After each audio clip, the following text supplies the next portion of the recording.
Hi everyone. Welcome to the stream. Everybody having a good Saturday. Hope everybody's having a good day. Give me a second. Oh, hi. But yeah, hope everybody's having a good day. Oh my goodness, like as soon as I started stream, I actually thought, I am ready to go. And then as soon as the stream started, I'm like, oh wait, I forgot about the X post. And as I was doing that, I'm like, oh wait, I also forgot about the water. And then as soon as I did that, I'm like, oh wait, I forgot about the mix up. I'm like, oh my god. Professional streamer here, by the way. Indeed. You were right, it's Sunday, tomorrow's Monday. Oh no. Hi Dark Eyed, how are you doing? You having a good day? Welcome to the stream. Wait. Okay, never mind. I saw something weird. Apparently somebody followed, like, yesterday. Literally yesterday. Well, somebody on X followed yesterday. It literally says, 11 hours ago. So, somebody showed up to the stream, or not to the stream, to the channel, and then they just followed. Weird. I never really had anybody do that. Dune Soso received a rejection email again this morning. Oh my goodness, that's terrible. Like, don't worry, they're all missing out. Hi, Blues. How are you doing? How's your weekend going? To most being part of the Twitch moderator club, or what would you hope to contribute? I just saw the ad. Well, I got bunk. Somebody just bunked me without consent.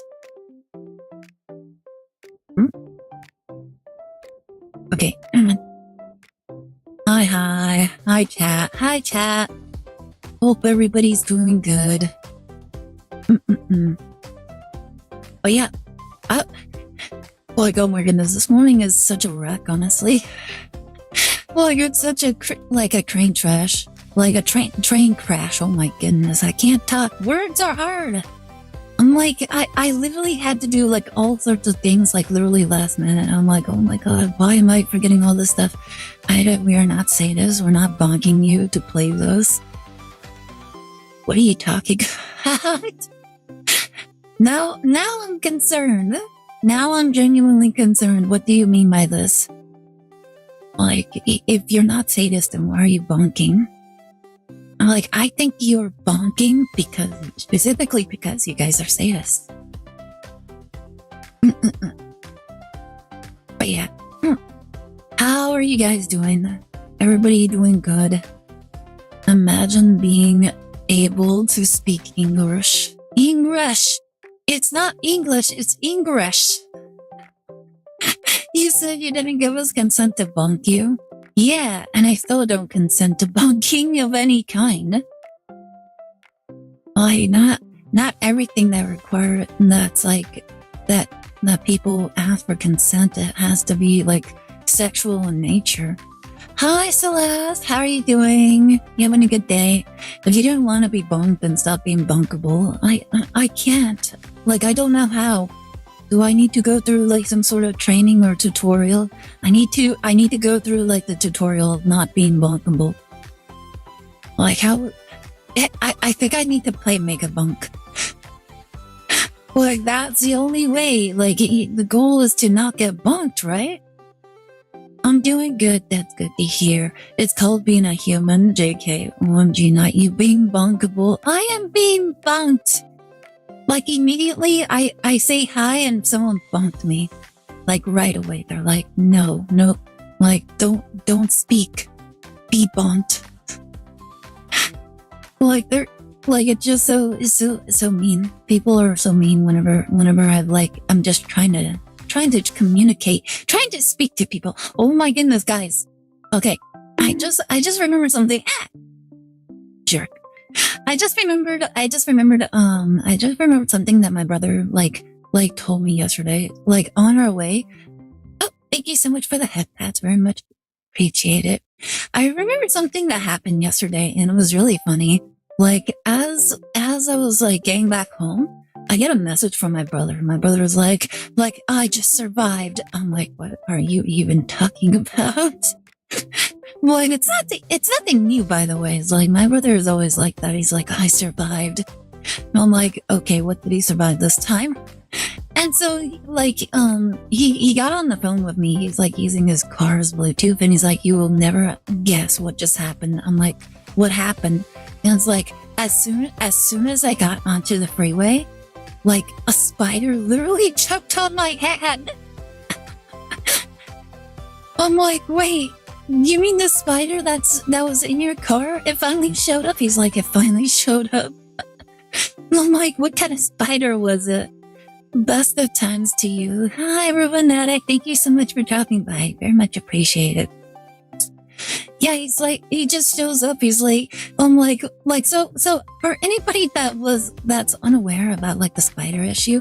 So a couple of weeks ago, my brother actually told everyone that there was a cup, like when he woke up and went to his job, and then when he was about to, like, when he got into the car, once the light was out, there were spider webs, there was cobwebs in the passenger seat of his car, like just down there. He's like, oh my God, why are there spider webs in here?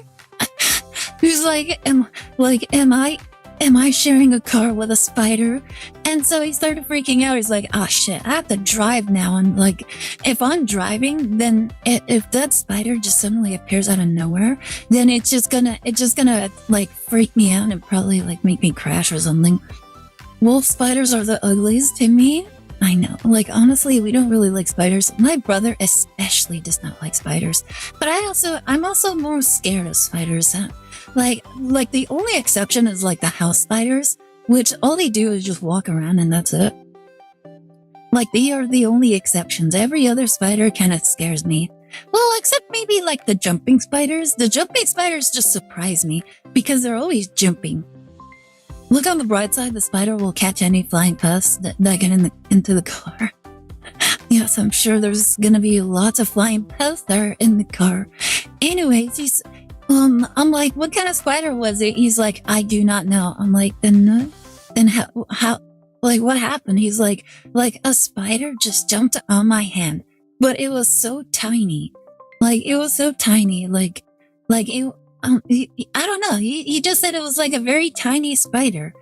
And he said that the only thing he really remembers of the spider is that it had like a sort of bluish face. That's it. And I'm like, what'd you do with it? He's like, obviously I slapped it.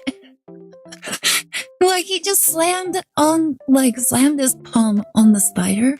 And I'm like, oh my God, like, is it still on your hand or something? He's like, I don't know. It disappeared after I slapped it. I'm like, how do you know it's a spider? And he's like, I don't. I don't, but it makes me feel better that I probably killed it. So yeah, like, as far as I'm aware, like, maybe he got it, maybe he didn't. He absorbed the spider, maybe the spider's in his body. Like, it used dig before it got slammed. Jumping spiders have blue faces. Oh, interesting. I didn't know that. But yeah, I'm guessing that's probably what it was. It was like this very tiny spider, apparently. And so yeah, he just said it's tiny, and like he just suddenly felt it jump onto his hand. And that's it.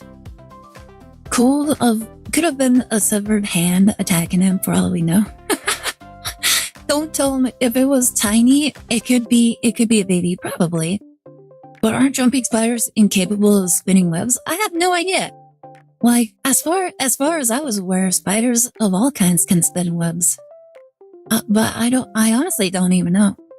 Like, if they can or can't. Like, I would imagine they probably can. But once again, I have no idea. But yeah, like, he was honestly, Dark-Eyed, he probably suspected that as well. Because he remarked by it, like, we've actually seen jumping spiders before, and like, they're not like super tiny. They're like you can actually notice them. Like, they're small, but you can notice them. And from what he said that he was barely able to see this jumping spider. some jumping spiders do spin webs. I have no idea. Like, I've never been fond enough of spiders to actually go out of my way to like research them. Like the only kind of spiders I really know or have heard of is like the giant spiders from like I think Iraq or something.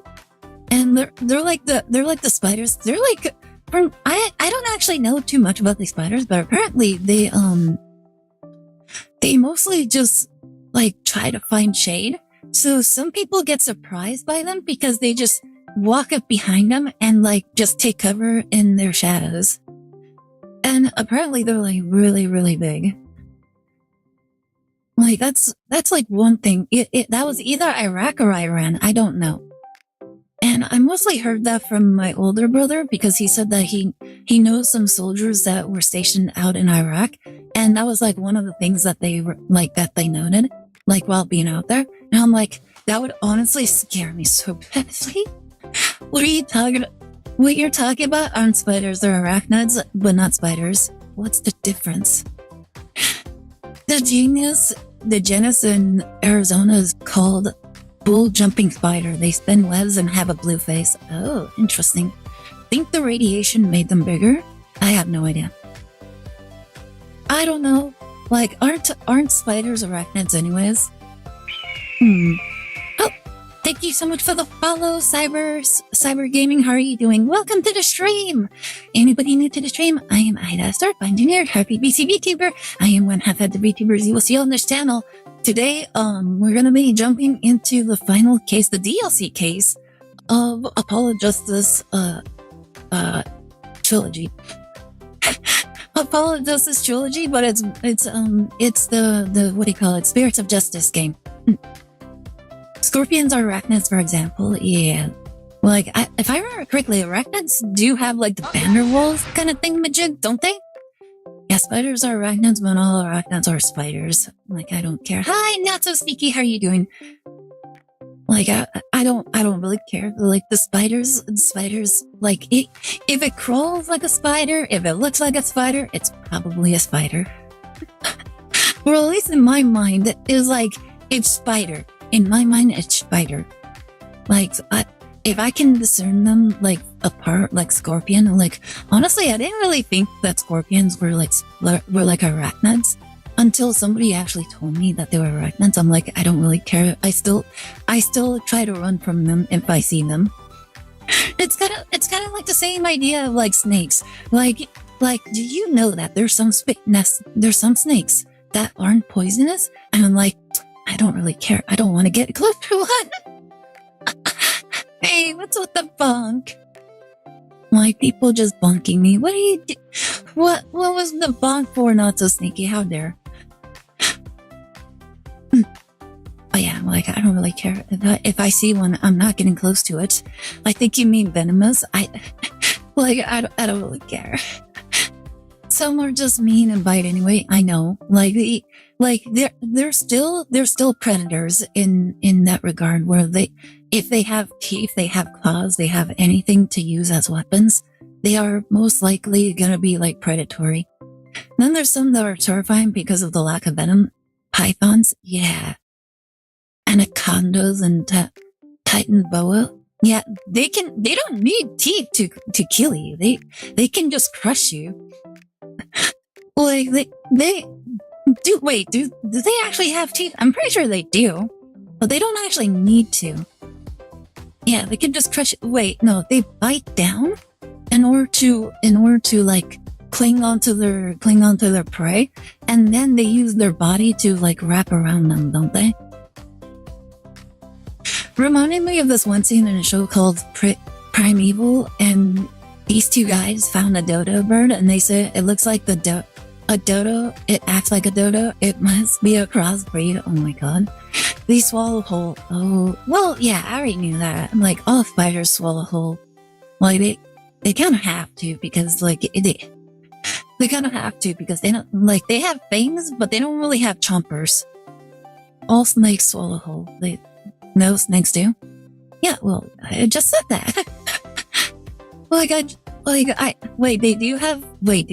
they actually have, like, chewing teeth? Spiders turn you into a smoothie. Yikes. You said spiders? Did I say spiders? No, I could have sworn I said snakes. Oh my goodness, I don't know. Now I'm confused. I'm like, wait, did I actually say spiders or snakes? Jarvis roll the clip. Oh my goodness. Like, I could have sworn I was talking about snakes. Oh my goodness. They both have S. Okay, I'm getting my words confused. Crocodile swallow whole. Getting her names confused. I'm getting words confused. The English is hard, guys. You don't understand. English can be hard. Oh yeah. Oh my goodness. What? I actually knew somebody in my neighborhood that actually had a snake. And he loved the snake so much. He loved the snake so much, he basically carried it around with him at all times. And he basically just wore it like a scarf. My English is mellow. Yeah, I'm sure it is. How you bad at English if you speak it? Because English is hard. I am bad at Spanish. Yep, I know. Like just because you speak the language doesn't always mean that you're good at speaking it. Like it's very viable because look at the Minnesotans, Somalians. Like they speak the English, but they always say like, "Oh, this is actually a scam." when they actually meant, "No, this is just a scam. Go away." I'm still getting my French lessons in. You know, I actually did want to learn how to speak French. And nowadays, I feel like it was probably a good thing that I didn't learn French. Because, like, you hear about all the things that are going on in France, and it's like, if I were to visit French, I would probably be, like, robbed or something. Bro, I've been speaking English my entire life, and I suck at it. Also, English really is a hard language. No, it's called French, not French. No, like, it is, well, it's Spanish mixed with French. It's like Spanglish. Like, you interchange, like, Spanish and English together. She said French? Did I say French? Like, I do tend to, like, mess up my words sometimes, so, yeah.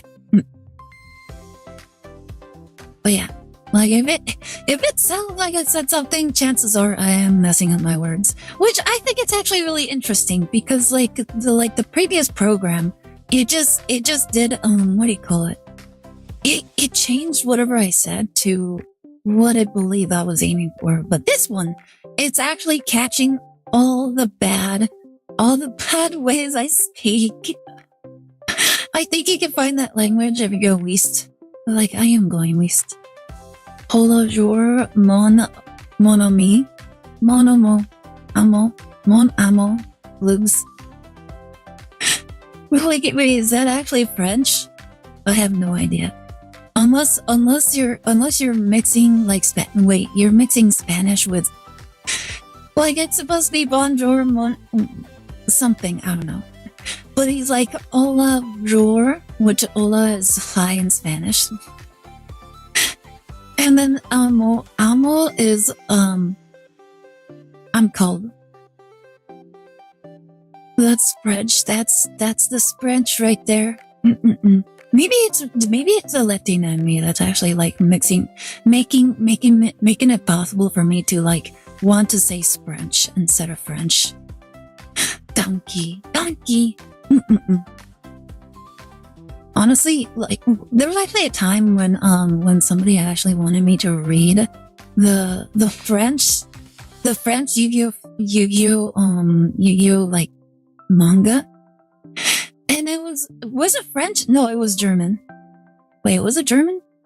No, it was something. It was a different language. I'm pretty sure it was like French or something. But yeah, I was reading it, and it was the most cringe thing I've ever read. No, you try reading it in French. Okay, yeah, that's what I thought. Yeah, it was the most cringe thing. People were, like, literally, like, begging me to stop. I'm like, no, we're doing this. You guys asked for this, and it's like, oh my god, why are you saying it all wrong? I'm like, because I don't know French. Like, how do you expect me to know how to read French if I don't know how to read French?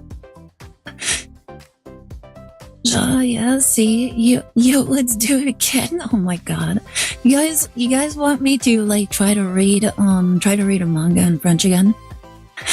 Because it was legitimately like the most cringe thing I probably ever did on stream. Like people were like, "Oh my god, why am I listening to this?" Like I should probably make it like a reading. Like whenever you redeem it, I have to read like a page of like the manga like in French. Not without me. Oh my god. Most cringe isn't that your normal stream. You don't understand just how cringe it was. Well, you think my usual streams are cringe? That was like, this is like going beyond plus ultra. Don't worry, there are more painful things to sight through. Oh my goodness, yeah. Like, imagine trying to read it in like Japanese. I'm just like reading stick figures and stuff. United States of cringe. Yeah, it was really like, it was really bad. People were saying like, oh my god, please stop. Please stop, no more. And I'm like, you guys asked for this. You guys asked for this. Like, this isn't my fault. This was yours. Most cringe thing would be you showing us your fanfiction. Like, you're not seeing my fanfiction. I'll read my French book, but you're not reading my fanfiction. That is between me and my diary. But you play Japanese games, how can you not read Japanese? Just because I play Japanese game doesn't mean I know how to read the language. Like, unfortunately, those are mostly translated. So just so I can just play through the game. Like I've actually like played through some of those with what do you call it? I've actually played some Japanese games on like browsers and stuff, and I usually had to like kind of guess what buttons meant. I bet your fanfictions would be cute. You would think so. I work for a Japanese company, but I don't know the language. Yeah, it's like having like the instruction manual for like something that you're building or something that was given to you. Like, do you actually read through like all the other languages, or do you just read through like the language that you speak?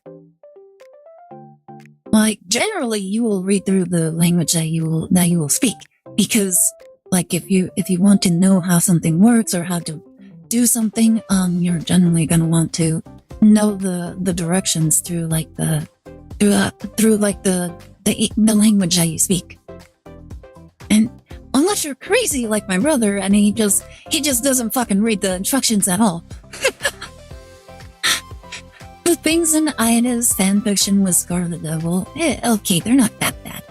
They're not that bad, okay? Well, okay, you guys are over exaggerating my fanfictions. If anything, they're like kind of boring. In comparison to a lot of other people's fanfictions. Like, one fanfiction, I would say, like, the My Hero Academia fanfiction that we have is pretty close to, like, the sort of fanfictions that I've actually written. The Double's offering her a... Oh my god.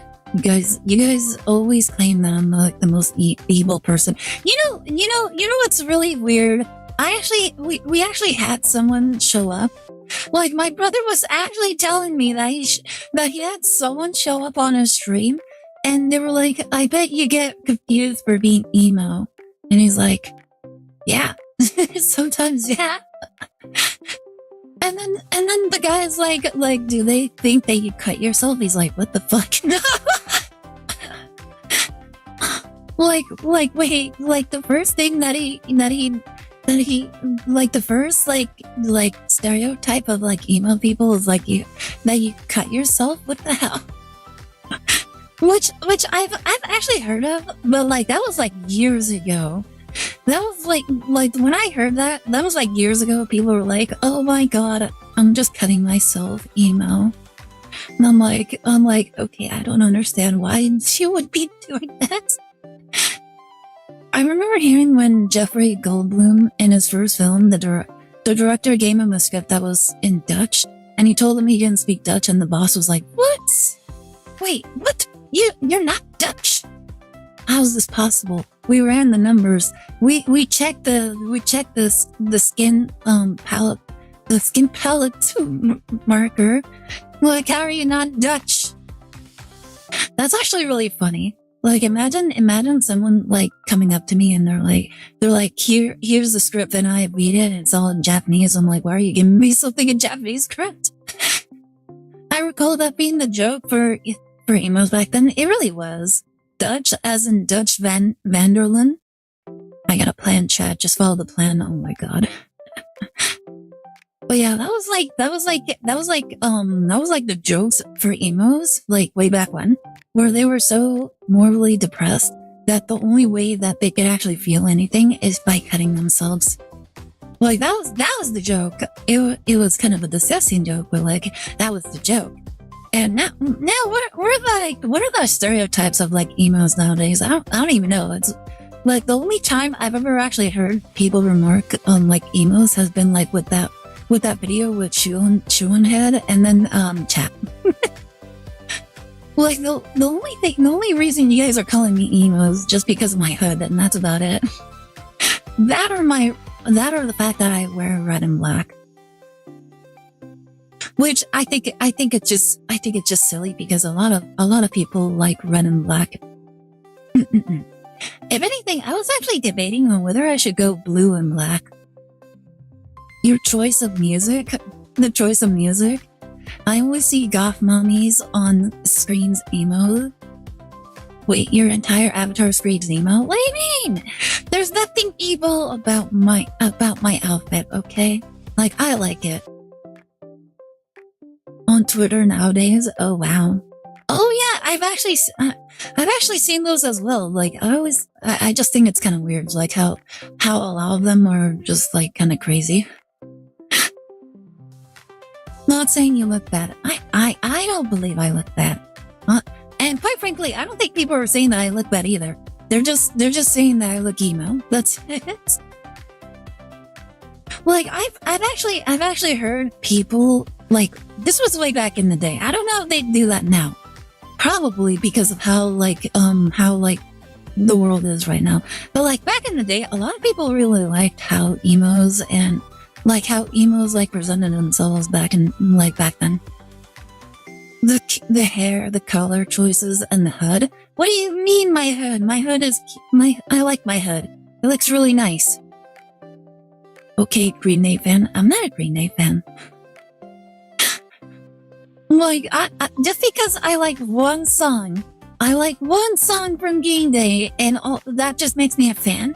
That's like the people that say they're Michael Jackson fans, but the only song they've ever listened from Michael Jackson is Thriller.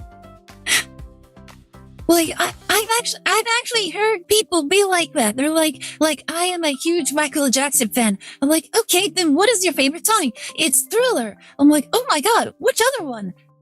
There are others? Like, how can I be a fan if I literally can't name a single other song from Green Day?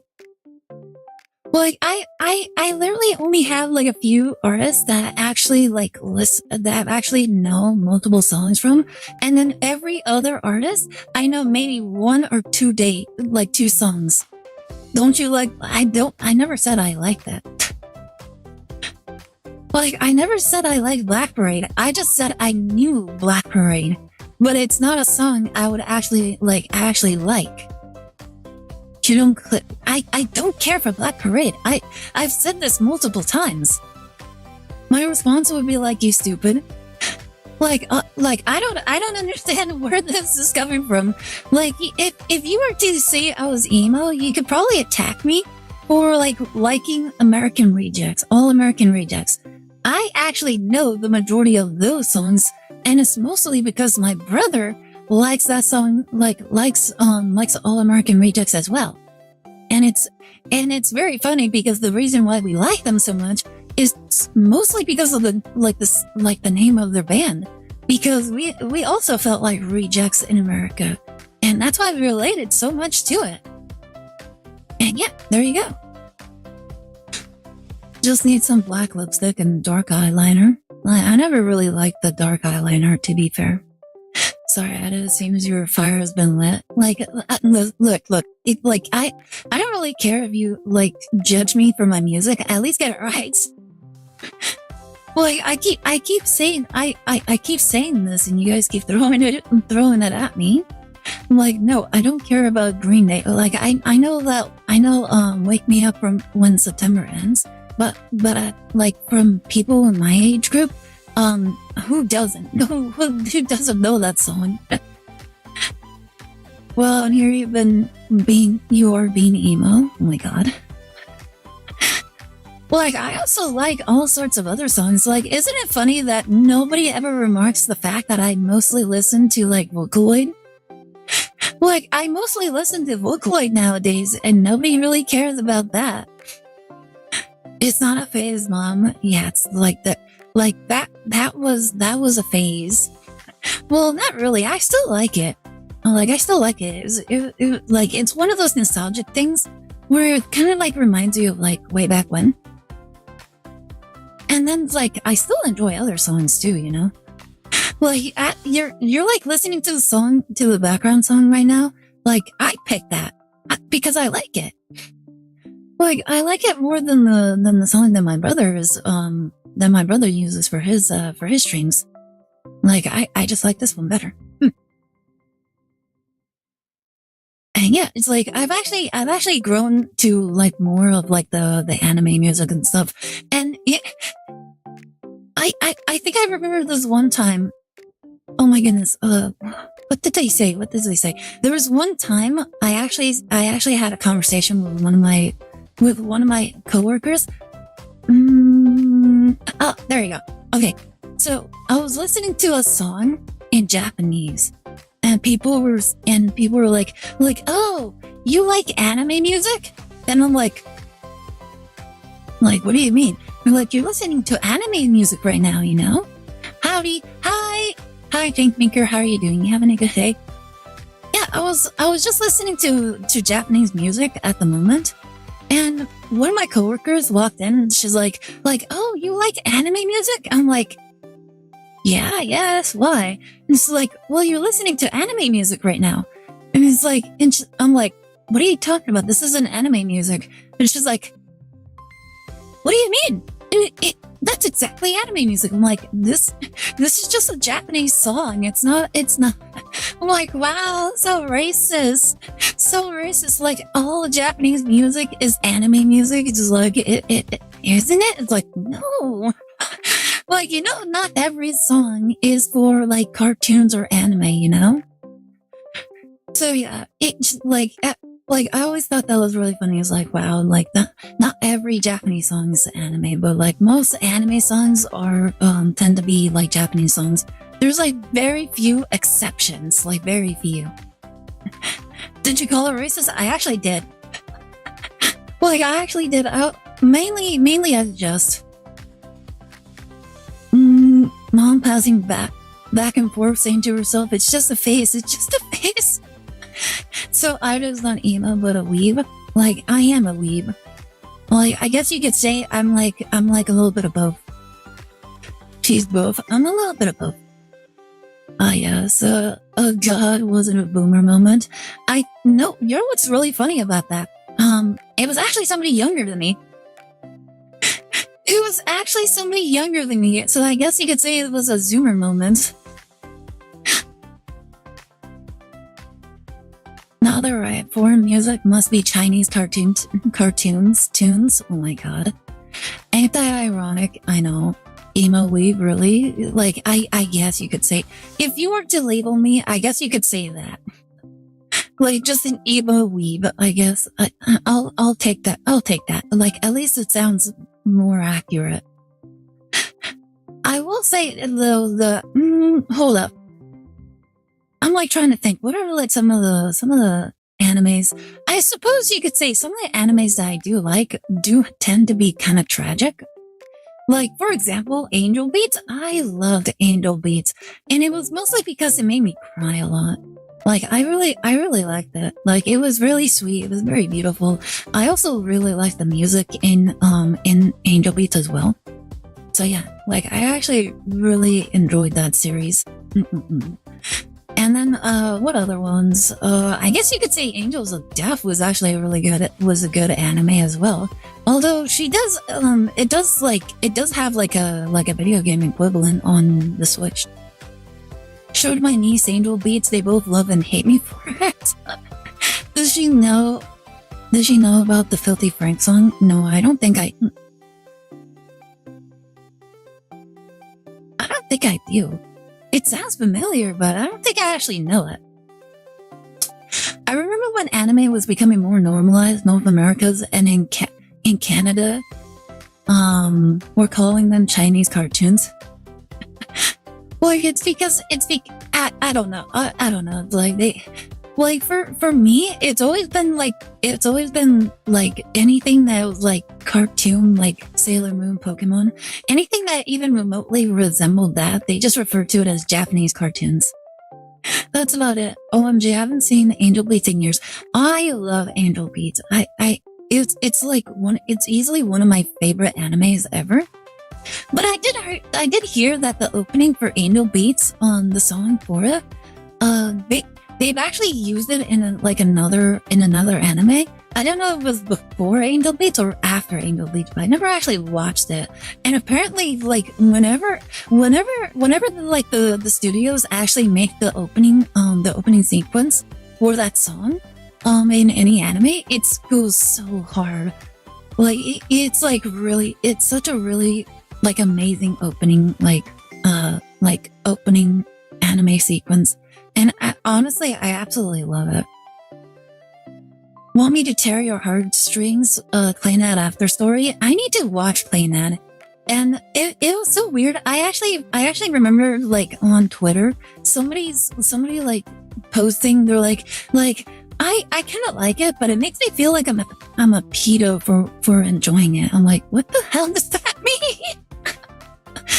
like watching a romance between teenagers, apparently that makes you a pedo.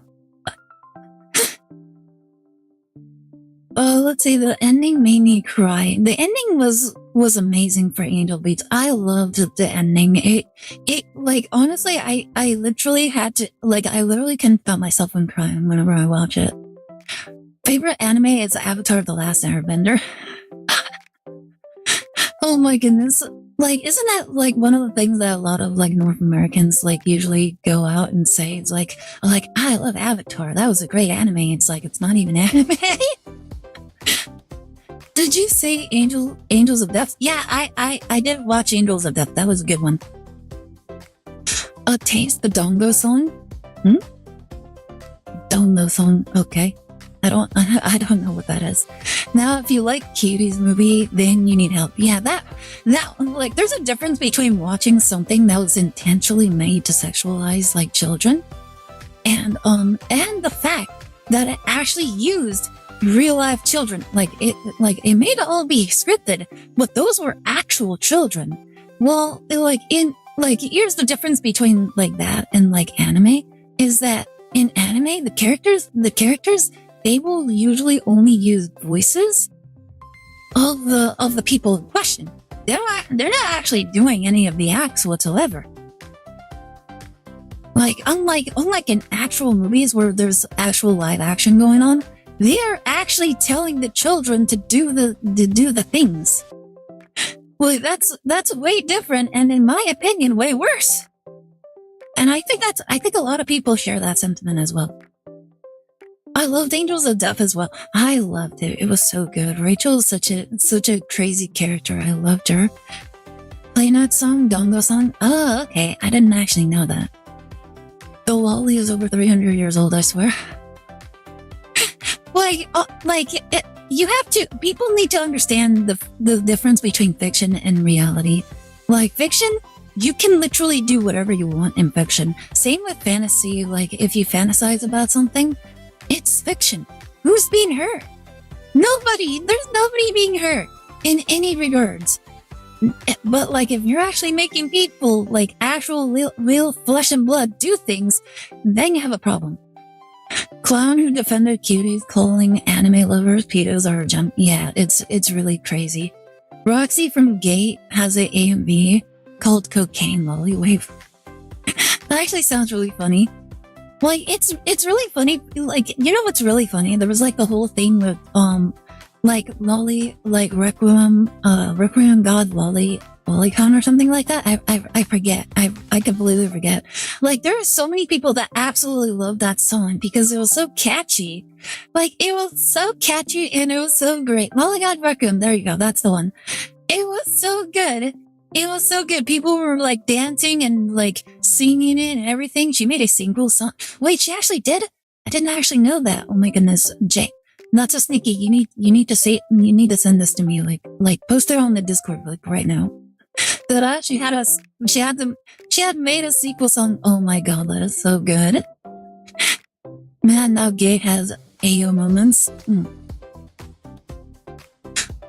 Oh yeah, where was it? There was people that actually liked that song so much, and then they were still bashing people for liking lollies, and like people were calling them out. They're like, how can you like the song and still say that you hate lollies?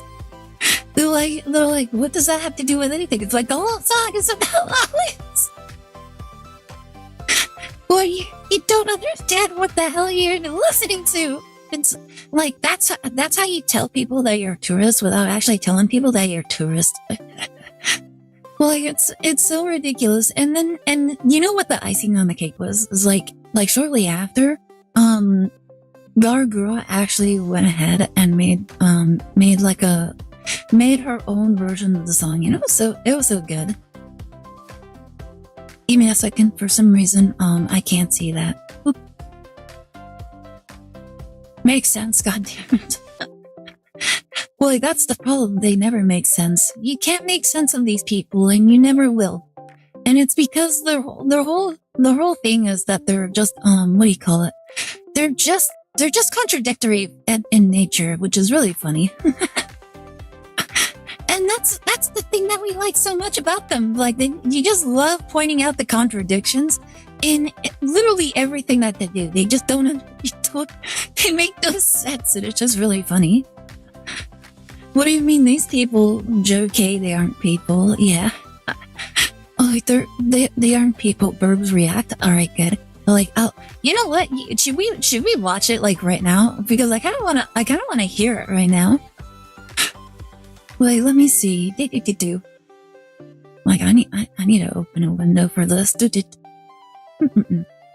Like, I really want to see like her like the sequel to that song, because I did not know about it. All right. Oh my goodness, this is gonna be fire. Hey, I don't know what you're talking about. All right, his very blatant sequel with lyrics good. All right, let me go ahead. All right. There we go. Here we go. All right, this is Lolly God Requiem sequel. I don't know what it's called exactly, but this is the sequel apparently. Let me go ahead. Actually, I think I have like the volume up like really loud, so this might blow your ears out. All right, are you guys ready to hear? All right, let's go.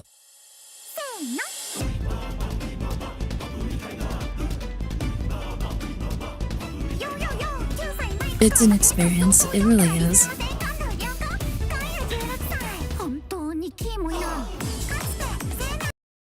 Hold up, I don't actually... Is there one in English?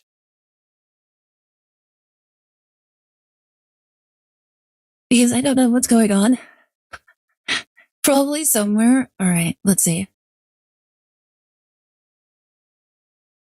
Alright, we'll just go with this for right now. All right.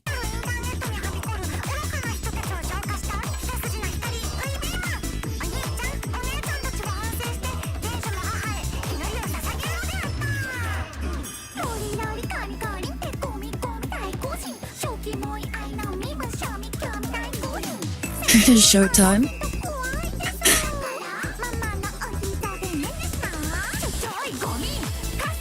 Wow, that's actually really fun.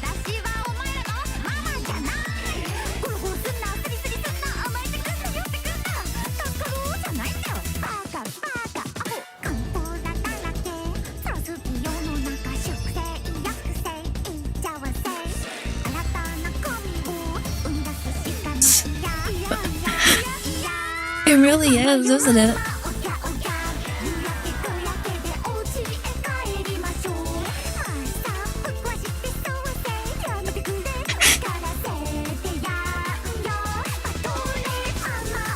Oh my goodness, that is great. I know, right?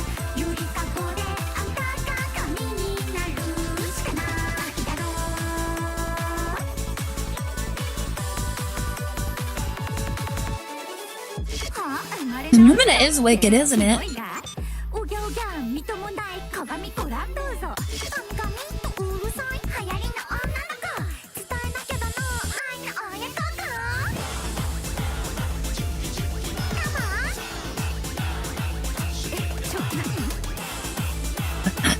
The animation is so good, I love it.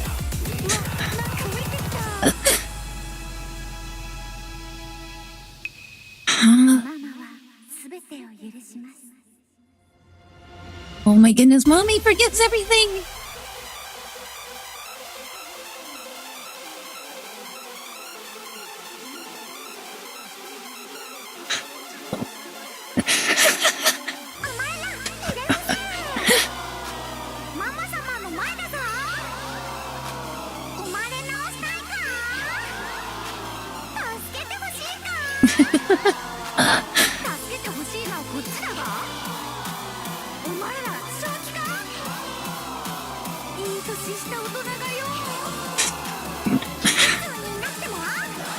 It's all cool. Oh my goodness. Oh, not gonna lie, she looks beautiful.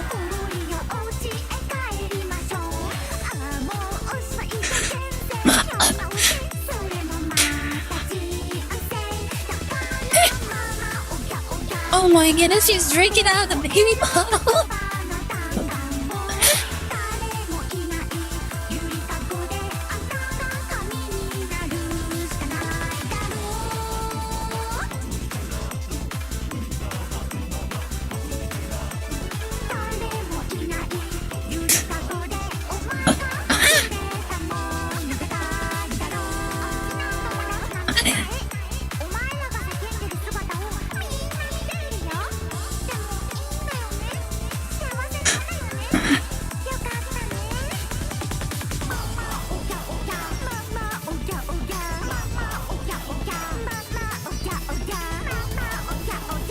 In the perfect mood, it really is, isn't it?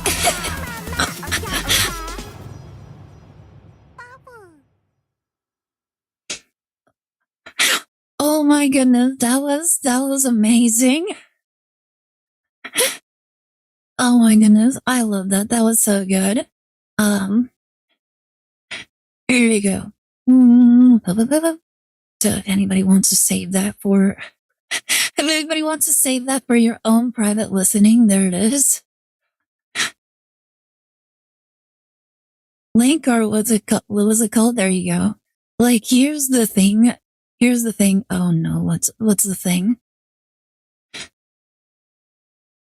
That was amazing. I love that. She debuted that song during a normal 3D. Yeah, you mentioned that. Like, it can't. Yeah, I saw the message. I just didn't want to stop the video.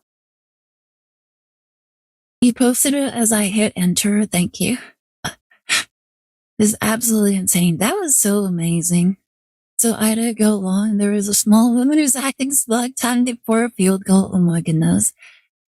Yeah, honestly, I really liked it. It honestly looked like she was like trying to convert the other taller girl into her ideology. It was so funny. Cause it was like at the end of the stream, literally, yes. It's a cult. It's the cult. You have to like the lollies. Like, it is the lollies. With what makes babies the song sing to. Good? Oh, wow.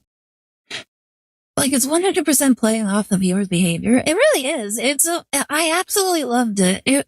Like, the animation, the dance sequences. Oh my goodness, the dance sequences were amazing.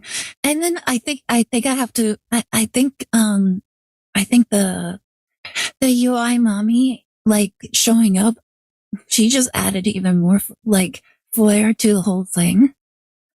Almost made me get up and ask a woman out. Yeah, UI Mama was, like, so good. The fact that, like, while she was dancing, she was, like, drinking out of, like, the baby bottle. Oh my goodness. Honestly, as soon as I saw that, I just couldn't stop laughing. It was so good. Yeah, honestly, there you go. It was so good. And you said that she actually, like, danced to the song as well? Yep. Oh my goodness. That is so crazy. Like, kind of made me, and kind of, like, not so sneaky. You need to post that, like, on the music section, because I kind of want to watch that later. I mean, the bottle was filled with their own milk. Why shouldn't you drink? Well, I'll be getting to work, so be lurking. Have a good rest of the stream. Thank you so much for dropping by, Rebanatic. I very much appreciate it. I hope you have a good time at work. Stay safe. But yeah, oh my goodness, that was so good. I was not expecting it to go that hard. But yeah, there you go. That was. Oh my goodness. I think I'm gonna need to watch, like, an English version of that. The stream, she originally showed it off because I don't think she made the live 3D part of its own separate video. I'm pretty sure somebody made it. Ida likes the song because the size of the character resonated with her. Oh my goodness, I'm not that tiny. But yeah, good stuff.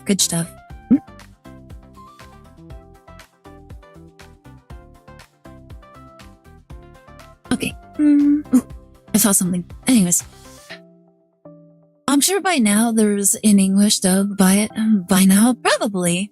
Well, I wouldn't be surprised. You know what? Like, if it was possible, and if Saba was feeling better, I would definitely, like, add her about the song, and then she, like, see, like, when she's better, if she could, like, perform that, like, because I bet a lot of people would go nuts if she did. Not an English dub, but an English cover. Well, either way, like, either an English sub, like, I would appreciate an English sub. That way people can actually, like, sing along with it. Or, like, at least understand what's going on in the song. But yeah, either one. Saba is that girl? Yeah, that's Gura. That's, Saba is Gura's, like, current alter ego. Unfortunately, right now, she's dealing with the chronic illness. So that's one of the reasons why she hasn't streamed in, like, months. And I think that was, like, also the main reason why she wasn't streaming that much as Gura as well. Like, she's just very, very sick. Like, it's honestly very sad. I really hope that she gets better, though. Anywho, let me see. There was something else. I thought of something else, and for the life of me, I can't remember. You know what it was? It was the Pokemon Pocket. So I actually was watching my brother, like, do his pulls, which, by the way, he got a shiny Meowscarra. He got a shiny Meowscarra EX, like, in his first pull, and then the rest weren't all that, like, notable. I think he got, like, one of the turtles. But yeah, other than that, like, the rest weren't all that, like, weren't all that special in any regard. But, like, he was saying that he's like, oh my goodness, I found my new favorite deck. I'm like, which one is it? He's like, I love the Seaman deck. I'm like, what? I'm like, what? What are you like? What are you talking about? He likes rebranding as a green cat girl. What? Like, that was literally what he said. He's like, I want to play the Seaman deck. I'm like, what the fuck is the Seaman deck? Like, what is the semen deck? What are you talking about? And he's like, this one. And he shows me, that one Pokemon from Paldea. What do you call it? Glimora? He shows me Glimora. He's like this one. I'm like, what the? Like, how are you looking at this and you're saying that is semen? So he wants to play the Navy deck. Both words apply. Yeah, so he's showing me that. I'm like, what are you talking about? He's like, this one's really funny, Dak. So you can actually, get the Pokemon to get knocked out, and it just makes, it makes the one Bisharp evolution, it makes the Bisharp evolution, super strong. And I'm like, okay, but why do you refer to it as the semen deck? He's like, because they look like semen. Like the pre-evolution is he just says that it looks like semen. I'm like, I don't know how you're seeing this, but I guess. So now whenever I look at the Bisharp deck, now all I can think of is like that's the semen deck, guys. Guys, it's the semen deck. Oh my goodness! Sometimes I hate my brother. Now I can't stop thinking about it like that. Oh my goodness! But yeah, so what's really ridiculous about it is that Glimora actually has an effect where if the Pokemon gets knocked out and you can flip a coin, and if you get heads. Then, what do you call it? If you get heads, then your opponent doesn't get a point for defeating the Pokemon. And what's really crazy about it is that you can equip it with a rescue scarf, and then you can just play it again. And so the thing what's really crazy about it is that it's a stage 1 Pokemon. It only requires 1 energy to attack, and it poisons your opponent's Pokemon. Has a poison effect. So it's actually kind of a toxic deck where you have to keep beating them over and over until you win. And that's the thing. And then if you play it with the Bisharp, the new Bisharp card, every time your Pokemon gets knocked out, it gets stronger. So inevitably you can get both of your Glimoras knocked out twice. And if your opponent then only took 1 or 2 points from them from all 4 of those interactions, then you're hey, thank you so much for the follow, Teds. How are you doing? You having a good day? Welcome to the stream. Anybody new to the stream? I am Ida, Starbinder Nerd, Heart BBC VTuber. I am one half of the VTubers you will see on the channel. Welcome. We're about to jump into Phoenix Wright in a moment. But yeah, hope you're having a good time. Welcome to the Bird Gang, you baka. Let me think. Where was I? Yeah, so the new Bisharp card actually gets stronger by 40 points every time one of your Pokemon gets knocked out, and it already has a start of 60 damage. So if you lose all 4 of your Glimoras, then you can make it hit for 240 damage. I think it's somewhere around there. But yeah, it's actually kind of a crazy card. It's either 240 or 220. I don't remember. Either way, it hits really hard.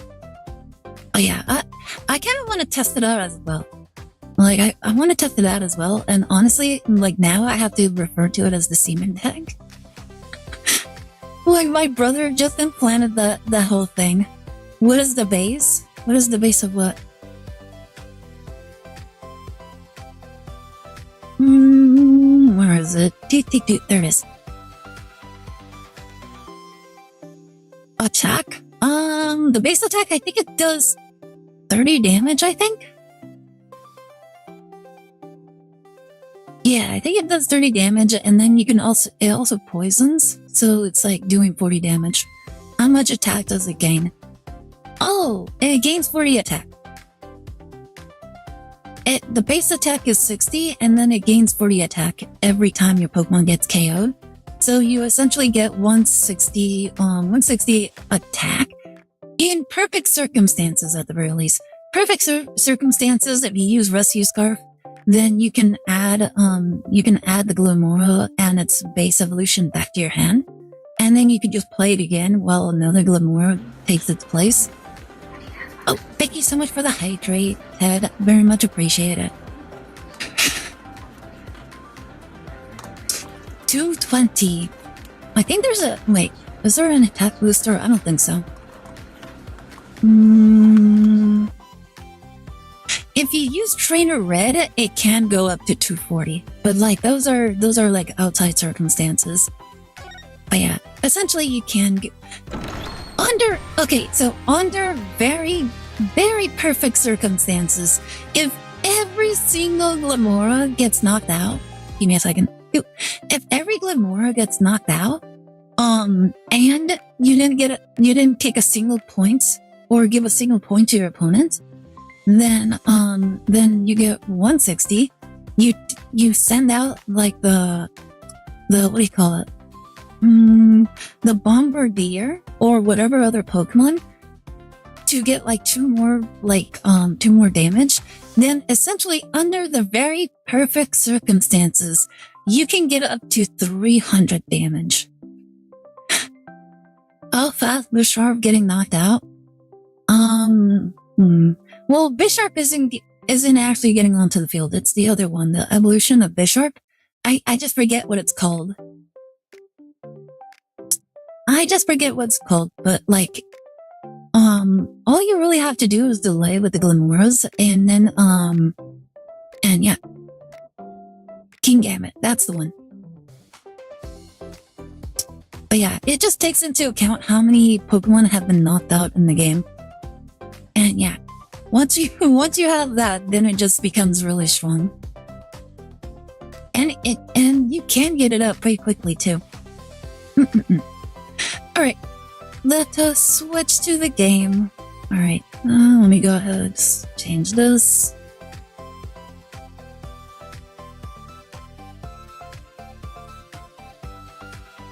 Alright, let us move on.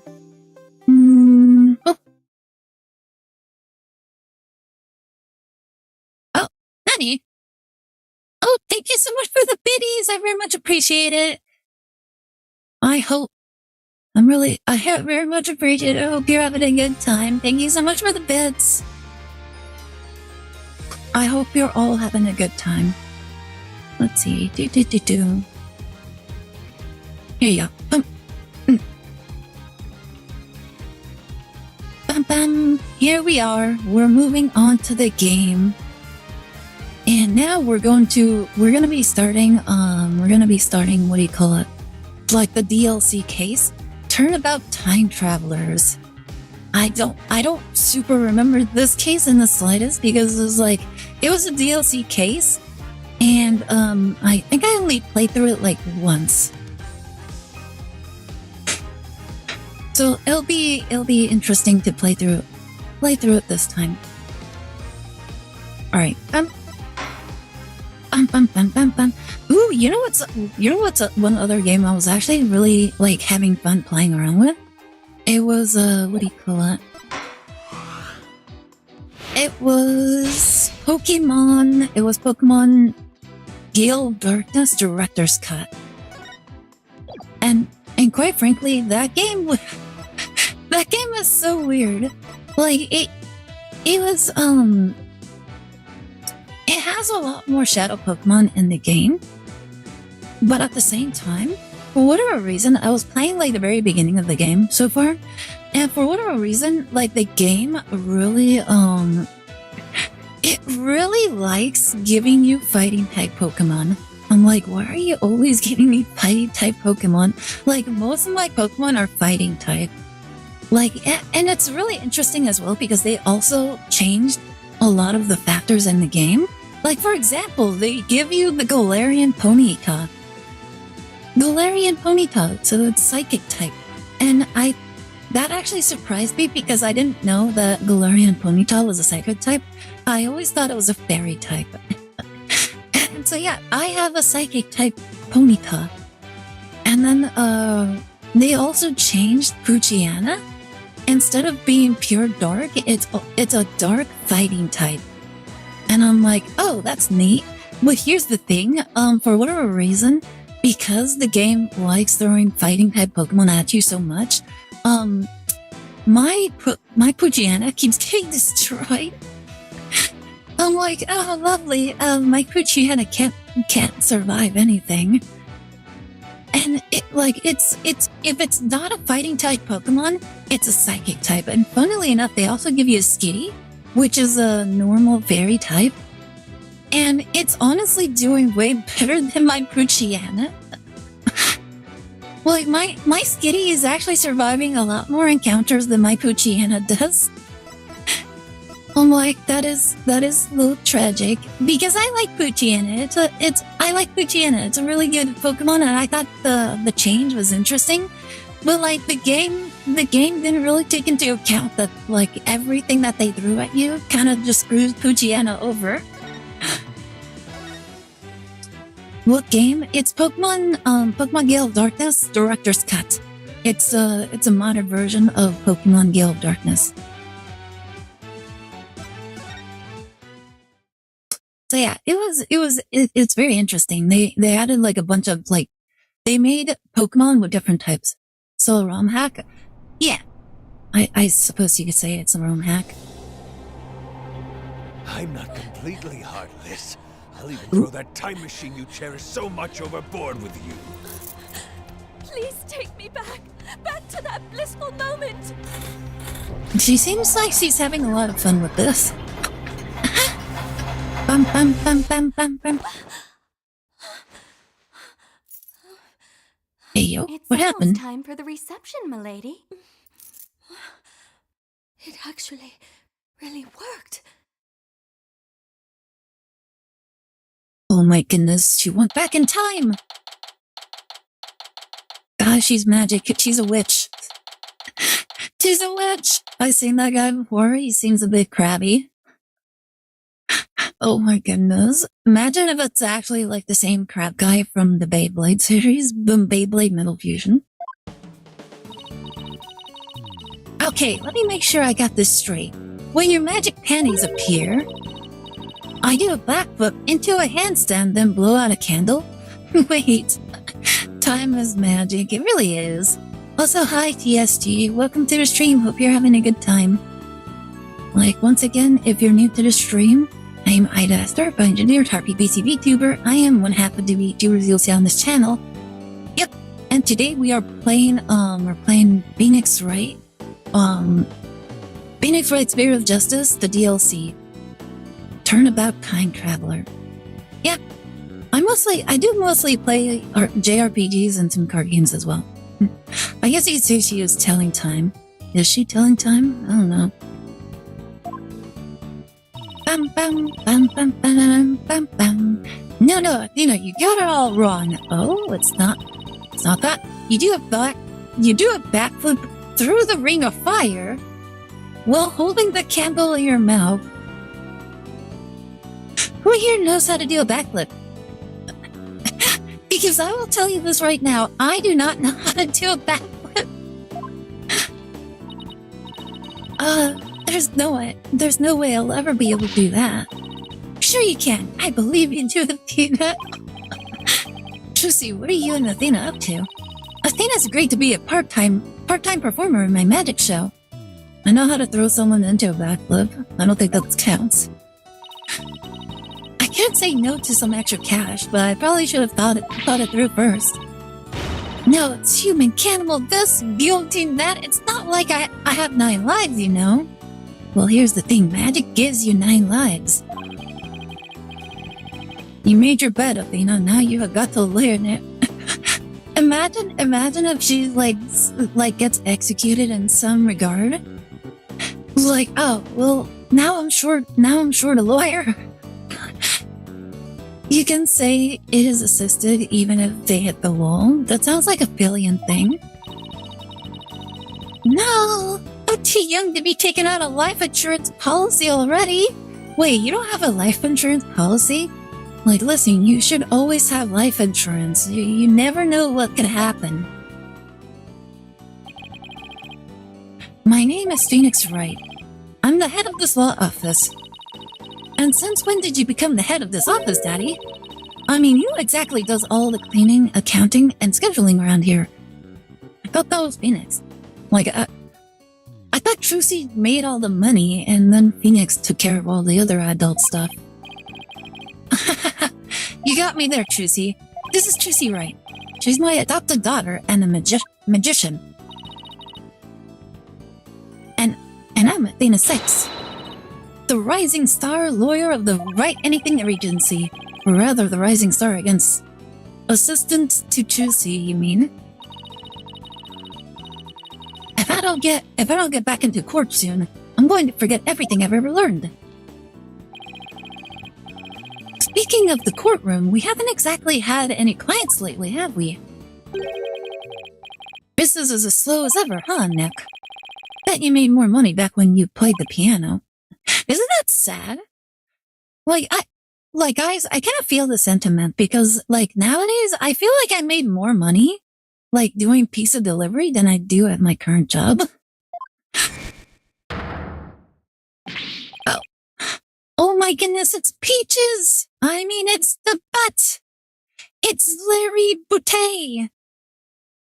Yo, long time no see. Larry? I haven't seen you in years. What brings you here all of a sudden? Some big news, that's what. It's butts for brain, Larry, indeed. Okay. Who's this guy, boss? This is Larry the Butts. He's, let's just say he's an old friend of mine. So, Larry, what's so big that you had to come to tell me in person? There's somebody I want you to meet. Hey, you can come in now. Alright. Nani? How do you do? Hi? That dress! Is that a wedding dress? Yes, it is. My name is Ellen Wyatt. I'm a domestic servant, a maid of the Sprocket household. Sprocket? As in Sprocket Aviation? Yes, that's the one.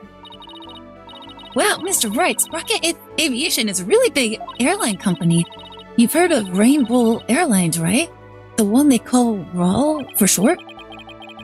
Yeah, that does sound familiar. Well, it's run by Sprocket Aviation. I see. But what is Sprocket family maid doing here in a wedding dress? So actually, we've decided to get married. You what? I'm not so young anymore, you know. I figured it's time to finally settle down. What? You're getting married? No way, I don't believe it, generally. Besides... Oh my goodness, she looks so beautiful in her dress, doesn't she? How is Larry going so good at swindling women? I don't know, he just has the riz, I guess. Why would someone as well put together as her choose someone as flaky as Larry? You're kidding, right? Jealous? I don't blame you. But green's really not your color, you know. Alright, Larry, lay it on me. Oh my goodness, it's so funny, he's so in disbelief.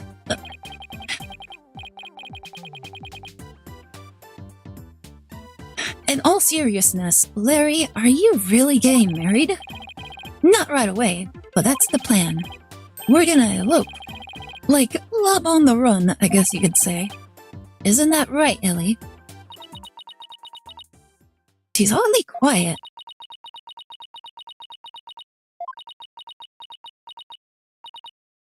Larry, I do believe there's been a major misunderstanding here.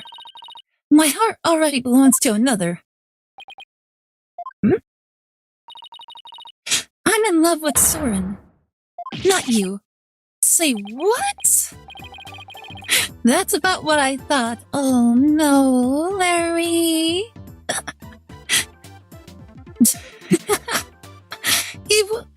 He He fooled himself. Aw, I feel a little bit bad now. Rip Larry. But Ellie, baby, weren't you running away with me so we could get married? Shot through the heart, and you're too late. Darling, you're giving love a bad name. Larry, #1 victim himself. As I said, you misunderstand. You said you'd help me escape. That's the only reason I ran away with you. Wow! This is not happening. I even shook off the police for you. And for what? Wait, they were chased by the police? That's it. If we can't be together, my life is over. I'm gonna end it all. Wait, back up. Did you say you shook off the police? Yes, we had to. Because we're lovers on the lam. Sorry, Miss Wyatt, but can you maybe fill me in on what's going on? To tell the truth, I'm being pursued by the police as a murder suspect. Murder? They think you killed somebody? I happened to find a dead body at my reception, so the suspicion fell onto me. They had me confined in a separate room, and that's when Larry came along and helped me escape. I'm sorry, but what? Oh, Nick! Me and Ellie we were going to elope. We were gonna put it all on the line for true love. Larry, you literally just saved like a murder suspect. Like, honestly, that's so scary. Like, imagine like running away with somebody that was under the suspicion of being a murderer. Like, could you actually trust like a woman that's like in that circumstance? I don't think a lot of people would. But the police tried to stop us, so we had to scramble to shake them off. Where did it all go wrong? This is a simple solution for men. Knock him out and let him sleep it off. I feel a migraine coming on. Please help me. The police are sure to be intensifying their search. Look, it's even on TV. More news on the murder suspect and an unidentified man on the run from the police. I'm surprised they couldn't identify Larry, since he's been involved in many murder cases as well. A photo of the suspect, Miss Elian Wyatt, has just been released by the police. Sources say that the 21-year-old is suspected of clubbing the victim. 25-year-old Dumas Gloomsbury to death in the wedding reception hall after her banquet. The two fugitives are said to be highly agitated and dangerous if you see them. You've got to be kidding me. Oh, brother. I guess this means we're technically harboring a pair of fugitives here, huh? Oh, Nick, what's a guy to do? Ellie stuck me hardcore. I'm the one who should be crying. Like, I mean, it was Larry Butts. How could we reject him? Like, he's done,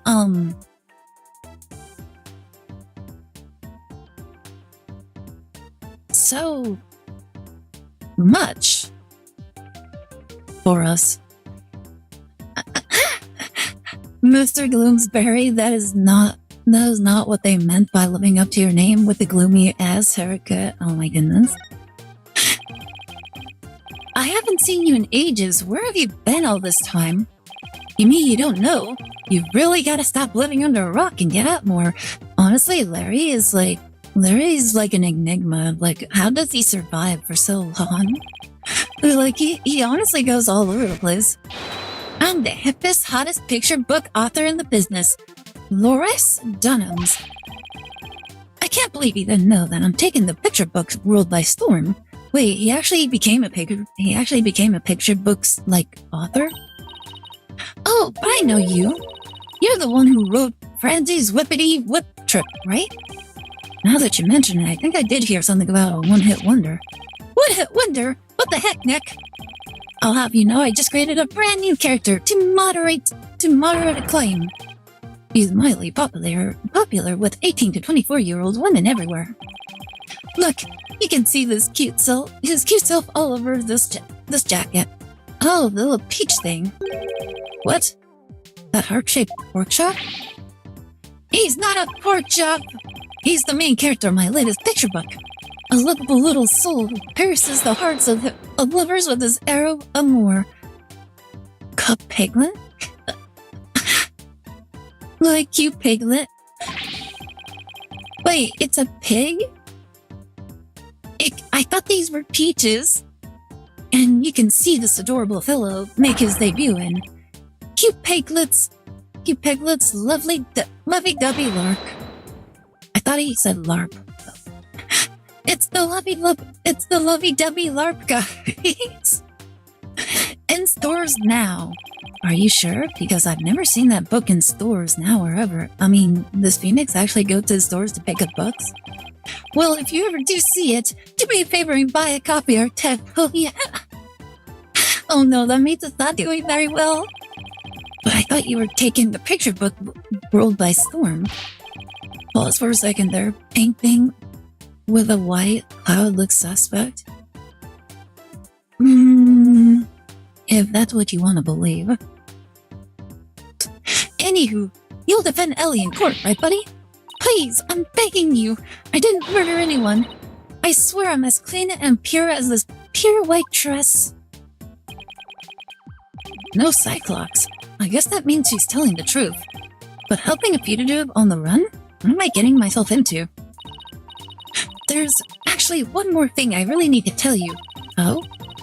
You might find this hard to believe, but the truth is, I'm a time traveler.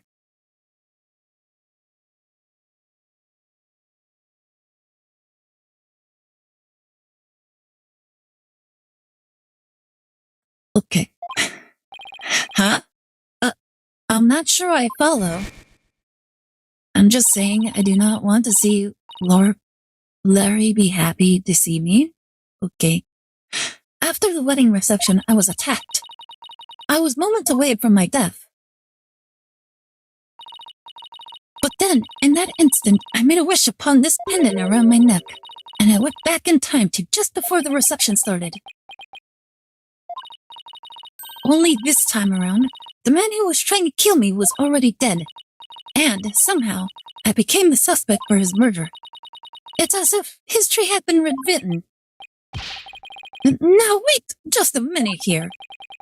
I don't understand. Are you saying that... Oh no. What's going on? Mr. Wright, there are police cars outside. Oh no, quickly, we have to sacrifice a pig. You're a time traveler. Thanks for telling me, Bloobs over water, please. Not just one or two, but a whole bunch. Oh no.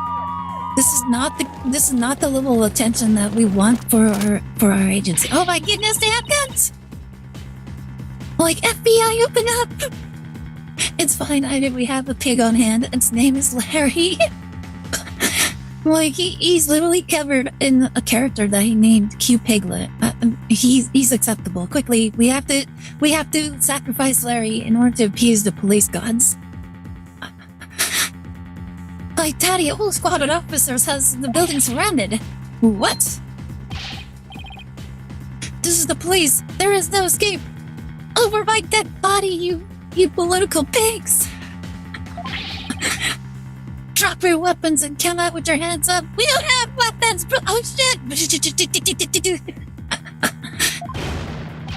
Hey, Nick, what do we do? Heck if I know. I see a bunch of armed officers out there. 1, 2, 3, 44, 45. Wow, talk about overkill. Like, all they did was run away. Like, what makes them think they're armed and dangerous? They don't have any weapons. Just imagine if, like, all of a sudden we just see Larry holding, like, a shotgun. Listen here, you criminals. Think about what you're putting your poor parents through. Wait, is this the negotiation? The negotiator? Like, this is already terrible. Like negotiating, since neither one of us have living parents now. Like, literally, almost everybody, like, in this room doesn't have living parents. Like, the only one is, like, the sole exception is probably, like, Juicy. I'm sure this isn't how they raised you. Oh my goodness. Like, they can roll in their grave for all I care. Think about their smiling faces and their warm, home-cooked meals. Who the heck are you? A detective? Then now, hold on there. Hey, you can't go in there. It's too dangerous. Wait! Is everyone okay in here, Mr. Wright? Oh, it's Emma. Hi, Emma. I'm sorry for all the commotion. So what in the world is going on? Well, I raced on over as soon as I heard that it was Mr. Butts who'd holed himself in here. With the murder suspect after he made off with her. And a fleet of patrol cars? The police are being extra careful. Because apparently, a certain somebody yelled out, "Stay back! I have a bomb!" What? God, Larry! Larry, why did you say that? Oh my God. Oh my God. No wonder there's so many police officers. Larry, why did you tell them they have a bomb? I'm sure you can guess who I'm talking about. Well, the police were so persistent, I had to do something, so I tried bluffing. You know, like you do in court, Nick. Like, my evidence is this bomb that's about to blow in 3 minutes. Like, Jimmy, that guilty verdict, or this whole courtroom will explode. Please leave me out of this. Well, Mr. Wright, I'm bringing this young lady in for questioning. So if you want to talk with her, you'll have to do it down at the detention center.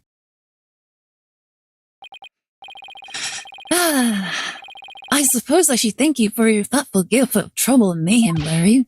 Oh my God, it's a bird stream. Hi, Alex, how are you doing? You having a good day? Welcome to the stream. We're currently playing Turnabout Time Traveler and Phoenix Wright, Spirit of Justice.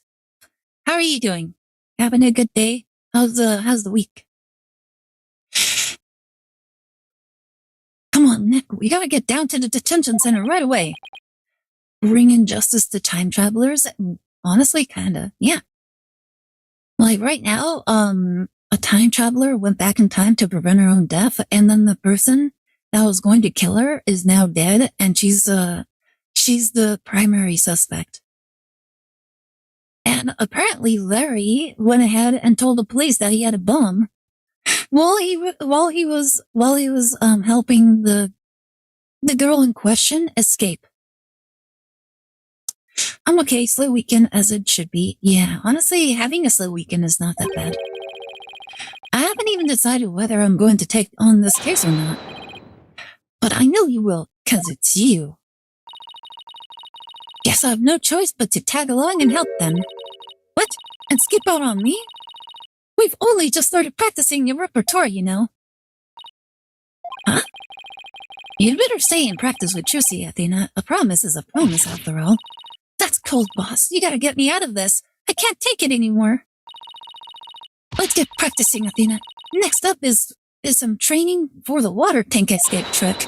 Oh no, she's gonna drown. Stick your head in this bucket of water and hold your breath for 50. Wait, like the practice is literally waterboarding. Eep. No! Stop! I'm begging you. Oh my goodness, so we're just allowing our daughter to just waterboard our employee? She's getting away!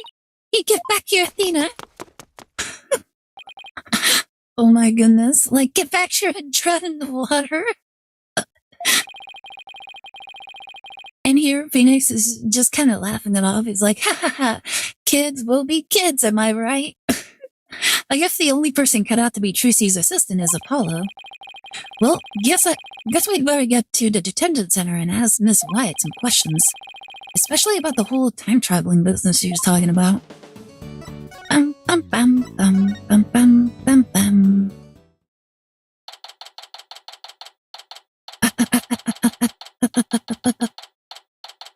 Detention Center Visitors Room. Oh, it's you, Mr. Wright.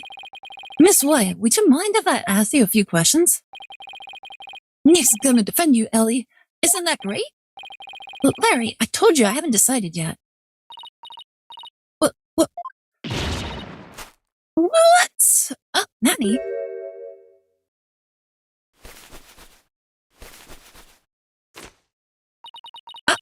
Oh my goodness, guys, she has a frying pan. The police were right. She's armed and dangerous. You're not going to take my case? Well, I'm never gonna be happy.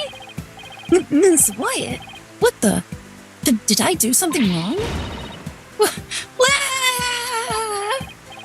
Miss Wyatt, please calm down. I'm innocent, I tell you. But the police won't believe me. And neither will anyone else. I'm gonna die all alone in my jail cell. Alright, I'll do it. I'll take your case, just please stop crying. Really? You will? The fact that Larry was the one who brought you to me and had me a little worried, but you don't seem like a killer to me. Oh, thank you. Wow. I think she's like a hellboy. Thanks, Nick. I knew you'd come through. Did I really have a choice? I guess not. Hee. In any case, it doesn't seem like Miss Wyatt killed anybody. Plus, it's not like I'm up to my ears in work at the moment. We could extract the audio and use this as DLC for Flying Eagle voice acting. Well, oh, thank you, Mr. Wright. There, it's going to be okay. Now, try to pull yourself together. Alright, just give me a moment. Oh my goodness.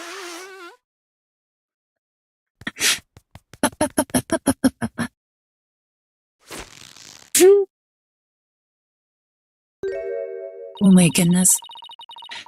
All she had to do was pull on her little ribbon and her hair straightened up as well. I wish I could do that. Was I one Aire VA can be settled? B. Oh my goodness. I'm truly grateful to you for taking on my defense, Mr. Wright. Sure, no problem. Wow, she literally pulled herself together. Honestly, I think she looks good no matter which way she goes. Except with the mascara down. Although maybe some guys really like the running mascara. Suspicion of murder. Alan, please tell me everything you can about the incident. All right. It happened after the wedding reception. I was attacked by Mr. Gloomsbury. Wasn't Gloomsbury the name of the victim in that news report?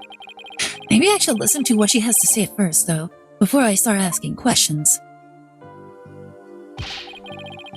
How dare that guy lay a hand on somebody else's blushing pride? What a creep. Oh my goodness. Isn't the whole reason why you're in this situation because you were doing the same thing? That's rich coming from you. Do you have any idea why he'd attack you? No, but what? Well, to tell you the truth, Mr. Gloomsbury didn't seem very happy about me getting married. Geez, jealous much? Well, loser. Mr. Gloomsbury had forced me onto the Vista deck and was going to push me off. Oh, how frightening it all was. I was just about to lose my life on what should have been the happiest day of my life. So that's why I made a wish upon this pendant. That pendant? Yes, it was a gift from my husband-to-be, Soren. He said it's a symbol of our love. And so you made a wish on it? Now, you may think that what I'm about to say is very strange, but I beg the pendant. Please, take me back to that blissful moment.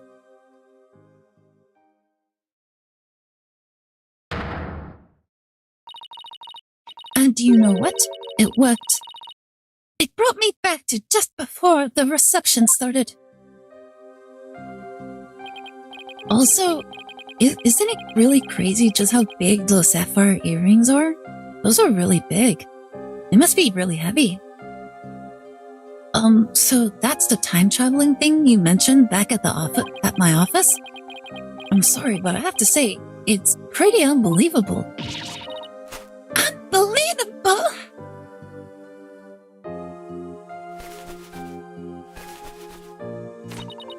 Oh no, she's got the frying pan again. I knew you'd never believe me. Nick! Ellie here is an honest-to-goodness time traveler. Don't you believe your own client? The magic of that pendant sent her back in time before the creep could kill her. Ah, sure. Larry, sure. Oh my goodness, he's literally fingering us right now. But it's really true, I tells ya. This pendant is an important part of the time machine Soren made. I begged it for help, and it really did send me back in time. Is she listening to herself? I even experienced the reception again, even though we'd already held it once before. Oh my goodness, look at that. She's so like the female genes are so ingrained into her genes that she's subconsciously just cooking. And during it, everyone there acted as if nothing unusual was happening at all. Could you not cook while we're talking, please? What is she cooking, though? I'm actually kind of curious now. Like anybody, how does everybody like their eggs? Do you guys like them sunny side up, or do you guys like them any other way? I know there's multiple ways, like multiple names for like the different styles that the eggs are made, but I honestly can't really I like sunny side up is literally the only way I actually like remember them. Like my preference is literally like hard-boiled eggs. Like I prefer that over like actually like cooking them like on the frying pan. Well, after the reception ended, the second reception, I mean, I went back to the reception hall and started cleaning the place up myself. Hold on. Cleaning? Why were you cleaning on your own wedding day? For my last task as a servant of this rocket household, I offered to take on the preparation and cleanup of the reception banquet. I see. I started to move one of the decorative lanterns in the room, but it was so heavy I lost control of it, causing it to topple over and break open. That's when I saw Mr. Gloomberry's dead body inside that lantern. Wait, what? Wait, his body was inside the lantern? Wait, how big was this lantern? So you simply happened to be the first to discover the body, right? That's right. I just came across it by accident. But I became confused and didn't know what to do. That's when some of my in-laws saw me and jumped to the conclusion I had killed them. So this Gloomberry guy tried to kill Ellen, but then wound up dead himself after Ellen traveled back in time? A time machine and a magic pendant. How could any of this be possible?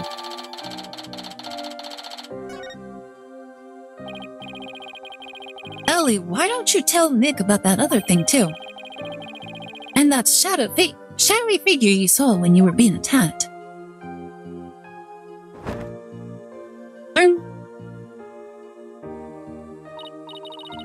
Yes, good idea, Larry. So you and Larry were never planning on getting married, right? That's right. We only had a few brief interactions, so I can't say I know him at all. Oh, Ellie, how can you say that? You and me are bound by fate, I'm telling you. We're meant to be together. What?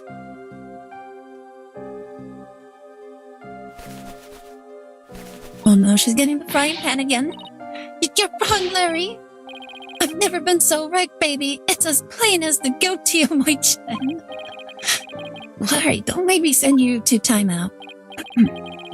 Now, can you tell me about the groom, Ellen? What's he like? Oh my goodness. Look at that. She's like the embodiment of houseworker. It makes sense since she's a house servant. I could only imagine being being a part of the staff. Every single day you're just doing these chores. Some of these things probably become second nature. His name is Soren Sprocket. Oh, he's the most wonderful man. He is truly my destiny. Did you say Soren Sprocket? As in... Oh, look at her. She's so happy with the work he did. That's right. The next president of the Sprocket Aviation. Wait, he's in line to take over the company? He's nothing but a rich, spoiled brat. I'm clearly the better choice, clearly. Larry, you and Soren are as different as night and day. There's no comparison. Ellie, you're breaking my achy, breaky heart. So she's marrying into money, huh? I can't believe Soren chose me, a simple house servant. He's my knight in shiny armor, my prince. Oh, my Soren.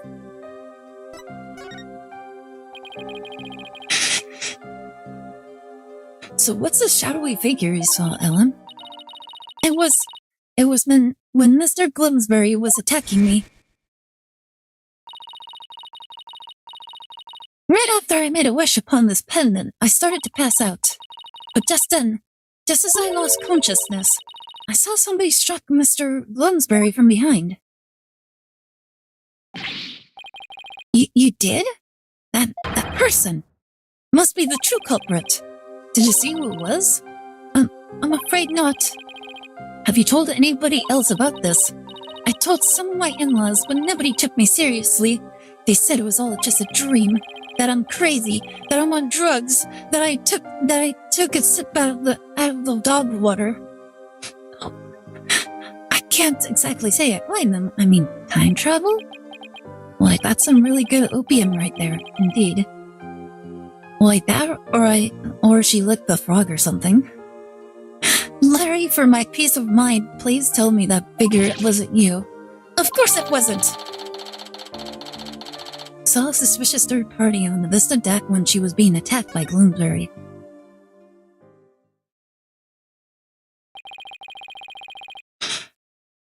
I guess I've asked her all I can for now. Spick spam, spick spam. Up, up, up, up, up, up. Oh my goodness, this prison has never been so clean before. Ellen, what are you doing? I want to make everything clean and beautiful for when Soren comes. I can't have my future hubby coming into a dirty room, can I? It has to be spotless, just like this white dress. Spick spam, spick spam. Let's hope we can wipe away all the suspicion from you soon, too. Nick, we'd better get to the crime scene right away. What? You're coming too? Of course I am. If I solve the crime and reveal the true killer with my super slithling skills, Ellie might change her mind about me, you know? You never get the message, do you, Larry?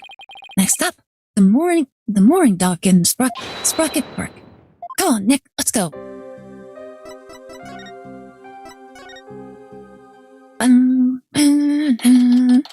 Honey?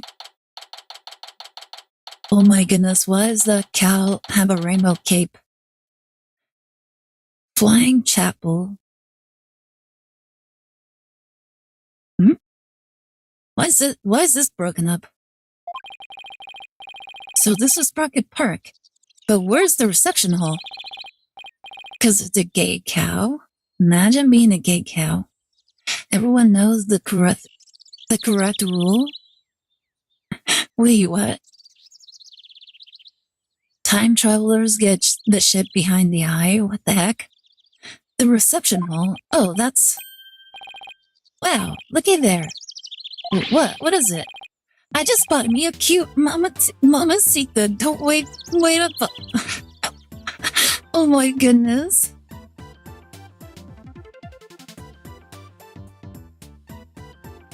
Oh, I said shot, not shit. Oh, my bad.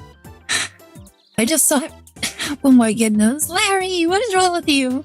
I just spotted me a cute mamacita. Don't wait up, Nick. Hold on, where's the reception hall? Sorry, Nick, a man's gotta stop and smell the roses when they appear. I'm an artist, after all. Oh, miss! Also, I went to sleep for a moment, that's fine. I thought he was going to take me to this crime scene. Well, I'm sure he'll come slinking back when he inevitably gets rejected.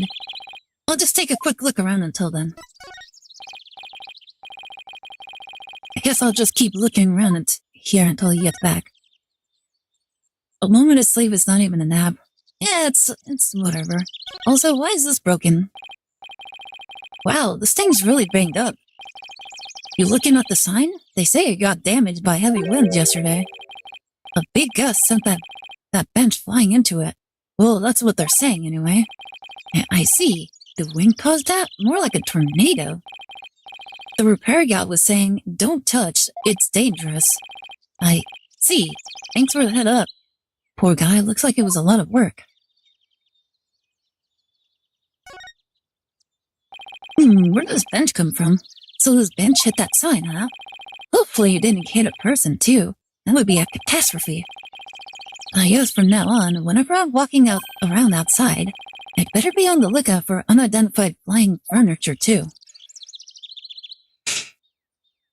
Could you imagine if you walked outside and all of a sudden, like, a bed just flies through the air, like, right in front of you? Just, boom! It's like, wow. Like, what is going on up here? What's this? The morning thing? Wow, that huge airship is moored to just this tiny, skinny little tower. I know it's tied down and all, but it still looks like a good breeze could send it flying. Wow, that airship is huge! Oops, didn't mean to say that out loud. I've only ever seen airships like this up in the sky. But I've got to say, they're mighty impressive when you can see them up close like this. Hey, sorry about that. I actually thought you'd be back sooner. Didn't work out, huh? Well, man, it wasn't a light game today. So now that... We don't live in a desert, Ida, so we don't have to worry about that. Like, I don't think I've ever had to deal with that, but like, hey, what if it happens? If it happens, it happens. So now that you're done, you mind telling me where the reception hall is already? What do you mean? It's right there in front of you. Huh? Right in front of... Wait, what's that you say? Flying chapel? Do you mean to tell me? Yep, Ellie's reception was on that airship. Whoa, a sky-high reception hall? Yep, and that's where you'd find the crime scene. Man, not only does the airship fly through the sky, but the space-time continuum too. But the happy couple's honeymoon got left far behind when it made that time skip though. Here, check the airship out for yourself with this pamphlet. He just conveniently has a pamphlet? Okay. By the way, I figured you could use some backup, so I called in some help for you. You did? Yep. Should be here any minute now. Oh? Who'd he call? Ghostbusters! Vroom! Nani? Wait.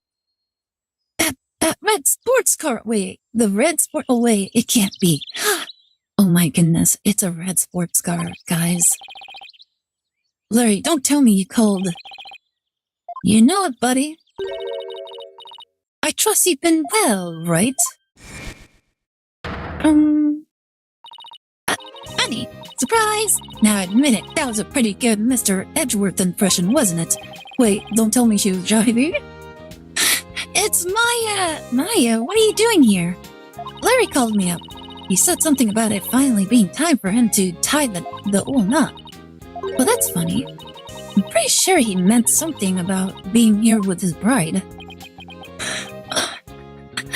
Oh my goodness. Imagine this moment. Maya, I know this is sudden, but please marry me. Nick, what's Larry talking about? He was dumped by his bride. Well, by his imaginary bride anyway.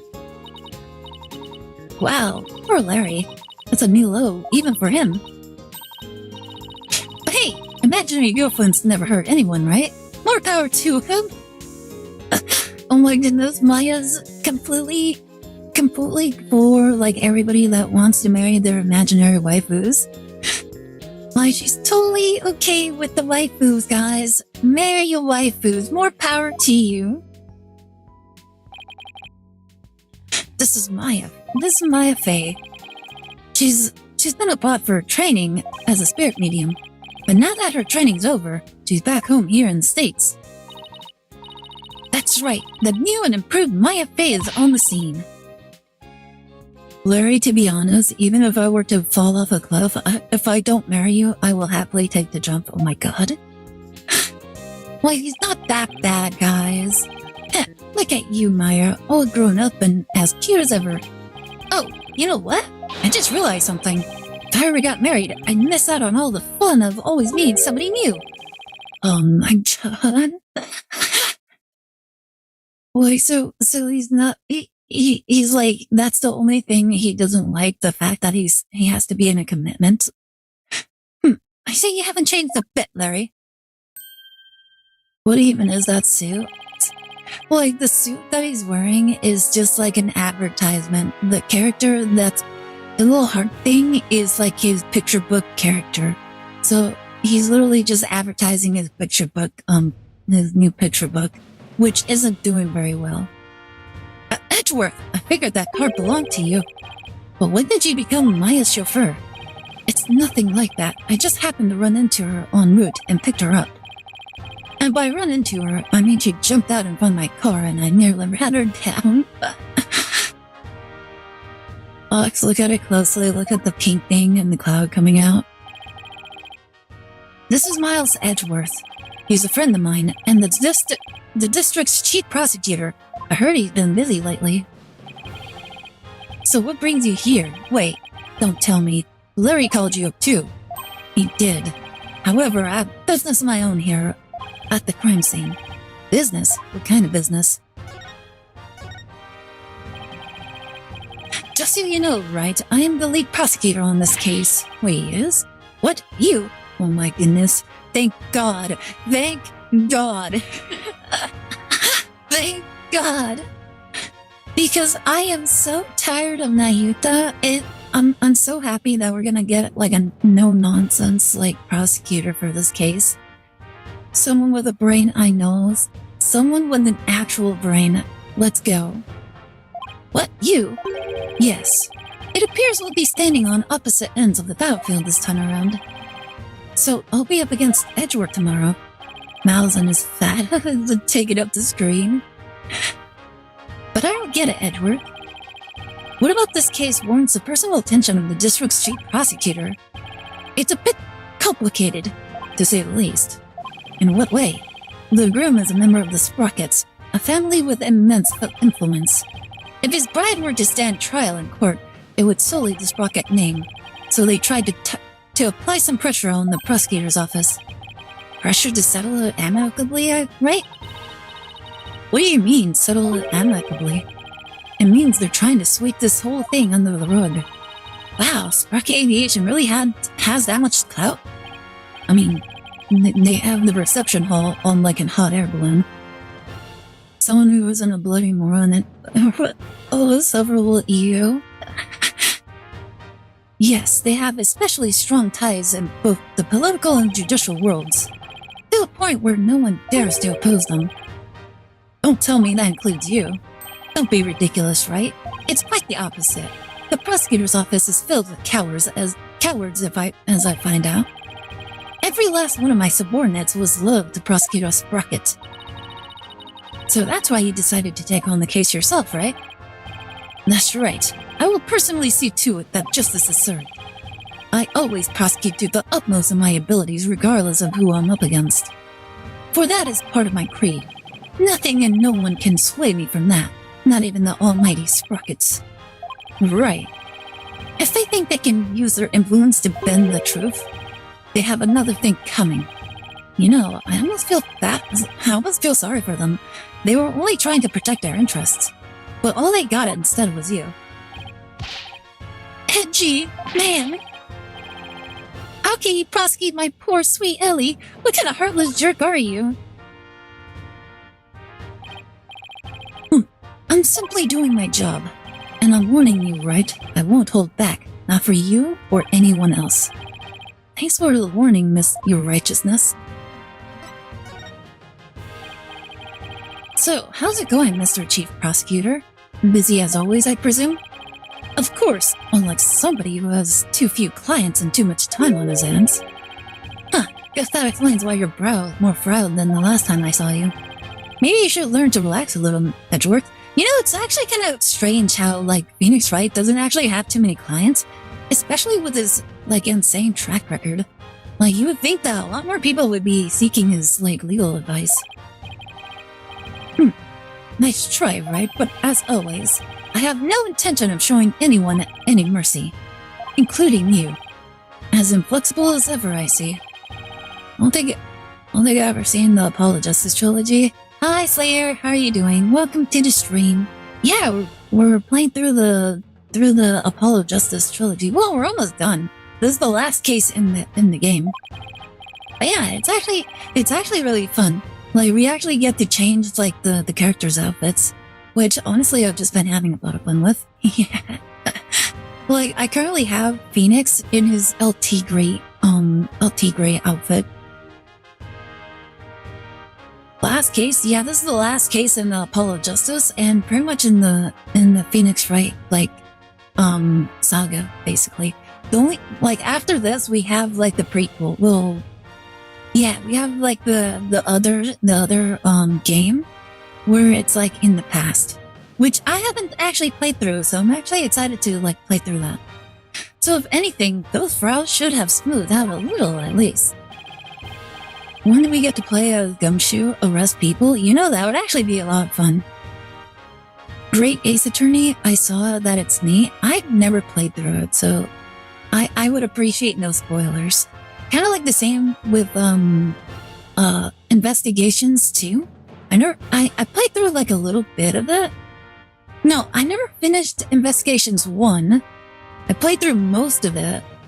And I never played Investigations 2, even though there was a translated version of it, but I never actually got around to doing that. But I did play it this time. And it was a lot of fun. Honestly, Edgeworth, are you really that blind to yourself? I do have to say, in Spirits of Justice, I never understood just how annoying Nayuta was. I only saw translations for a bit until they actually released. I never finished it though. Well, I'll probably get to finish it on my playthrough. But yeah, what was I saying? What was I saying? I don't remember. Bird feed. Thank you so much for the bird feed. I very much appreciate it. Hi, Shallot Card. How are you doing? You having a good day? How's your weekend? He's really self-conscious about those lines, isn't he? Edgeworth, about this incident. Don't forget, Wright, I'm the prosecutor for this case. Need I remind you that I'm not in the habit of sharing information with my adversaries? Not too bad. Good to know. Good to know. I actually got to sleep quite a bit this morning, in comparison to the last 2 weekends. And that was actually really nice. By the time I woke up, my brother wasn't here. Honestly, nobody was here. It was actually a lot more peaceful than I was expecting. Of course, my brother decided to leave the doors open, and so I actually woke up because of my dog. No, I guess we are adversaries for now. And you, Larry. Me? I'd like you to come with me. You have a lot to answer for after that little stunt you've pulled with the suspect. Oh my goodness, so, guys. So Larry actually so in the story, Larry actually helped the prime suspect escape captivity from the police, and during like a police chase, Larry literally shouted at the police, "Stay back, I have a bomb." And so when the police finally arrived at our office, there were like over 40 police officers, and all of them were heavily armed and ready for a shootout. I'm like, oh my god, Larry, what is wrong with you? Why did you tell them that you have a bomb? What is wrong with you? You have a lot to answer for after that little stunt you pulled with the suspect. But Edgy, we're old pals, aren't we? Personal appeals won't work on me, Larry. Now come along. Well, Nick, help me here.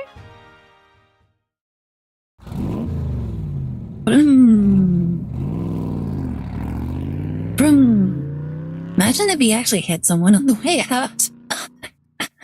Like, oops, I hit a dog. Don't worry, it's fine. Is it me, or is it Mr. Edgeworth as relentless as ever? Yeah, I guess some things never change.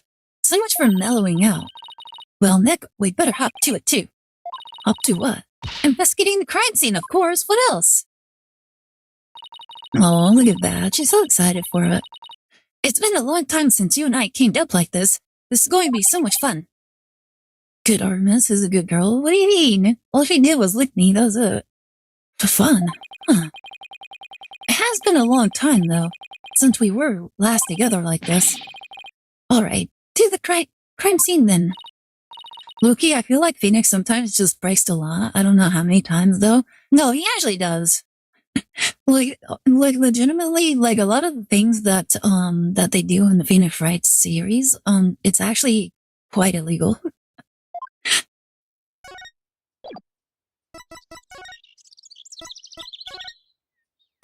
Alright, into the reception hall. Oh wait, is this the lantern they were talking about? I was actually expecting something much more different. So this is the reception hall. According to the pamphlet,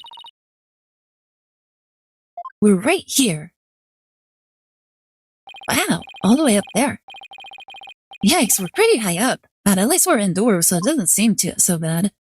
Honestly, has anybody ever been on like a blimp before?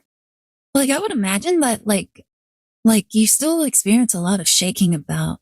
Like, it's probably not like super apparent because it's like probably doesn't sway too much unless there's like heavy winds. But like your body probably like notices it, and it probably makes you a little bit nauseous. Oh look, Nick, it's Emma. Hey Emma, over here. Mr. Wright, Maya, does this mean you've taken the case? Yeah, that's how things kind of turned out. So do you mind if we take a look around? Be my guest. We pretty much wrapped up our investigation, so go right ahead. No, I've only been on an aircraft 5 times. Yeah, I think I've been on an aircraft, I think it's been like 3 times. Like once because I went to visit my brother for his graduation, for his military graduation. So we actually went up to Illinois for a short time. And oh my god, it was so freaking cold. It was so cold out there. I literally had to wear so much freaking sweaters just to not freeze. And it's really such a crazy change for somebody that mostly spent her entire life in the desert.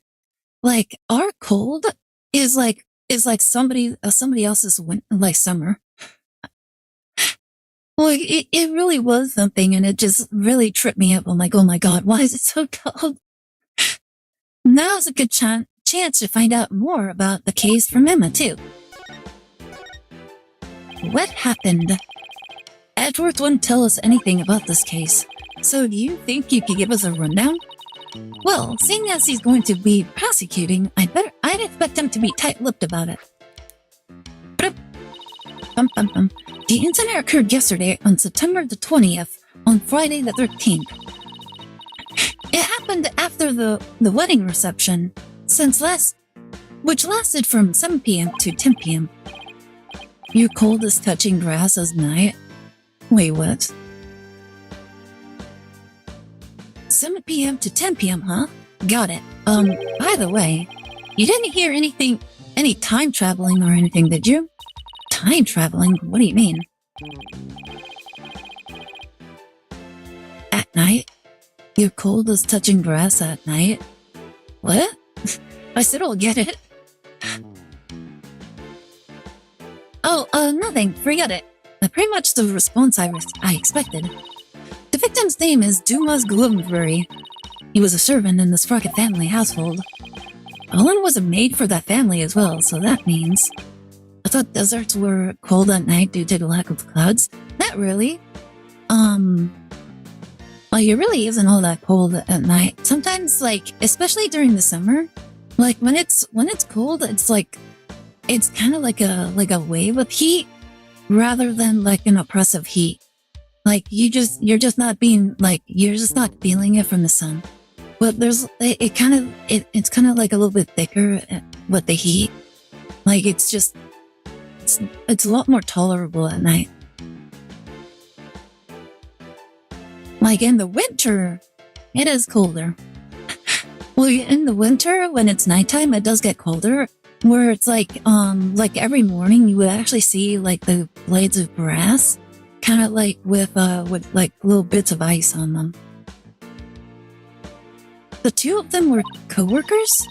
Yes, they apparently knew each other. Mr. Gloomsbury was the lead servant after all.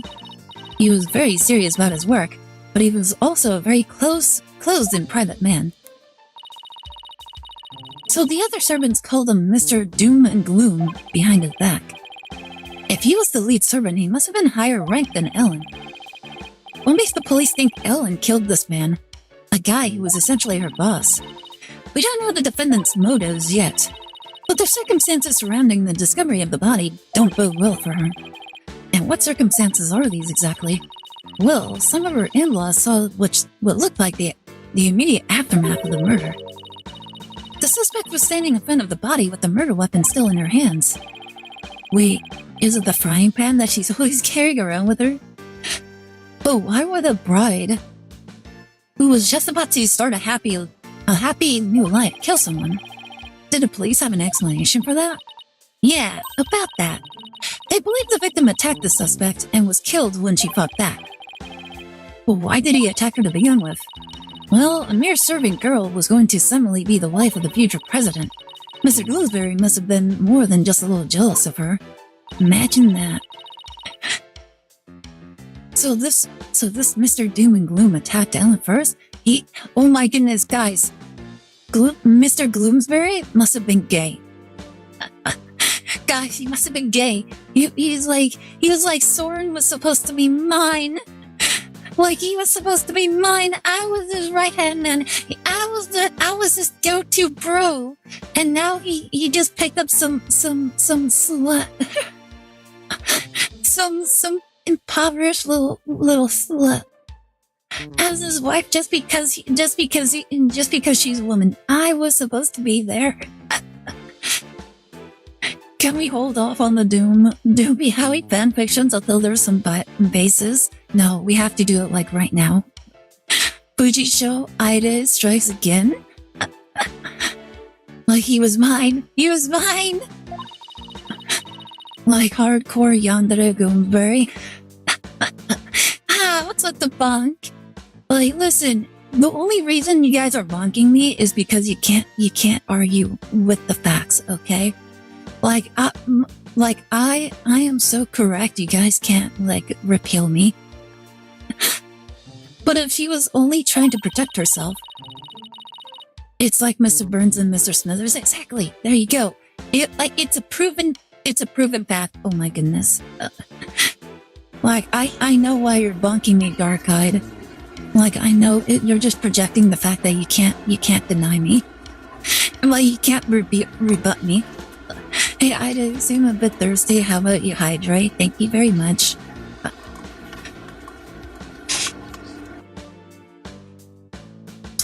Would that count as justified self-defense on her part, Nick?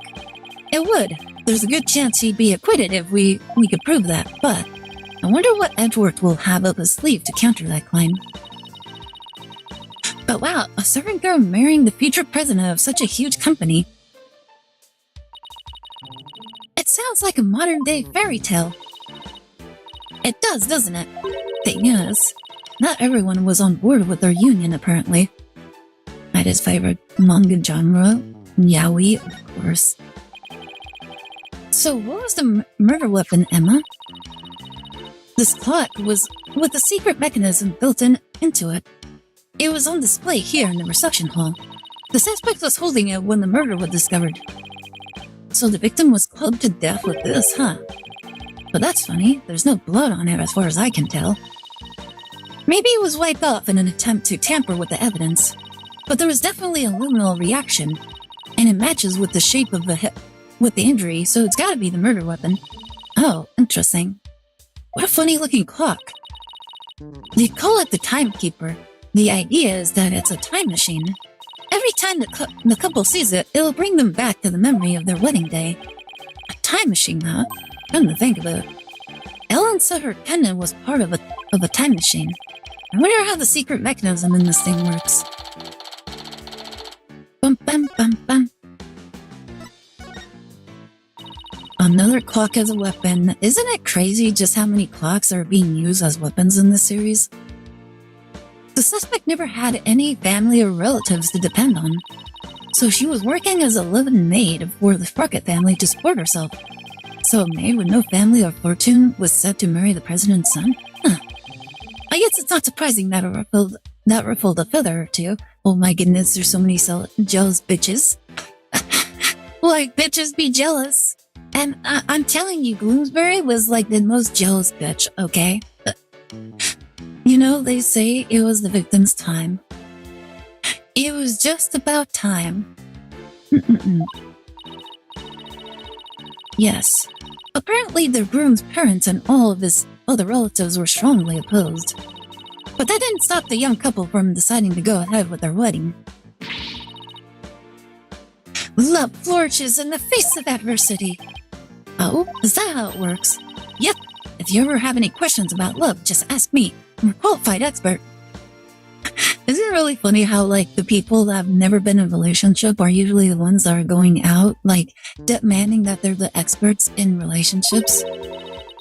I spent all of my spare time in crying watching soap operas on TV. Like, guys, I'm a martial arts expert because I watched Jackie Chan. Like, so if you ever need training in jiu-jitsu or tai chi, I'm your girl, okay? I've watched all the Rush Hours. Like, I know fighting moves. It's like waves, exactly. I'm not sure that's enough to make you a qualified anything, Maya. Oh, and by the way, I heard the suspect faced her fair share of harassment too. And from the sound of it, it got pretty ugly for her. So even though this incident could cause a huge scandal for the company, it might be a boon for those who opposed their marriage to begin with. After all, with Ellen's arrest and everything, the marriage is most definitely off now. Alright, let's see what's around here. Oh, this is the lantern. This must be the lantern the body was found in. Ellen managed to move it quite a ways. It looks like a cow, but it's pretty badly broken. It's a flying cow! That's not a cow, Nick. That's Pegasus, the flying horse. No, it's definitely a flying cow. No way, it's definitely a cow. It's got horns and everything. But look, it has wings. Cows don't have wings. So it's a Pegasus, I tell you. Oh, I know. That pamphlet should tell us. Let's see. Apparently it's called the Pegamoo? It's called Pegamoo. I did not see that coming. Yet somehow the name really captures the essence of what this creature is, you know? Huh, that's strange. What is? Well, this Pegamoo is definitely a male Pegamoo, right? Yeah, I'd say so, with the horns and all. Okay, well, that Pegamoo, there is also a Pegamoo. But look at the pamphlet. Oh, Pega Cat Lantern and Pega Bull. See? The one on the right says Pega Bull, but the other one says Pega Cow, a female Pegamoo. Right? The pamphlet goes on to say how they have Pegamoos for the happy couple. So for Alan's ceremony, there should have been a male and female pair of Pegamoos. Wait, does this mean that Ellen is a male? Oh my goodness. So everyone that, like, is Ellen just a femboy?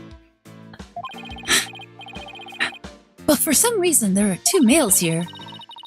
Wait, okay, so either Ellen is a femboy, or Bloomsbury actually like put in another peg of bull in order to kill Ellen, and then take her place as the bride.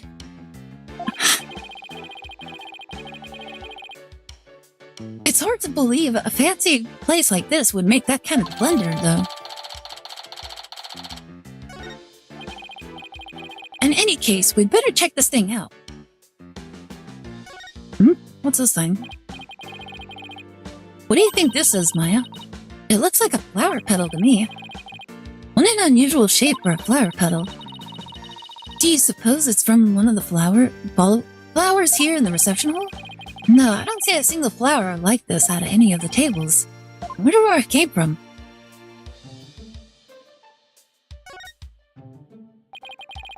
So this is where the body was found.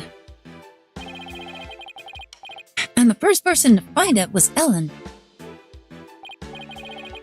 Emma, what can you tell me about the condition of the body when it was found? Let's see, the victim was apparently hit on the back of the head. Here's a photo of the scene as we found it. He has blood on his hand.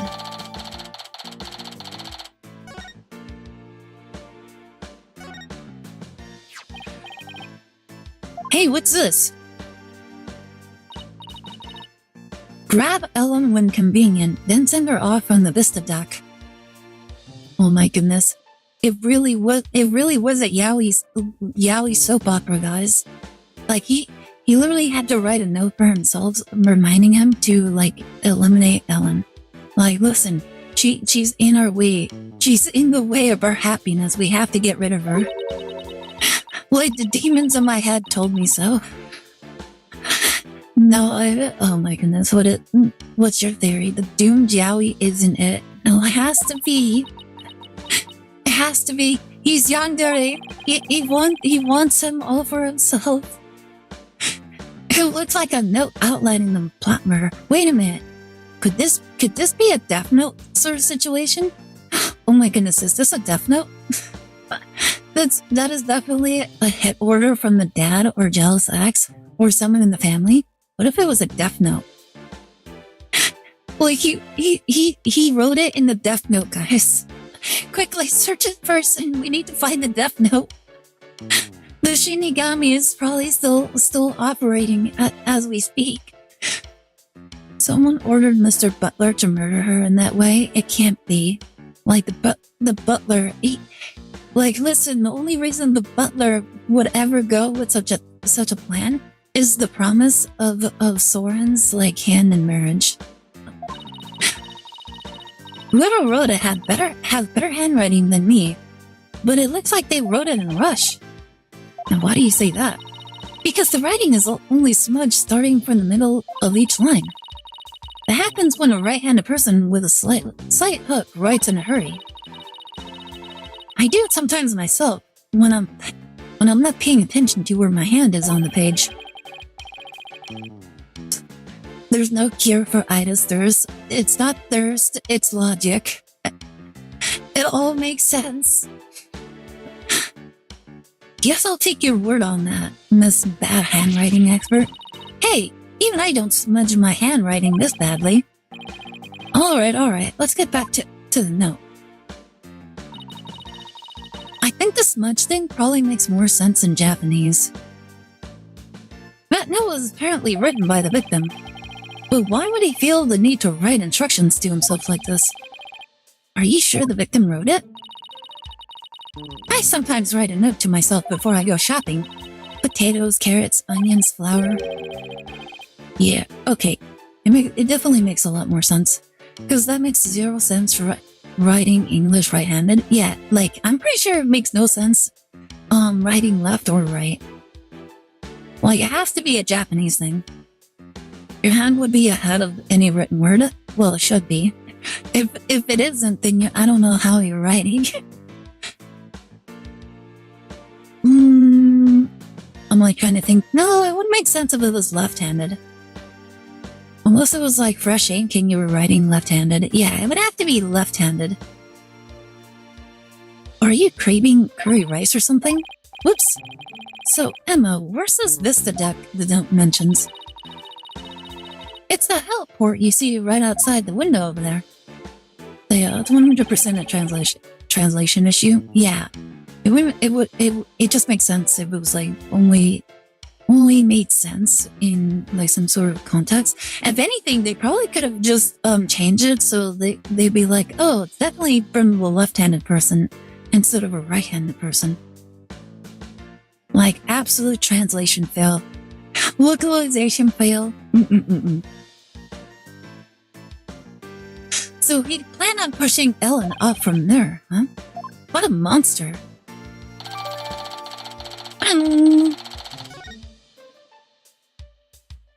Alright, we have a bloody wheel. Did this come from the lantern? Eek! It's covered in blood.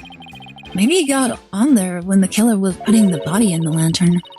Could you imagine going to open a door and finding the knob covered with blood? That happens all the time, don't worry. That'd be bloody awful to say the least. I guess that's about does it for this lantern.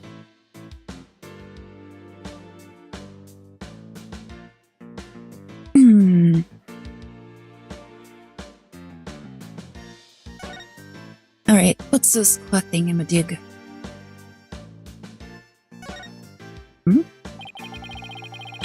This must be where the time machine was placed. I can't believe that such a beautiful memento was used for murder. It's just awful.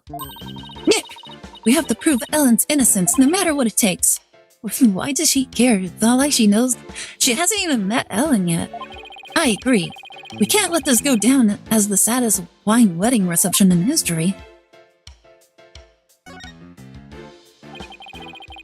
This is the sweetheart table where the bride and groom sit. Because it's a wedding, that's why? Where they gorge themselves on the wedding feast, you mean? Literally no other reason. I guess that makes sense. I'd be too nervous to eat in front of a bunch of guests like this, though. They say that newlyweds are usually really busy during the reception, you know? They have to greet and talk with all of the guests that came to give their blessings. They don't actually get that much time to enjoy their dinner. Aw, I wouldn't be able to stand that. I can't imagine having a huge feast right in front of me and not being able to eat it. They say brides tend to be in an especially hard time because of their wedding dresses. With those tight corsets squeezing their waists, they can barely eat a bite. Really? Sounds like wedding receptions are absolute torture. I guess food still wins out over romance in Maya's book.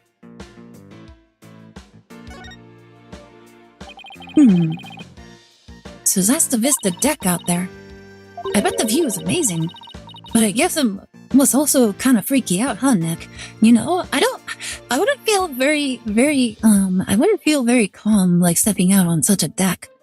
Like, especially on a blimp, and, like, those guardrails, they look so low. Like, they look so low, they look like they're, like, what, 2 feet high? Like, you could probably trip over them. Like, honestly, that feels so dangerous. I feel like it should be more of a cage than anything else. Yeah, kinda. Mostly because there's no surviving a fall from way up here. I think that about does it for this area. Alright, there's the Pegable. Wow, look at the horns on this flying bull vine. He must be a bull. It seems he made it through the ceremony in one piece. By the look of those wheels, I bet he can be rolled around rather easily too. How's he staying in place? That's what I kind of want to know. Yeah, I bet it would be quite a hassle if you had to lift and carry him everywhere.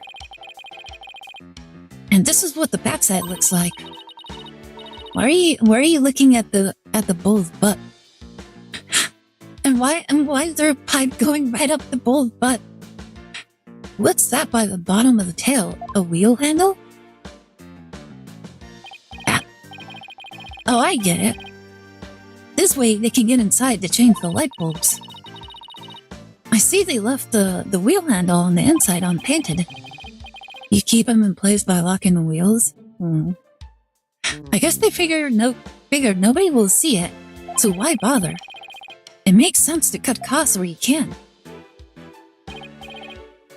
Well, overall, I can't say I see anything strange about this thing. Like how you move a workbench, but I don't really see those, like, anywhere.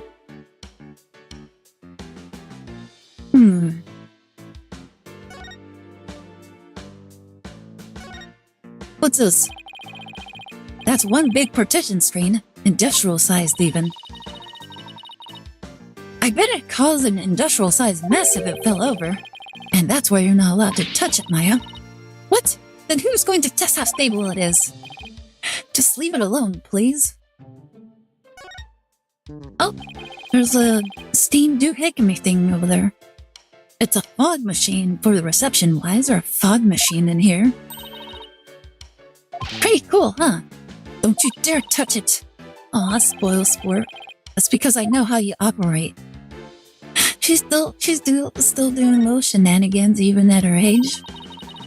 Get a load of that huge set of doors. I bet all sorts of things come and go through here. You ever see a workbench in power sports? You never got to go see a workshop? No. Like, nope, the only thing I've ever really seen was, what do you call it? I've only seen when they do the maintenance, like, every so often, but I never actually stuck around to even watch that. How many years passed? This is from the original trilogy. I think Phoenix Wright in the original trilogy, I think, was like 25 years old. And this, he's 33, so I think it's been like 8 years. Probably 9 in Spirits of Justice, because Apollo has been working with him for like a year at that point. So yeah, I think he's like 34 at this point. Probably approaching 35. For some mysterious reason, I get the impression Aire might like some AI Somium file games. Wait, the what? AI Somium file games? What's that? Like an elephant. I'm pretty sure it's just the bride and groom. This is a banquet hall, not a circus. Wait, what's this?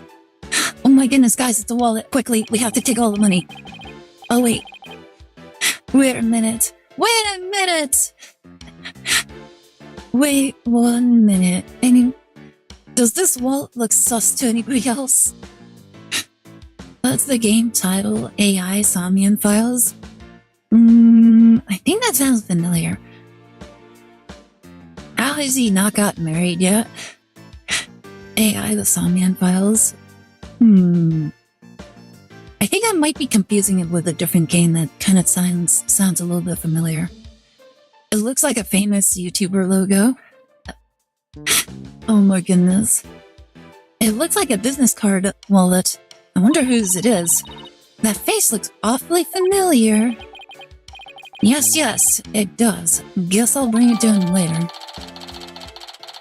Business card wallet. A business card holder with a particularly yet suspiciously familiar imprint in the center. Have you played Ghost Trick? No, I've never played that. I think I've heard of it, but I honestly can't remember what it was. Wait, is that wait, is that little dial on the flowers? What's that thing even doing there?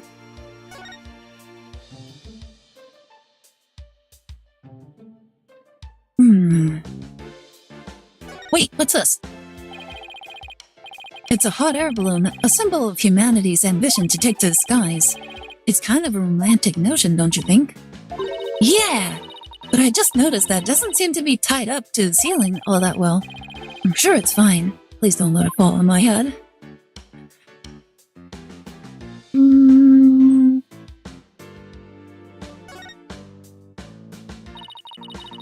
I wonder what this partition is for. I imagine people like the reception staff or entertainers use it.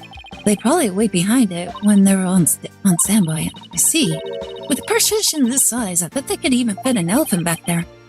Not that anyone's saying would. Let's see. It's a murder mystery game, and it does not take itself seriously at all. Interesting. Plate releases excess water, probably. Vase is probably bolted to the table. If it releases water, wouldn't it just get all over the table? Like, imagine doing that, like, while people are eating their food and just water just drips all over the table. It must be a pain for the people that are working there. There's another fog machine here. It's a fog machine. I wonder if they used it during the reception. Oh, hey Nick, go stand over there for a sec. Huh? Why? Just because, now go! Alright. I've got a bad feeling about this. Oh? Fogmaster 9000 on! Maya, no! Huh? Oh, nothing happened. My fire won't work without some dry eyes. Darn it! All I wanted to do was surround you in a thick cloud of smoke.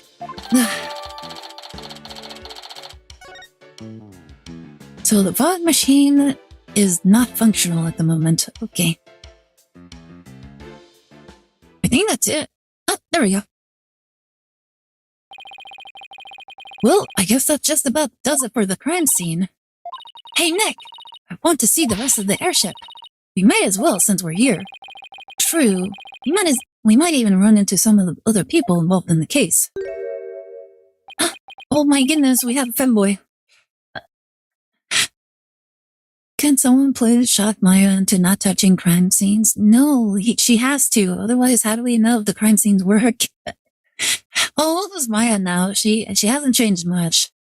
She's taller and she does look like she could put on like some makeup. Let me see. How old is she right now? She is 28 years old. Oh, I guess Phoenix Wright is 34 at the moment. Since Larry, Ham and Miles are roughly the same age.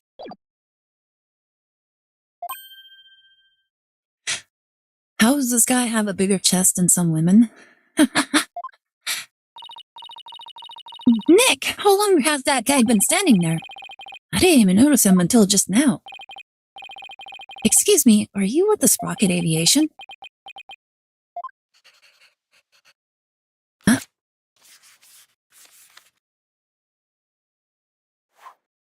Ah! Ow!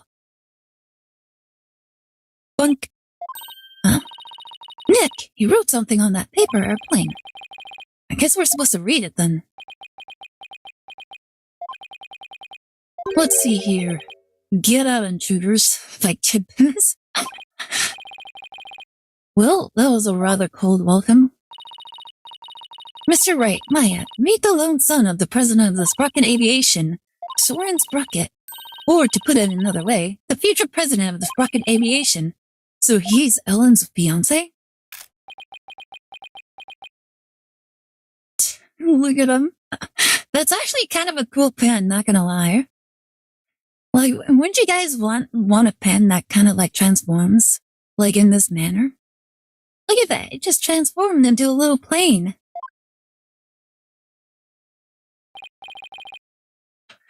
Oh, there he goes. He's kind of an eccentric. I hear he's the genius mentor behind many of the Sprocket Aviation business successes. And two swords, yes. And a mentor, huh? Yep, he even designed this airship. That's pretty impressive. Nick, this is no time to be standing around gawking. We have to go after him. I need to ask him some questions about Ellen. Oh, right. It looks like he was heading outside. Bum bum bum bum. Do we... Oh, the other outside.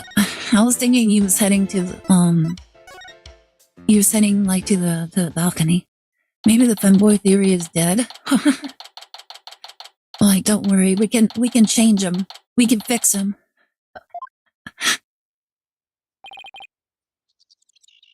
There he is. Excuse me, could we talk to you? Excuse me, do you mind if I ask what you're doing?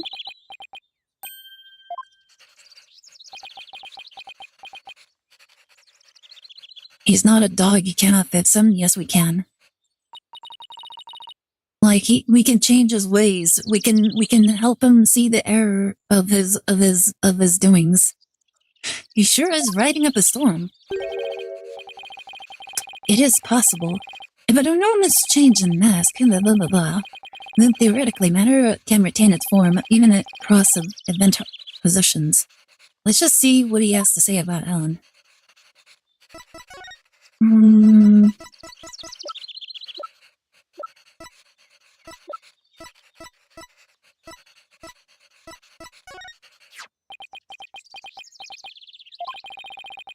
What are you showing me that for? I don't know. I just felt like showing it to you. I hate that I slightly understood him. Mr. Sprocket. I can't read him at all, not even with an item as loaded with sentiments as this.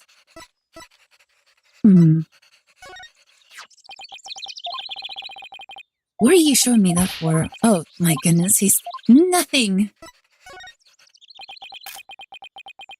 Okay, he really does not care. Does this bring anything to mind? Apparently not.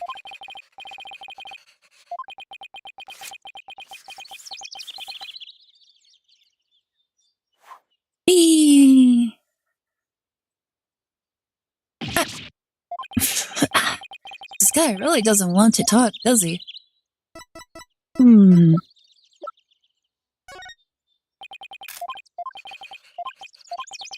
Okay, alright, let's try just talking to him. Excuse me, we'll be representing Ellen in court tomorrow. So could we ask you about the case?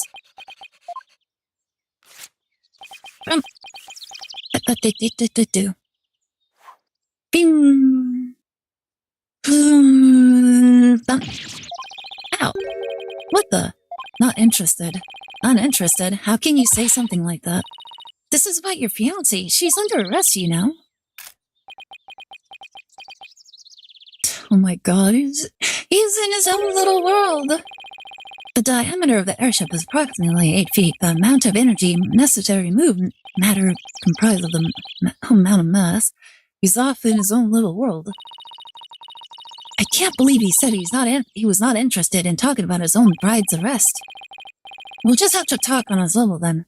With something he might be interested in. Alright.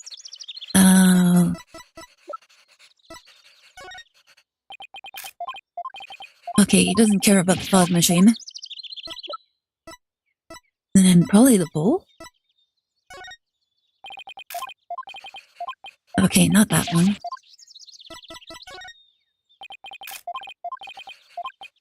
Oh my god, he doesn't care about anything.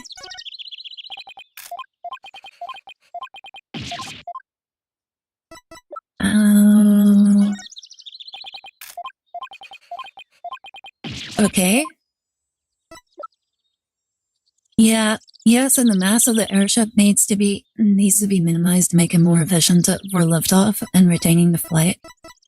We already used just about everything.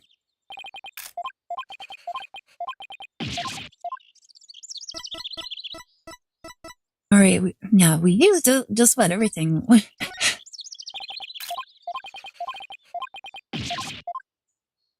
Do we not have anything for him?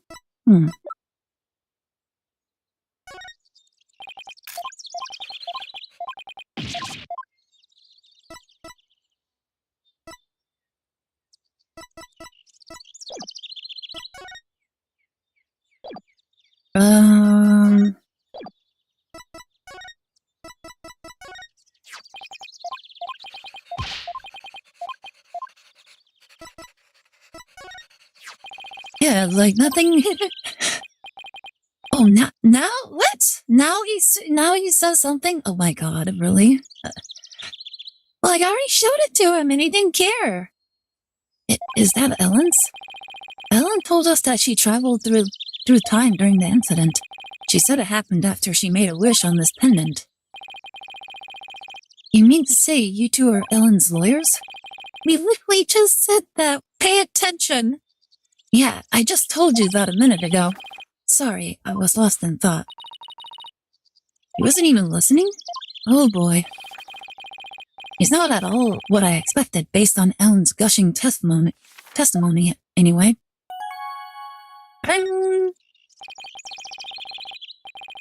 We'd like to ask you about Ellen's case if you don't mind. I don't know a thing about it, so why don't you go ask the police? In other words, not interested. This guy is the worst. Now I feel sorry for poor Ellen. In that case, can I ask you about how Ellen traveled through time? Go on. Guess I got your attention. So, is time travel really even possible? Yes, it is possible. Oh? Alright then. At the same time, it is also impossible the pen I gave Ellen is not supposed to operate as a time machine by itself. What do you mean? The timekeeper, that clock we had displayed in the reception hall, that is the body of the time machine. The pendant is simply a part. Oh? That clock was the murder weapon, wasn't it? But it's a time machine too. What Ellen experienced is akin to traveling down a road by car key. Physically and metaphysically, it should be impossible. Unless, maybe the quantum system inside the pendant somehow accidentally interfered with the natural flow of the fourth dimension? But we're losing him again. Maybe we'd better ask him some more about the time machine. So you've been researching time travel, have you? Moving through the time and space-time continuum would be man's ultimate means of travel. Thank you so much for the head pats. Time travel as a mode of transportation? Since the dawn of time, man has developed multifarious methods of transportation. Horses, steam engines, gas engines, airplanes, spaceships. But they are all fundamentally similar in that they constitute three-dimensional movement. Travel through space-time continuum would shift mankind into a new paradigm. I don't know why, Nick, but I'm getting awfully sleepy all of a sudden. For generations, Sprocket Aviation has advanced development of transportation. Therefore, it's only natural that I would research time travel as man's next great leap.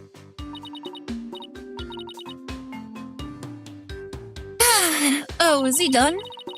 So what exactly does all that stuff he was saying mean, Nick?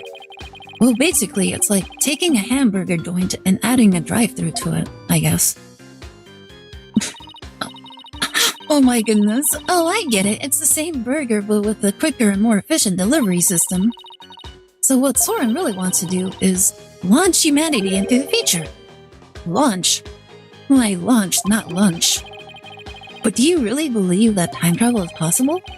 It only becomes impossible when man stops daring to believe. Besides, time travelers do exist, you know. But you wouldn't understand. Oh? Did you hear that, Nick? Time travelers really do exist! All I know is Soren isn't the easiest guy to wrap your head around. Oh? I don't know. I kinda like the way he talks. He's full of hope of the future. He's more passionate than I thought, too. When it comes to inventions, anyway. Yeah, his apparent lack of concern for Ellen is troubling, though. So, I hear that the rest of the Sprocket family was opposed to your marriage. What are your thoughts on that? Apparently, he didn't really care. Master Soren! Oh. Oh my goodness. It's a femboy, guys. Oh my god, everybody calm down. Hi, Horizon. How are you doing? Are you enjoying your weekend? Oh my goodness, this is a beautiful man. If time travel were to exist, an inventor has to worry about a bullet going into him. True. Spirits exist, but time travel is impossible, duh. It is time for the meeting on next term's project. They should not be allowed to exist to preserve humanity. Like, literally, you can go back in time and get rid of anybody you deem was problematic. And that could honestly just destroy the world as we know it. What is this? Daydreaming about your invention again? Tut tut, you are the future president. You must consider the business side too. Oh my goodness, he has a gun! It is I found Soren. Send the car over at once. Wait, a radio? Why is it so big? I'm not interested. Oh, Master Soren, you do give me quite the headache at times.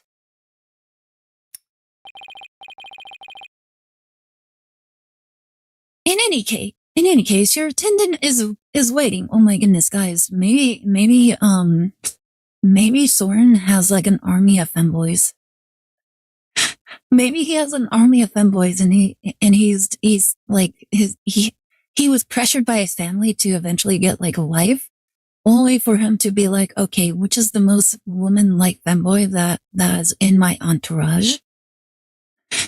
Like, just to get, like, maybe that's the reason why they're so opposed to the marriage, because like they're like, we asked you for a bride, not for a femboy. Like, but they are a bride, Mom. Well, look at her. She's beautiful. Please go to him now. When you got a pet parrot that is mechanical because a real one wouldn't tolerate you, must be real rough, buddy.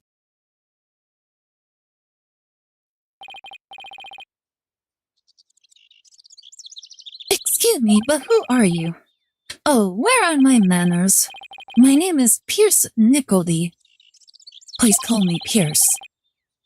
I am the Sprocket family butler. Nick, he's a butler. I didn't know they actually still existed. I thought they were just on TV and stuff. And who might you be, if you don't mind my asking? Oh, I'm Phoenix Wright, Ellen Wyatt's lawyer. And I'm his assistant, Maya Faye. I'm a spirit medium. Oh, so it is you. I am most grateful to you for taking on Miss Ellen's defense. You have my sincerest thanks. Don't mention it. So hey, speaking of the case... Oh, one moment, please.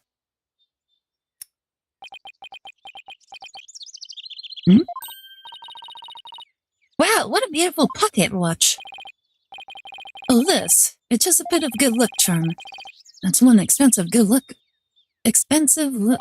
charm. But I guess it makes sense, knowing the time is pretty important in his line of work.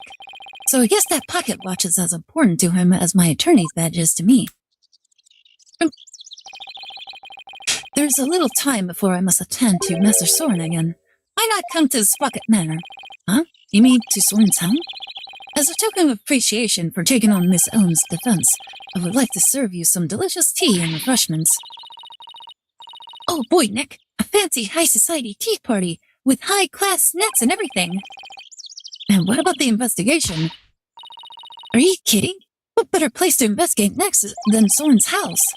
I don't know, do you really think his house is going to give us any new leads? Of course it will. I say we take the butler up on his kind offer and go to Soren's place. All right, you win. Very good. To the Sprocket Manor, then.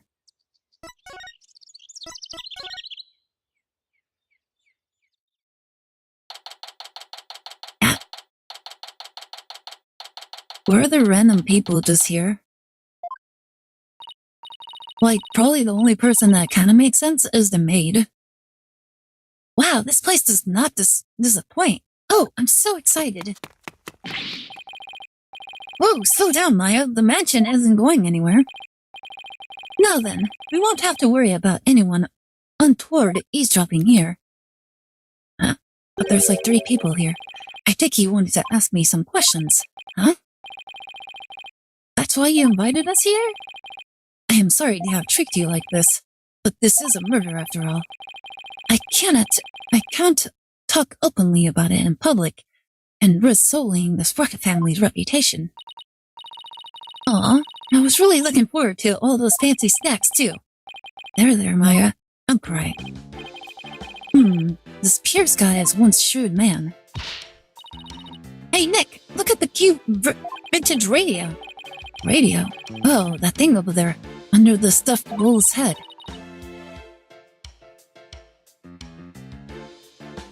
I'm gonna take a closer look.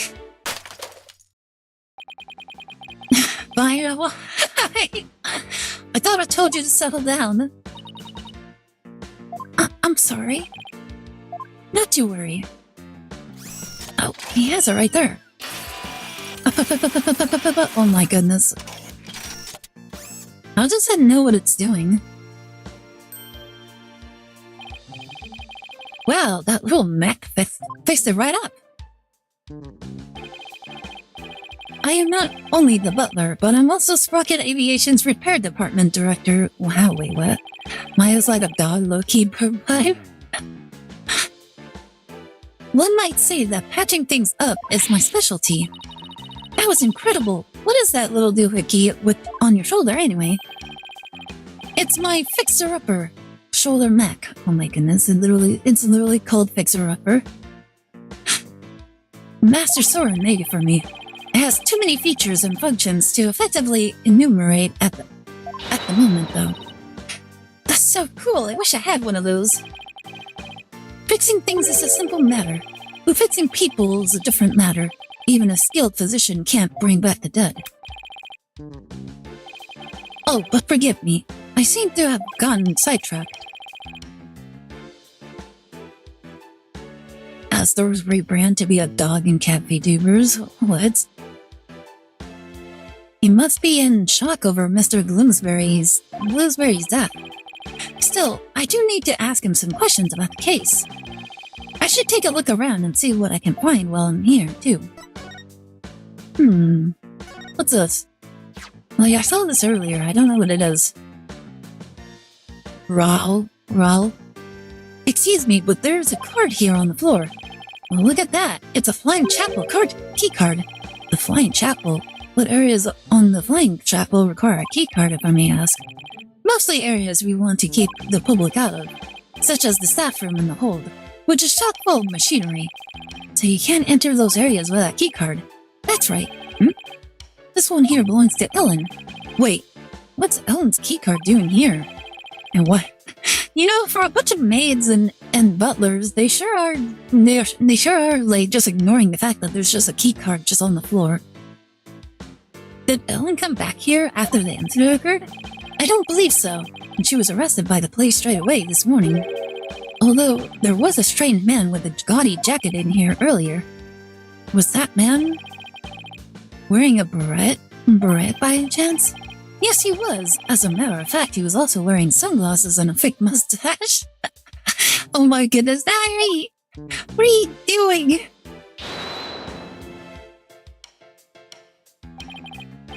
I knew it. The only question is, what was he doing here?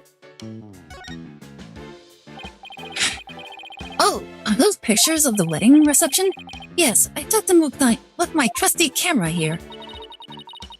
Do you mind if we have a look at that photo? Be my guest. Take as long as of a look as you like. Ooh.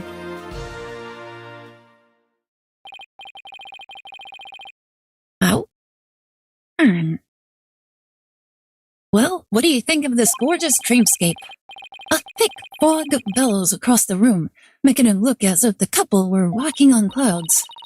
Wow, look at how beautiful Ellen is here. She looks a little nervous though. Well, that's Ellen, the fine boy. She does, doesn't she? Hey, look, there's Pierce. Really? Where? Right there, behind the sweetheart table. Hey, you're right. I bet he was there attending to the happy couple the whole dinner. It's pronounced beret. Beret? Did I not say that?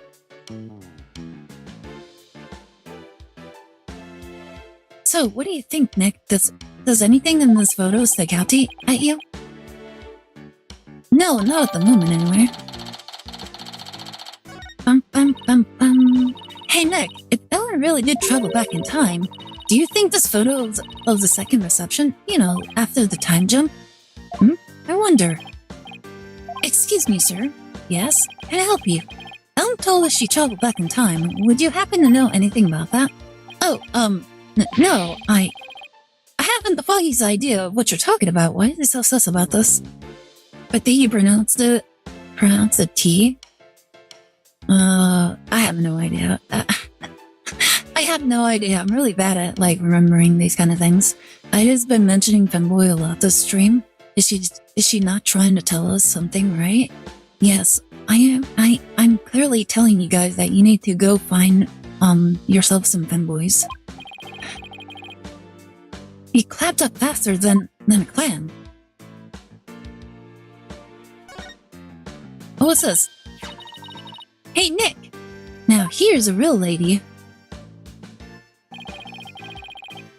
She looks smart as a whip, doesn't she? I wonder who she is. We didn't see her on the airship. That is Celine Sprocket, Soren's elder sister. Ah, okay. Beautiful and capable, she was a great lady. Soren's sister? Think I see the resemblance. Maybe I'll show Pierce this photo later and ask him about her. Why did he say that she was a great lady?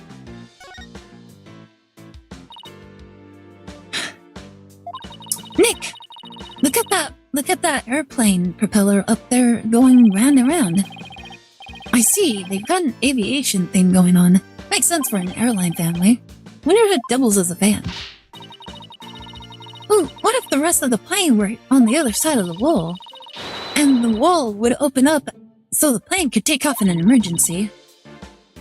Unfortunately, I'm not going to go search for a femboy. I don't sword fight. No, we have to. The femboys are your future. Femboys are the future. How cool would that be? If that's what's behind the propeller wall, then what's behind the wall across the way? Oh, I know. Maybe it's the rest of them. Must be where the sprockets get their milk. But it's a bull. You don't get milk from a bull. Oh my goodness. Nick, first of all, that's a beef cow. And second, bulls don't make milk. Oh, right. That's what I get for trying to play along.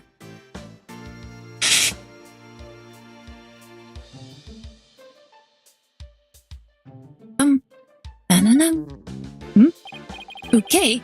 Oh, it's the bridal bouquet. Hey, Nick, how about I throw it? And you try to catch it. Why me? Just because. I bet you look hilarious flailing around trying to grab it. But doesn't tradition dictate that it's the ladies that go after the bouquet? Who cares? Just catch it.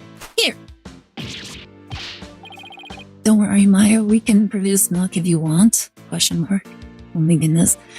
Ow! Hey, you threw that right at my face! Oh, did you want to catch that bouquet? Trust me. Why not?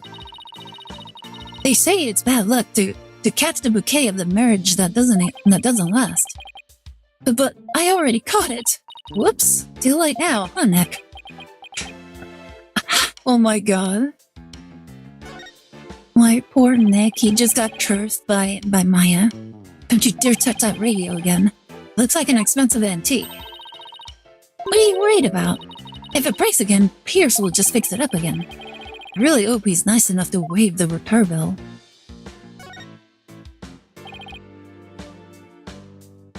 Well, bull? Come to think of it, there was a bull logo on the side of the flying chapel, too. The president of the company must have a thing for cattle. The bull is the symbol of the sprocket aviation. To be as strong and steady as a bull. That's the company creed, you know. Probably for all the backbreaking labor they put their employees through. By the way, that bull logo on the flying chapel, the one with the rainbow wings? His name is Rainy the Rainbow. Got it? I get it. He's a rainbow-colored bull, so he's a rainbow, right? What a memorable name, huh, Nick? Yeah, for the lameness of the pun. I think that's it.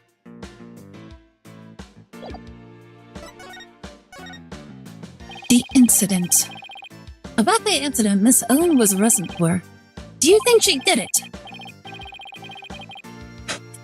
Well, I can't prove it yet, but no, I don't think she could have done it. I guess you could call it a gut feeling. Bongo burb. I see. I guess we have different opinions then. Do we now? The prosecution says that when Bloomsbury attacked Miss Ellen, she fought back and ended up killing him. I agree with this perspective, or rather, that is the consensus of the entire Sprocket family. Even so, I heard an interesting story from the chief prosecutor, Edgeworth. I heard that the Sprocket family had tried to pressure the prosecutor's office into burying this case.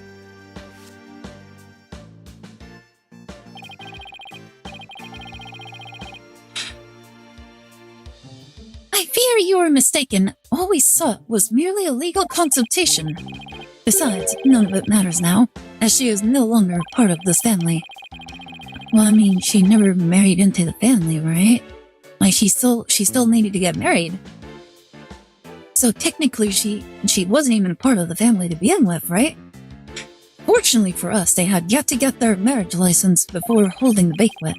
So basically, once they realized they couldn't sway the prosecution, they cut her loose.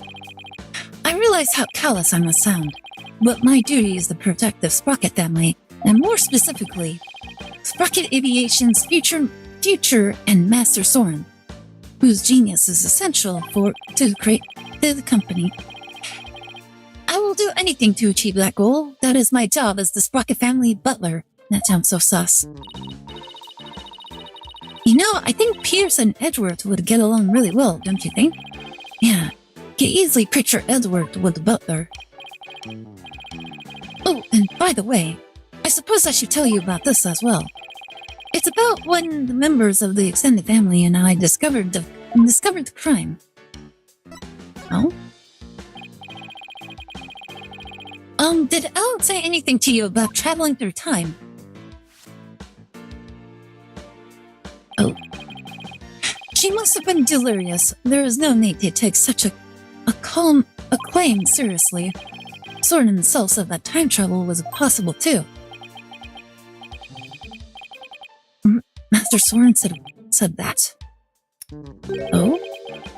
It sounds like he is still stuck in the past. He's psychologically stuck, I take it. Oh? Phone call? Excuse me.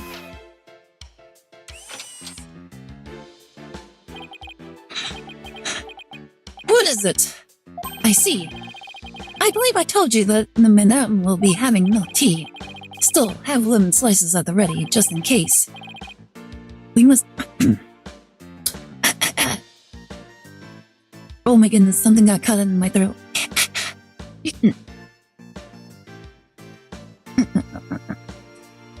We must not disappoint her, understand? We sure are busy. All in a day's work. Still, we really do need Master Soren to start focusing on the business side of things soon. Could you tell us about the thing you mentioned about Soren's past? There is something in Master Soren's past that he wishes he could change. Please forgive me, this isn't something I should be sharing with strangers. Now I really want to know what Soren's still hung up on.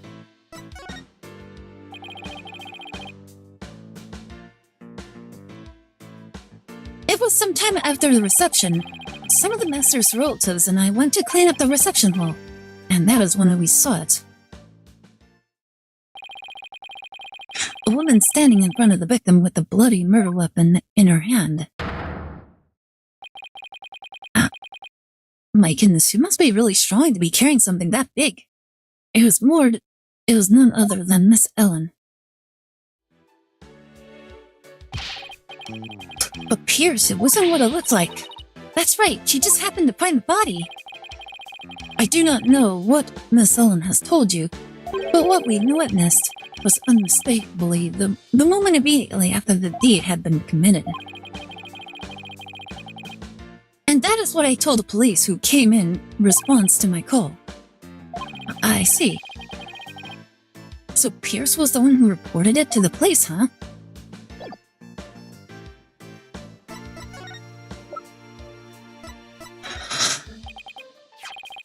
Pierce, the woman in this photo is Soren's older sister, Selena, right? I don't think we've met her yet.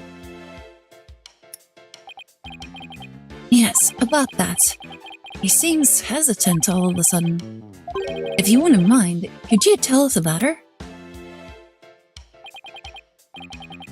Alright, very well. She's a big part of Master Soren's past, after all. Soren's past? Master Soren will become the next president of the Sprocket Aviation. However, that wasn't always so. Miss Selena Sprocket, Master Soren's elder sister, was next in line. So why isn't she becoming the next president? She's dead. Because she died. In a car accident. Oh my goodness, another car accident. What? I had no idea. Actually, Master Soren was also in the car with her at the time of the accident, losing the sister he loved right before his eyes devastated him. Ever since then, he has buried himself in his research on time machines.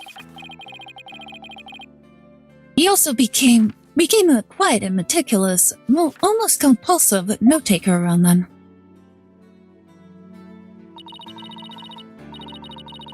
He seemed so stiff and robotic, I had no idea he was carrying all that around inside him. Master Soren has abandoned the company business and spends all of his time on inventions. As the family butler, I am truly concerned. I believe it is high time he let go of the past. Hey Nick, what are you doing here?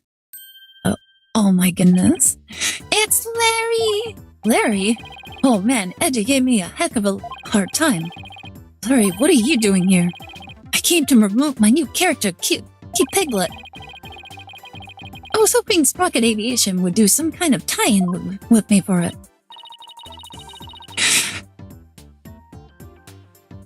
Wow, I didn't know Larry was such an impressive businessman. You can learn a thing or two from him, Nick. Why don't you promote your agency to them? Now's not exactly the time for that, in case you haven't noticed. See, and this is why you'll never be rich. Actually, Larry, I've been meaning to ask you something. You were there on the Flying Chapel yesterday, right? Huh? Was I? What were you doing there? Nothing. Whatever it was, I bet it wasn't anything to be proud of, but never mind that. Did you say anything that had to do with the case? Scratch that. Let's start with you. We'll start with what you weren't involved in. You weren't involved in this case, were you? Uh-oh. Larry, get back here! Hey, Taka! I just knew it. When something smells, it's usually the butts. Come on, Maya, after him. Oh, are you leaving so soon? We, have to run. Thank you for making time for us. I know you have to investigate, but please try to spare the family's feelings as you do. Yes, of course.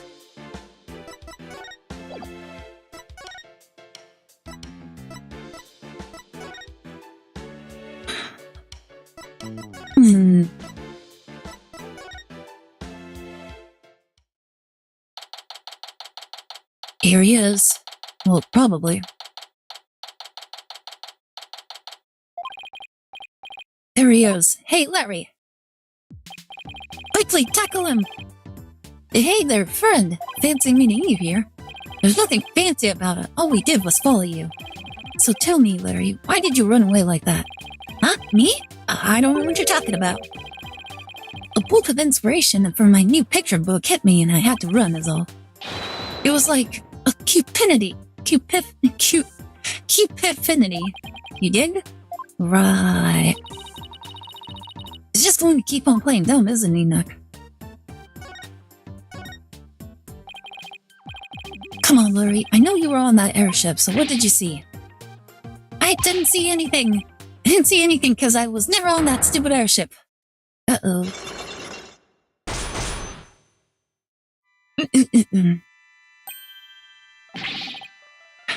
Cyclops! You say something? Gesundheit. The spiritual power of this Magatama allows me to see these mystical locks that appear when someone is trying to hide something from me. They're called Cyclops, and when I see them, I simply present the Magatama to try my hand at breaking them.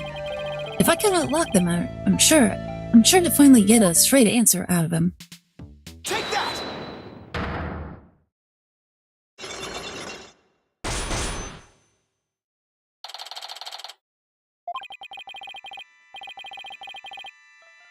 Just no time for games, Larry. I will find out what you're hiding. I'm telling you, Nick, you got it all wrong.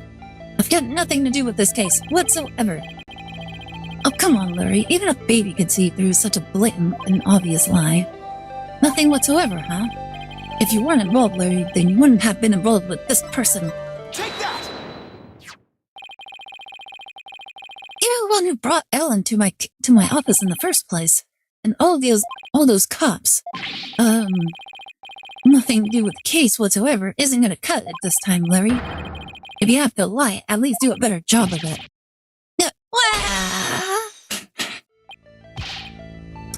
Don't diss me, Nick. If you're so convinced I'm lying, then let me ask you this. What makes you think I was on that stupid old airship anyway? Let me see some proof, if you got any. Doubling down, are you? Fine. If you want proof, Larry, here's the proof that you were on that airship.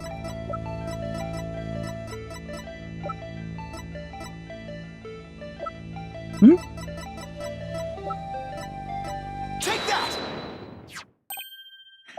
Uh-oh. This is your business card wallet, isn't it, Larry? I found it in the reception hall. Ah! Time to complain, Larry Butts. What exactly are you hiding? Alright, fine, you got me. I'll tell you everything.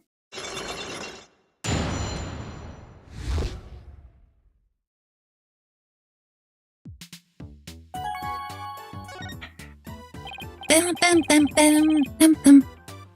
Larry, what were you doing on that airship anyway? Well, I went there to deliver the welcome to our wedding sign they ordered from me. Huh? I didn't know you took on real jobs like that too.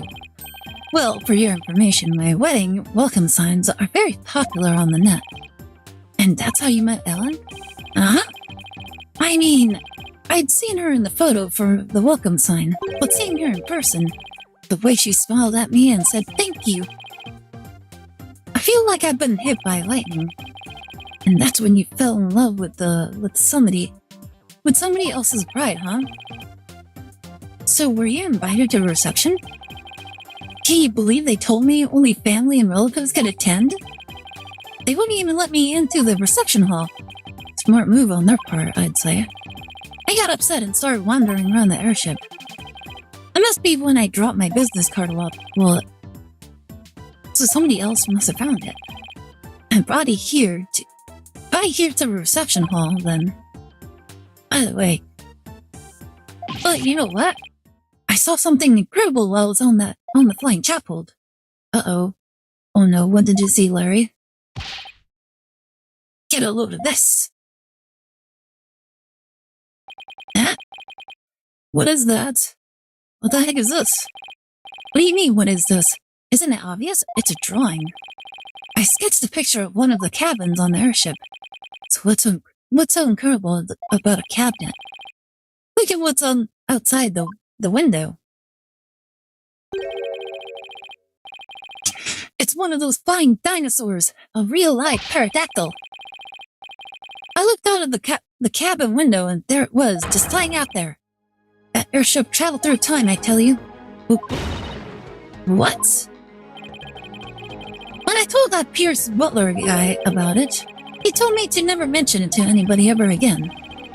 But why would he try to keep you from spouting what is clearly just nonsense? Maybe Rocket Aviation is secretly developing a time machine. No way. Nick, this case is totally awesome. Larry. You didn't tell Mr. Edgeworth about this, did you? Of course not. Edgy would just roll his eyes and think I was off my rocker. I didn't even tell him I was wandering around the airship. I told him I met Ellie at the morning dock, and we ran away together. Yes, I can see Edgeworth's eyes rolling right out of his head had he heard about this. Bam, bam, bam, bam, bam, bam, bam. So Larry also experienced a time slip somehow. But how is that possible?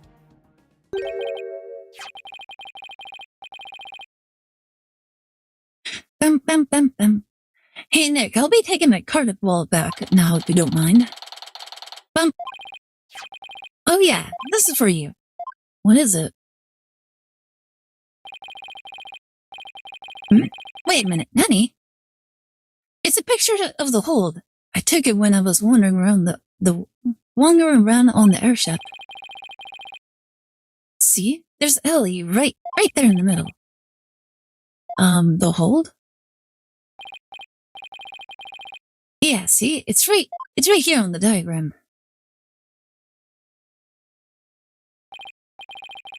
Okay, so now I know where the hold is, but what was Ellen doing there? Well, they were using it as a prepping area for the reception. I see. And around when did you take this? Before the reception. I took it while Ellie was getting everything ready. So this was taken before the incident occurred? I don't know if it'll be of any help, but thanks for this anyway. Bam, bam. By the way, Larry, I heard that the door to the hold is controlled by a security system. So how'd you get in there? That's a trade secret. Can't tell you. And the hits just keep on coming. Well, I guess that's basically a wrap on the investigation. Not quite, Nick. I want to meet Ellen too. Oh, that's right. You haven't met her yet, have you? Okay, let's head over to the detention center so you can say hi. Hi.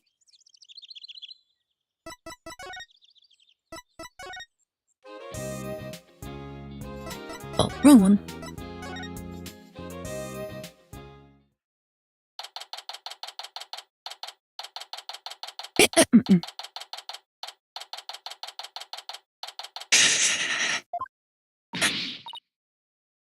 No, why? Please understand that this isn't Master Soren's best interest. Sounds like Ellen's busy talking with someone. Oh, Annie. The next president cannot be married to a criminal. It would disgrace rocket aviation. Miss Ellen, I need you to forget about this marriage. Pardon us. If it isn't Mr. Wright, so their marriage is definitely off? There's no other choice. We cannot have a criminal in the family.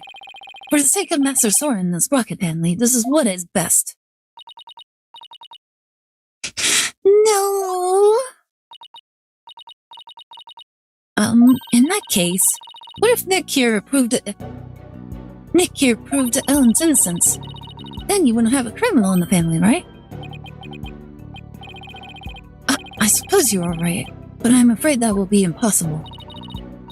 I thought true, not for Nick. He may look like a nobody, but he can do some pretty amazing things. Oh my goodness. I don't take cases all lightly, so rest assured I will prove her innocence. Mr. Phoenix Wright, I understand your name is quite well known in the judicial world, but for better or for worse. Pierce, I want you to promise me this. If I can prove Ellen's innocence, then you won't stand in the way of Soren and Ellen's marriage. Very well. But not even the most talented lawyer in the world can change reality itself.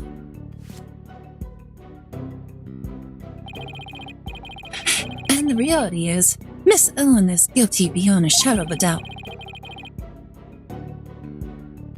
I believe that's where you're wrong, Pierce. I'm clean, I swear I am. Obviously, obsessively, compulsively clean.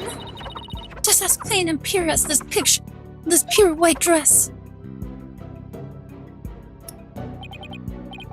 Fine, you have my word. But you will be the one to regret this promise.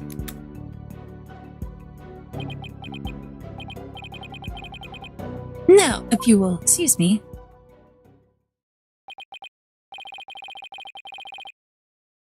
Now I have all the more reason to win this case. Ellen, we finished our investigation and we'd like to talk with you about what we found.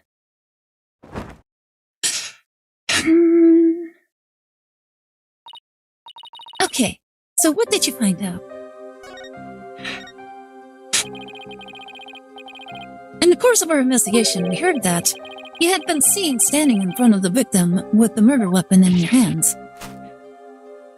Wait, her hair was so short. Did Soren purposely find a tomboy wife? She did. Like, either she's tomboy or she's femboy. It wasn't what it looked like. It's true I was holding the murder weapon. But when I found him, he was already dead. I panicked, and I was hoping I could go back in time again like I had done earlier.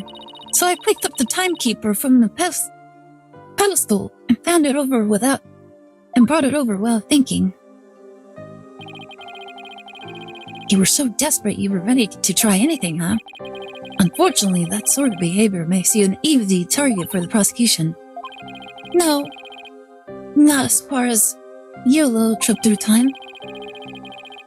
None of your in-laws could confirm your story, I'm afraid. I see. The only exception is Larry. He said he saw something. Really? What did he see? Can't say I quite believe it myself, but Larry claims he saw something incredible. He claims he saw a pterodactyl flying outside the airship.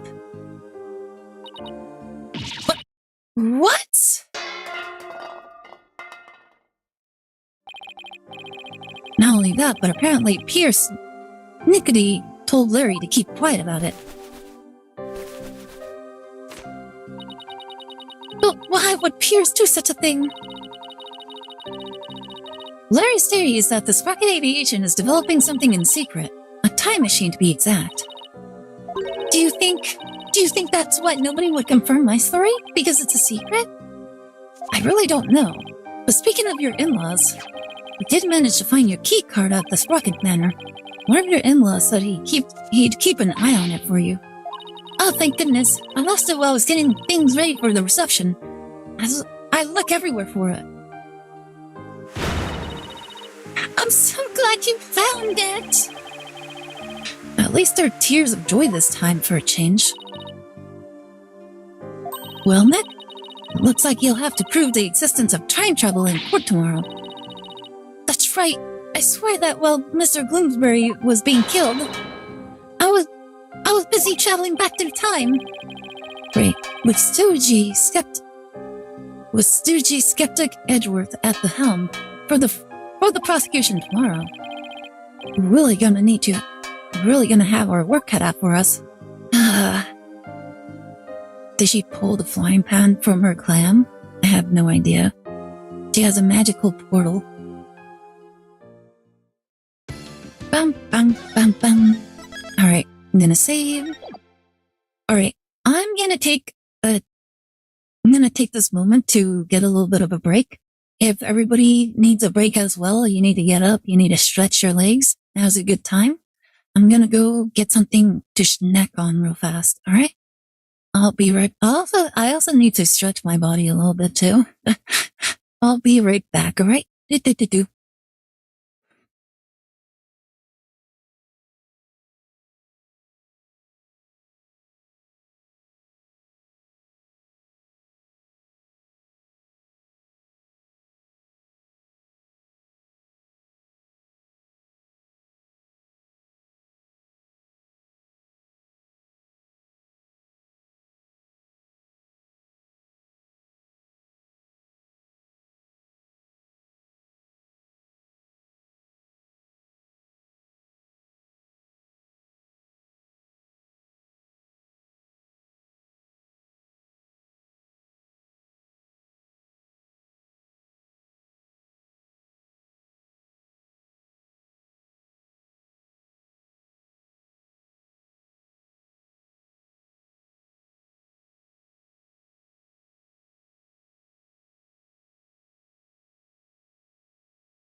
Here we go. I stretched a little bit. I also went to go pee real fast. I washed my hands, indeed. And I also have got myself a little bit of a snack as well.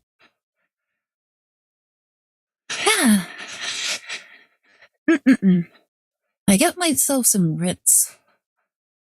Little bit of Ritz. Anybody want some Ritz?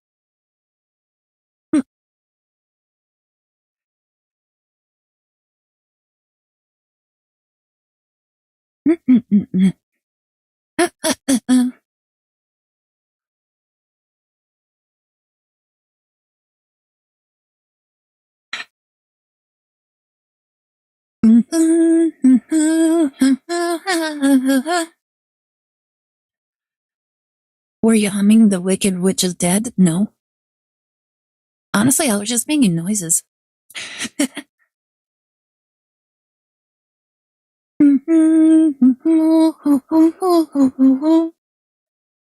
I had some Ritz earlier.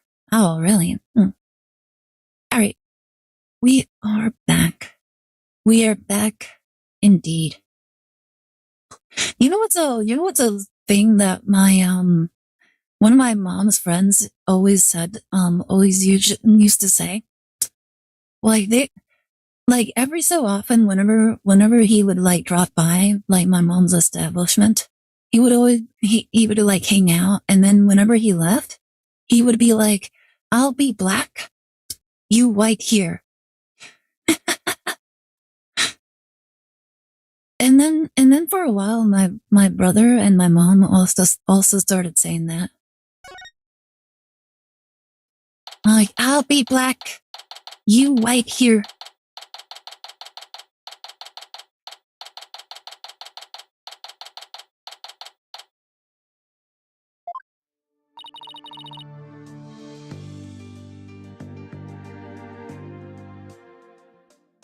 Good morning, Mr. Wright. Good morning, Alan. I see you're still wearing your wedding gown. It must be very awkward to be wearing that in prison. And I will continue to wear it until our marriage is saved. Oh, Soren!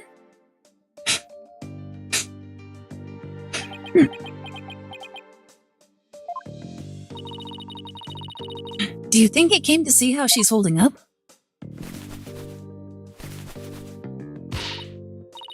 Soren, my love, I came all the way to the courthouse. You came all the way to the courthouse just to see me? Oh, Soren, I don't know what to say. Blueprints. Huh? The engine blueprints. I can't find them. Do you know where they are? Oh, they're in your room, third shelf from the bottom on the right-hand side. Ah, I see. Ah, wait, that's it? He's leaving already? Don't tell me he came just to ask about some stupid blueprints. Is he really that cold of a person, or is that just how he comes off, I wonder? But what about me, Soren? Ellen, he's back. Come home soon. I'm lost without you. Oh my goodness, wait, what? Oh, that was actually kind of sweet. Soren! Later. It's normally step on a crack and you will turn your mama black, or step on a crack and you will break your mama's back. I don't think I've ever heard the thing where it's like you turn your mama black. I don't think I've ever heard that one. That's actually a brand new one. I never heard that one ever. Looks like showing your vulnerabilities is the fastest way to capturing a woman's heart. You should take notes on this, Nick. Please leave me out of this. You know, it also makes sense because he literally came by and was like asking, where are my blueprints? He's probably always lost in his own little world, and so having someone to kind of like balance that where like he probably has the worst time like keeping track of where anything he has is at. And so having somebody to like keep track of that for him is probably means a lot more to him than it would to a lot of other people. Anyway, it looks like Soren isn't big on words, but it's clear that he cares about Ellen. Knowing that, I actually feel kind of relieved. Oh.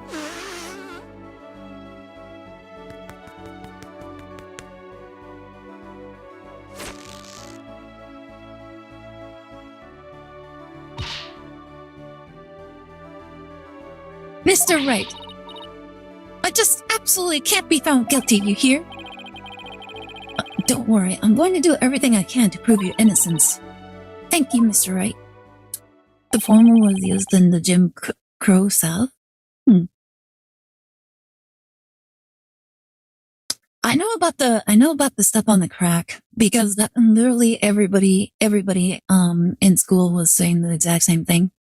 That's why I now have a habit of never stepping on a crack. To this day, I subconsciously tend to not step on cracks anywhere. Also, Soren, your girl is crying. Stay and comfort her, you excuse of a man. He's not open about it, okay? Honestly, it doesn't seem like he knows how to handle these sort of things. The trial's about to start, sir. Edgeworth, knowing him, he's not going to yield an inch. So I've got to fight with everything I've got and save Ellen.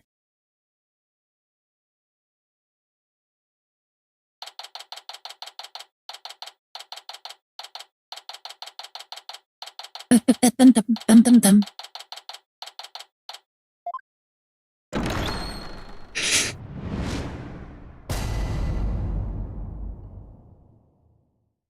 All rise. Court is now in session for the trial of Ellen Wyatt. The defense is ready, Your Honor.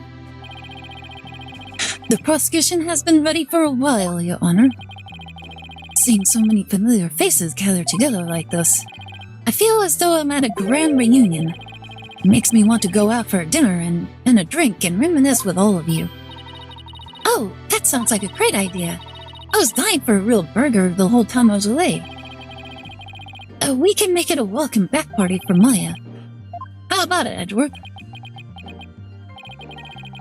I have no intention of cavorting with my enemies. Now then, Your Honor, let us start this trial at once. Ho! Still not one for lighthearted banter, are you, Mr. Edgeworth? Jokes and good humor are beyond worthless in court of law. Guess we'll just have to have the party without him then.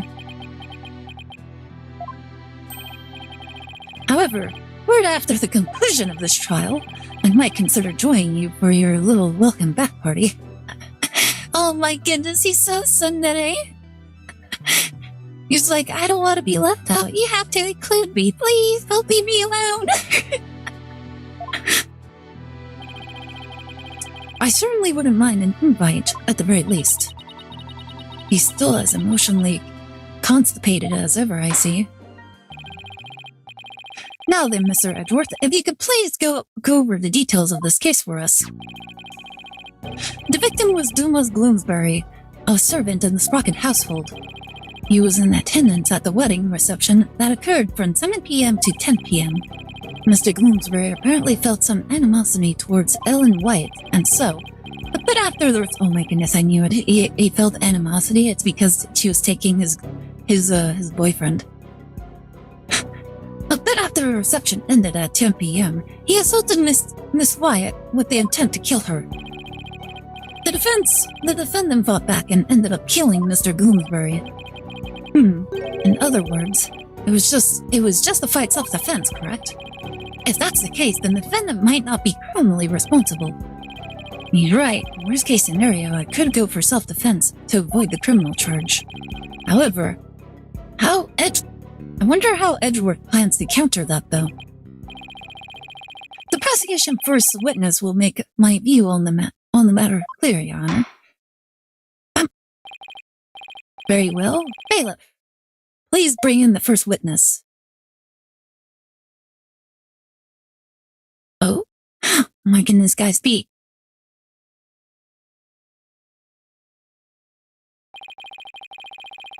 Please state your name and occupation, witness. Emma Sky, forensics investigator. And I'd just like to say, sir, that being in the same courtroom as you is a great honor. Oh, that's right. You're a fan of Edgeworth, aren't you, Emma? We're good friends and all, Mr. Wright. But just this once, I intend to faithfully and fully testify for the prosecution. And I do mean that wholeheartedly. I expect no less from you. Yes, sir. I'm going to do my very best. Looks like you lost the popularity contest to Mr. Edgeworth, Nick. Meh. I can really care less. Besides, she'll see who's the better lawyer once I win this trial. Yeah, maybe they'll actually care less. Now, Detective Sky, if you please. Witness testimony. Rundown of the case. The murder weapon was a clock called the Timekeeper. The victim was hit with it from behind, and he fell over right into the lantern. The defendant was spotted then, standing in front of the body holding the murder weapon. The victim was struck twice, by the way. Wait, they were struck twice? Nani? Do we have an autopsy report? He was struck twice. That's right. There's no mistake about it. The first blow was to the back of the victim's head. It was hard enough to knock him unconscious, yet despite the fact that he had been immobilized by the first blow, the defendant delivered a second fatal blow to the side of the victim's head. I forgot my hometown has a lot of firearm manufacturers. I saw a good job posting to find out firearm experience. Interesting. Like, would you actually enjoy working with firearms? Which means, what exactly?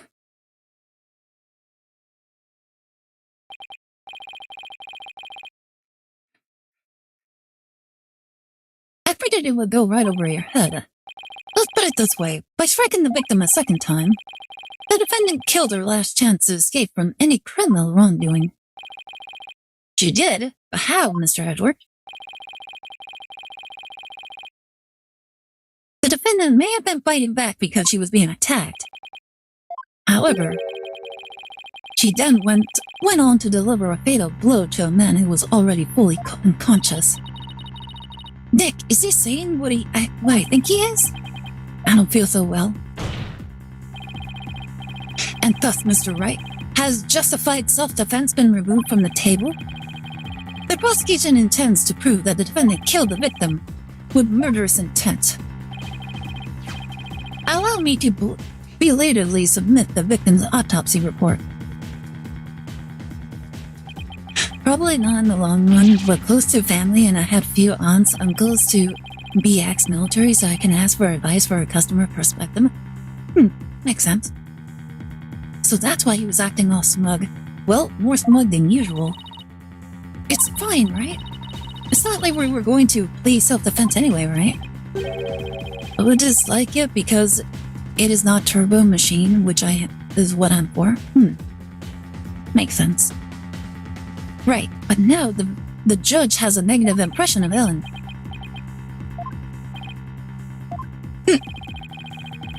He may not get to prosecute much anymore, but he definitely hasn't lost his touch. Shows signs of being hit twice. The Timekeeper was used as the murder weapon.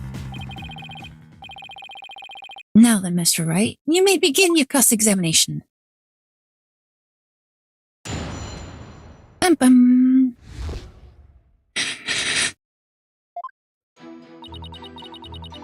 The murder weapon was a clock called the Timekeeper.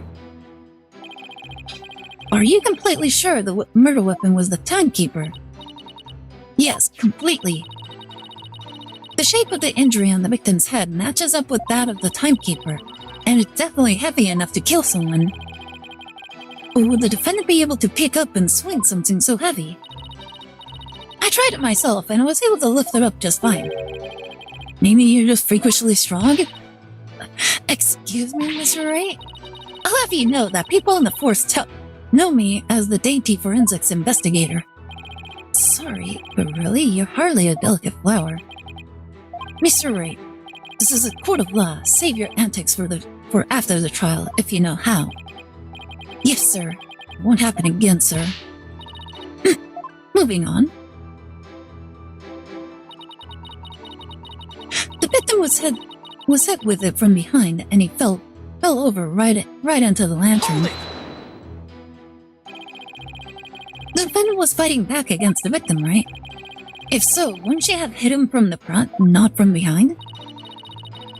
The victim must have tried to run once Miss White started fighting back. That's probably when he got hit from behind. I see. Thus the blow to the back of his head. The defendant must have looked awfully scary when she was brandishing that clock. I don't know about that. Regardless of how scary Ellen looked, the victim was definitely hit from behind. May I go on? Yes, of course. Please do. The defendant was spotted then, standing in front of the body holding the murder weapon. But that's only because she was so panicked when she found the body that she tried to use the timekeeper to go back in time. Objection? Mr. Wright, do you have any idea how absurd you sound? But Miss White really believed she could travel through time with that clock. You really should have come up with a more credible story, you know? Yes, I agree. Me three, but it's all I've got to go on. Anyway, under the circumstances, the only conclusion we could draw is that the defendant killed the victim. The victim was struck twice, by the way. Oh, whoops. Uh-oh. We haven't taken on Mr. Edgeworth in ages. Yeah. Okay, now go get him. No need to rush me, Maya. Alright, I'd better start by comparing Emma's testimony with the evidence we have, and look for any glaring inconsistencies. Whoops, I missed the last part. Hold it! Alright, twice. Miss Wyatt must have had a chance to escape after she struck the victim the first time, so why would she stick around and hit him with such a heavy object again? Well, about that, allow me to explain. Why did she strike him again, indeed? To finish off the victim, of course. This very act clearly shows that she had every intention of killing Mr. Bloomsbury. But Miss Wyatt would never do a thing like that. Wait. Then let's see some evidence that disproves my theory. Oh my goodness, that's actually really funny. It kind of looks like Maya's supposed to be like pressing down on the table rather than being kind of like a little back from the table that she is. Are you going to just stand there and take that from him, Nick? Did he switch to contacts? Who? Oh, Mr. Edgeworth, he doesn't actually need glasses. I think the glasses are just for show for anything. I can't refute his claim head on, so I'll have to approach it from a different angle. Well, it looks like we won't be going anywhere until we can...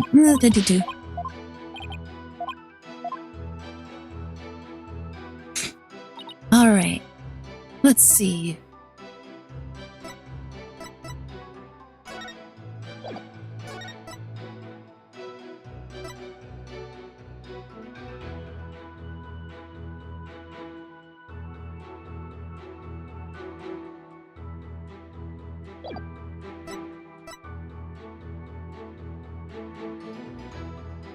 The Pega Bull lantern in which the victim's body was found.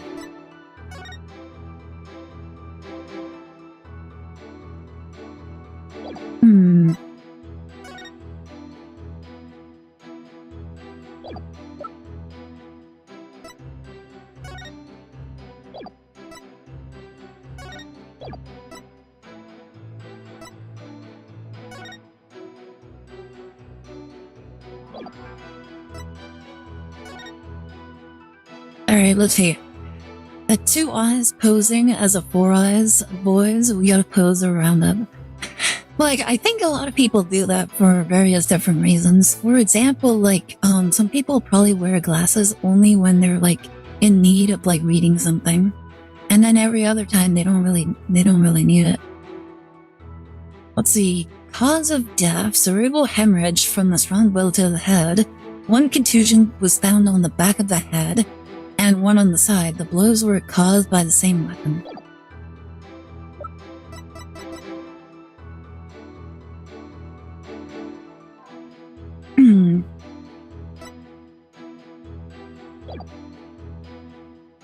Hold it!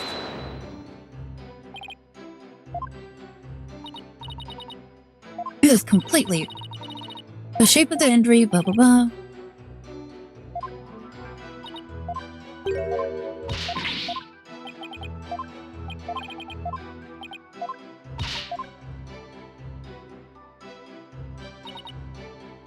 The victim was hit with it from behind and he fell over right into the lantern. Wait a minute.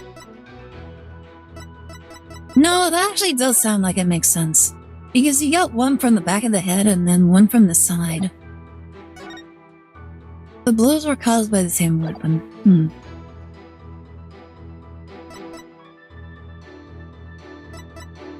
Right into the lantern, Nani? Okay, maybe that's what it is.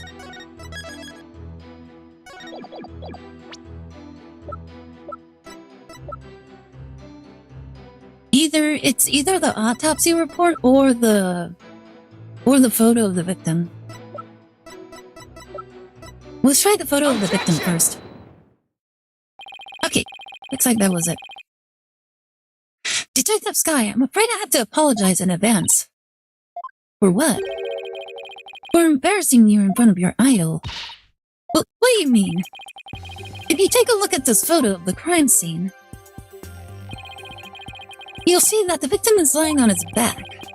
But if the victim had been hit from behind as you claim, then he should have fallen over into the lantern face down. Ah! It's not enough to simply take someone's side, Detective Sky, even if it is Mr. Edgeworth's. Oh. There does appear to be a flaw in Detective Sky's testimony. Hold it. Mr. Wright, if you think I'm going to just sit back right down, then you're sadly mistaken. Emma was unusually fired up today. Don't forget she's in front of her hero neck. If the Steel Samurai came to watch this trial, I'd want to do my absolute best too. Listen, Mr. Wright. It's entirely possible that the defendant moved the victim's body after he fell over. In that case, there won't be any contradiction, right? Indeed. That would be an excellent counter-argument, Detective. You can count on me, sir. So, what do you have to say to that, Mr. Wright? Is it possible that the victim's body was moved after he fell into the lantern?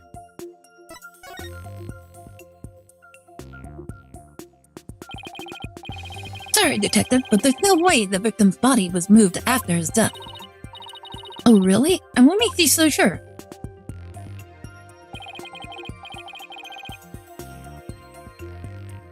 Look at this here, and it should become obvious.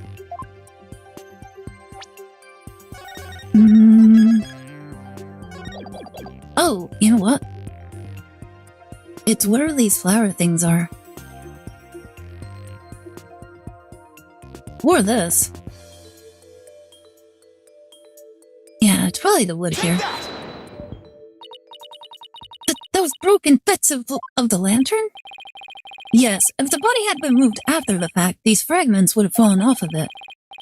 But as you can clearly see, they're lying perfectly undisturbed on top of the body. This means that the victim must have been lying face up from before the lantern even broke. You're right! But wait a minute, if that's true, then when was the victim killed? I mean, the lantern was still whole during the reception, right? Right, which means we've just overturned a major assumption about this case. If the victim was already dead before the lantern was even broken, then the body must have been inside the lantern since before the reception started. In other words, the defense asserts that the victim was killed before the wedding reception. Well, what?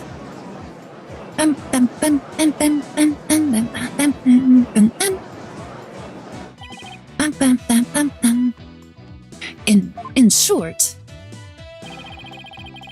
when Miss White was seen standing in front of the body after the reception, it wasn't the moment just after the murder was committed. It was the moment she happened to discover the body, just as Miss White claims. Objection! Whether the act was committed before or after reception is entirely inconsequential. Do they not do time of death study? They do. Like, see? They have the estimated time of death right here. 10 p.m. to 1 a.m. So they basically gave like a 3 hour time frame. After all, it was the defendant who prepared the reception hall for the event in question. Therefore, when the murder occurred, changes nothing with regard to her guilt. She could have killed the victim before the reception, as you claim, and then tried to hide his body in the lantern after the event ended. Sorry, but that doesn't make any sense. I mean, where would the body have been hidden during the reception in your scenario? That's... Even you have to admit, Mr. Edgeworth, that this has opened up a new possibility. I was being dumb for a moment. No, that's fine. Like, honestly, I was kind of curious myself because they didn't really bring up, like, the time of death either. Like, usually in the other series, they would be very specific about the time of death. Or at least they would, like, emphasize a lot more on the time of death than they did in this game. Do explain, Mr. Wright. Well, if Miss White didn't commit the crime in the reception hall, then that means someone somewhere put the victim's body into the lantern. I suppose that makes sense. A dead body couldn't have put itself in there. Exactly, Your Honor. In other words, if the murder actually occurred before the reception, it opens up the possibility that he was killed somewhere else. The defendant didn't do it. He was killed some other way.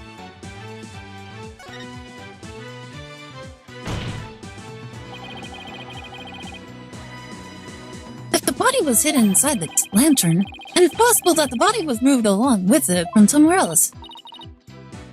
Oh, you're right. You can run that mouth of yours all you want. But do you have any evidence to support what's coming out of it, Mr. Wright?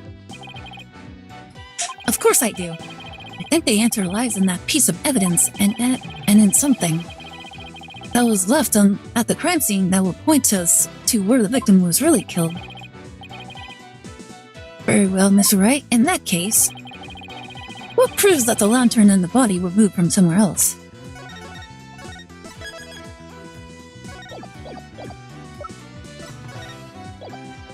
Take that! It could either be okay, no, it's not that one. Okay, I had like 2 ideas. I tried one. Now let's do the other one. Probably either one of these two could work. The photo of the victim again? Yes. I'd like the court to focus on this thing right here. Take that! The flower petals, Mr. Wright. Indeed, flowers. Look at my flowers. These petals are from a kind of flower that were not present in the reception hall. This means they must have gone into the lantern when it was somewhere else. And just where do you propose this somewhere else to be, Mr. Wright? I propose that this piece of evidence will tell us where the flower petals came from. Take that! Please take a look at the flowers in this picture of the hold. Notice how their petals are the same shape as the petals in the crime scene photo. Yes, I see.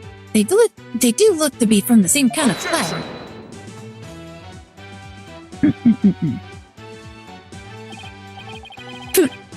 Is that really all you've got?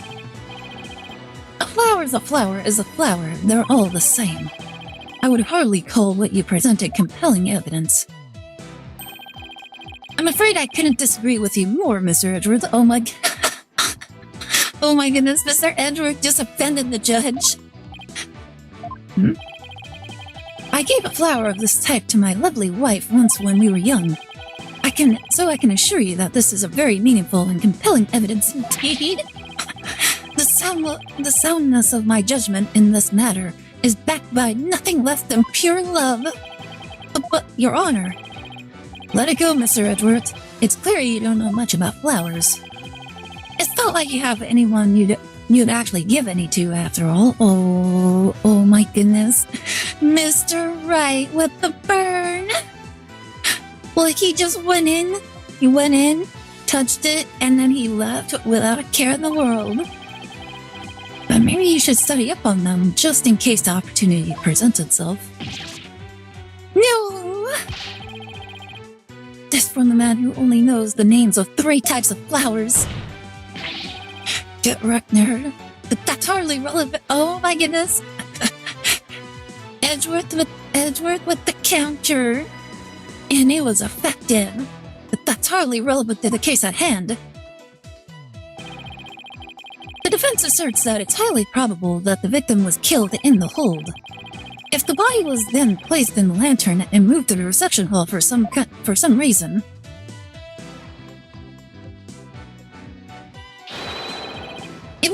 it would completely destroy the prosecution's case. Then you mean the body was... That's right, it was moved. Yes, the victim's body was inside the lantern during the entire beautiful wedding reception, while the defendant and her betrothed were celebrating their love. What?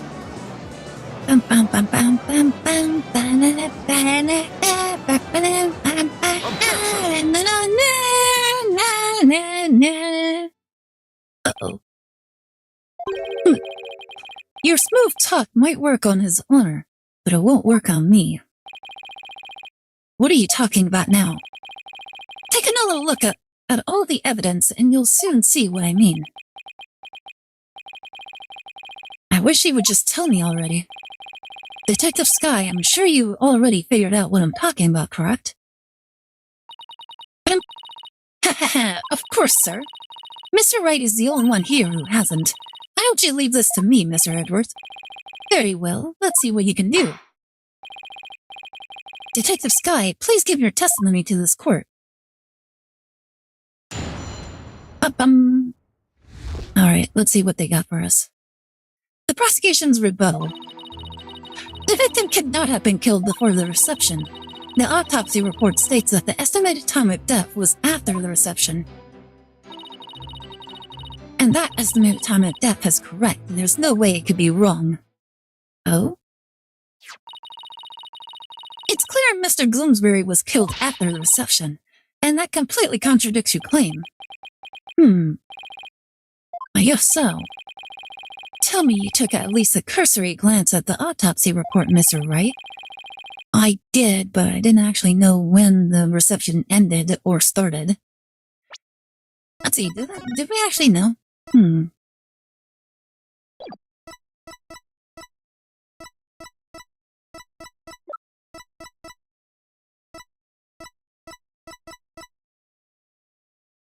Yeah, we didn't actually know when it started, so I guess.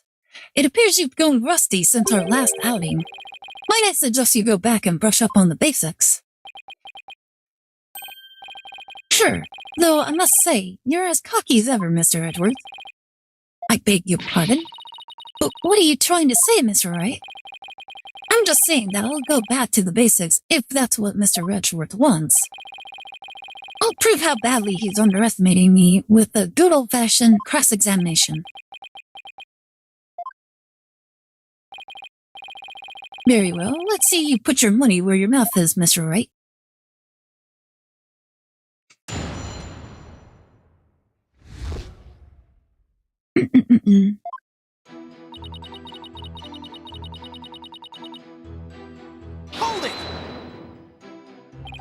The victim could not have been killed before. You sound pretty certain. You must have some solid grounds for making that claim, right? Of course I do. And you're going to feel silly when I show you what they are. Ready? Feast your eyes on this. The autopsy report states that the estimated time of death was after the reception. I read the autopsy report too, you know. Then you don't need me to explain it to you, right? Well, there's no way the victim could have been killed before the reception, I mean.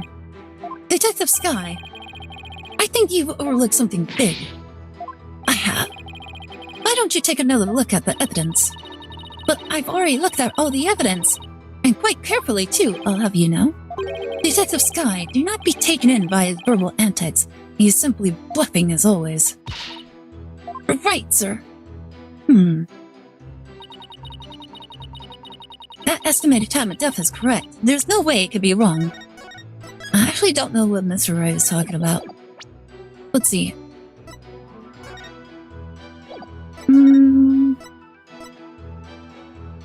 Love is always on the air, blah blah blah. After the ceremony, out on the Vista decks, Rocket Aviation Majestic Pegamove Moscouts will light up the happy couple on both sides.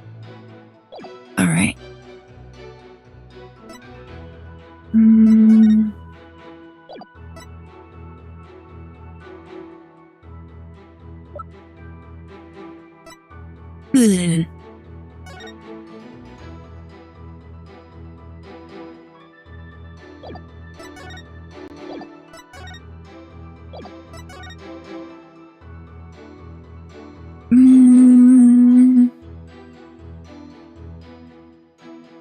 I don't think I really see what's going on.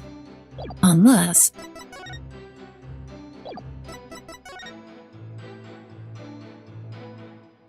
Ah, wait. Could that be it?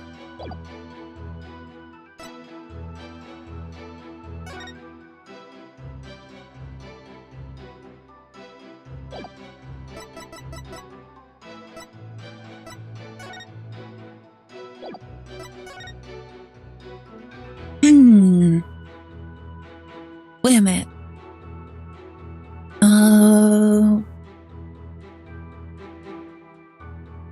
Looks like that's about 10-ish o'clock?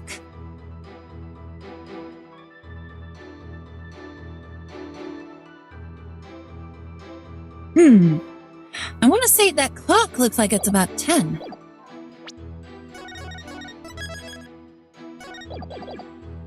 Alright.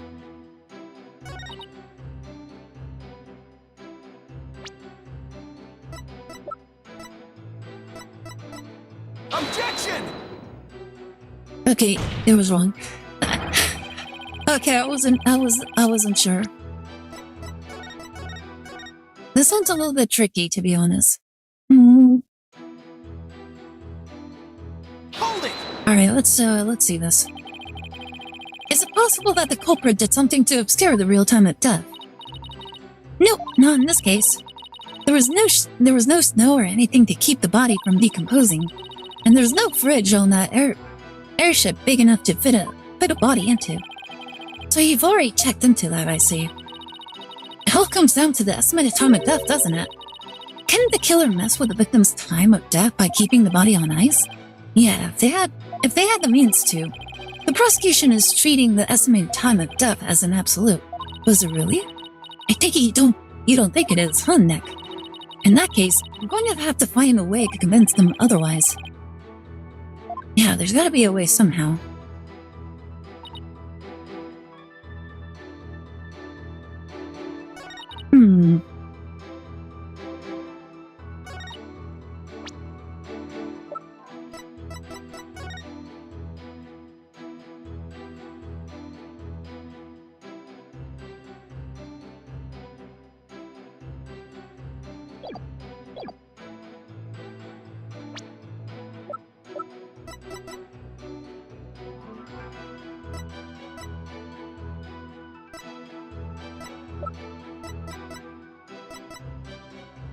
Objection! Okay, that wasn't it.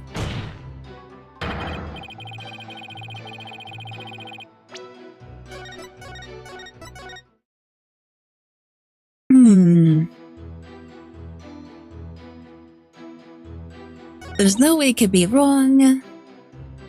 But the estimated time of death was after the reception. Could not have been killed before the reception.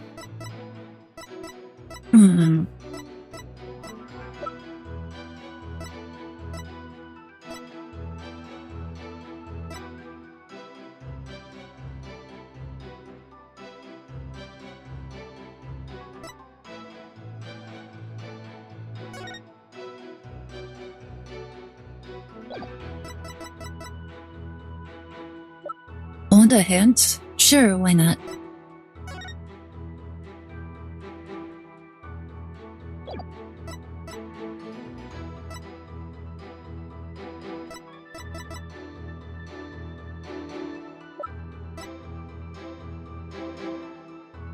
Why did the fog machine not work?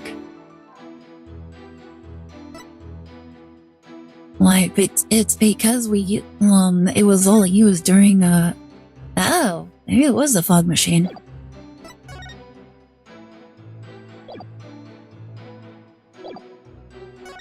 Alright, let's see.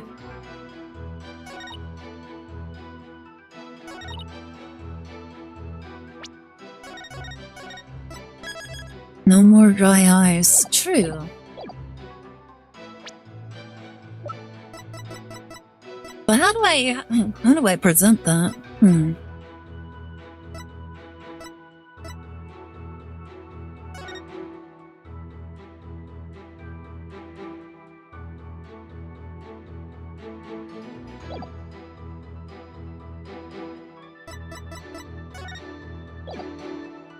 Objection! Alright. I don't know how to present that. We use a word for loosening interference fits. How do I present that? Like, where is what is the way to present it though?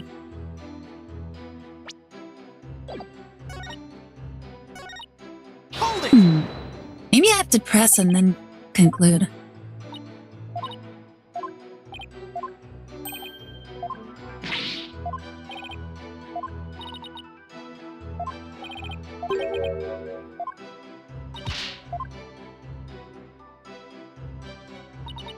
Hold it!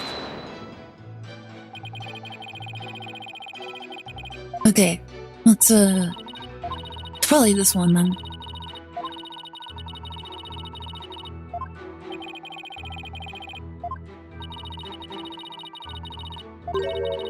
Maybe I have to press it again.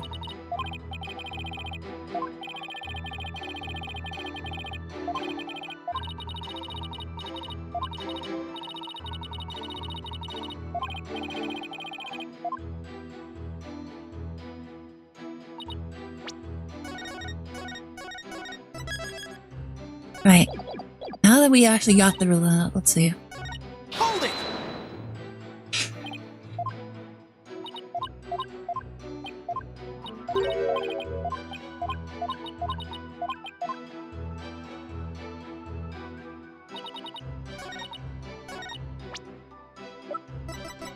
Objection! There you go. Yeah, I think I needed to press on it first and then, use it.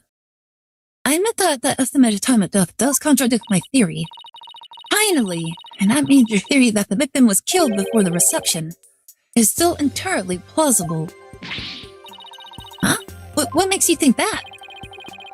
The killer could have falsified the time of death by using a certain item in the reception hall. Please take a look at this. And what is that contraption, Mr. Wright? It's a fog machine, Your Honor, used to create a special romantic atmosphere in the hall. And this machine could have been used to falsify the time of death? Yes, Your Honor, because this machine uses dry ice to perform its magic. Dry ice? Ah, yes, the super cold stuff commonly used to make theatrical fog, right? I see. So your claim is that this dry ice was used to keep the body cold. Oh, in that case, I guess the victim could have been killed before the reception. Aw, she looks really disheartened.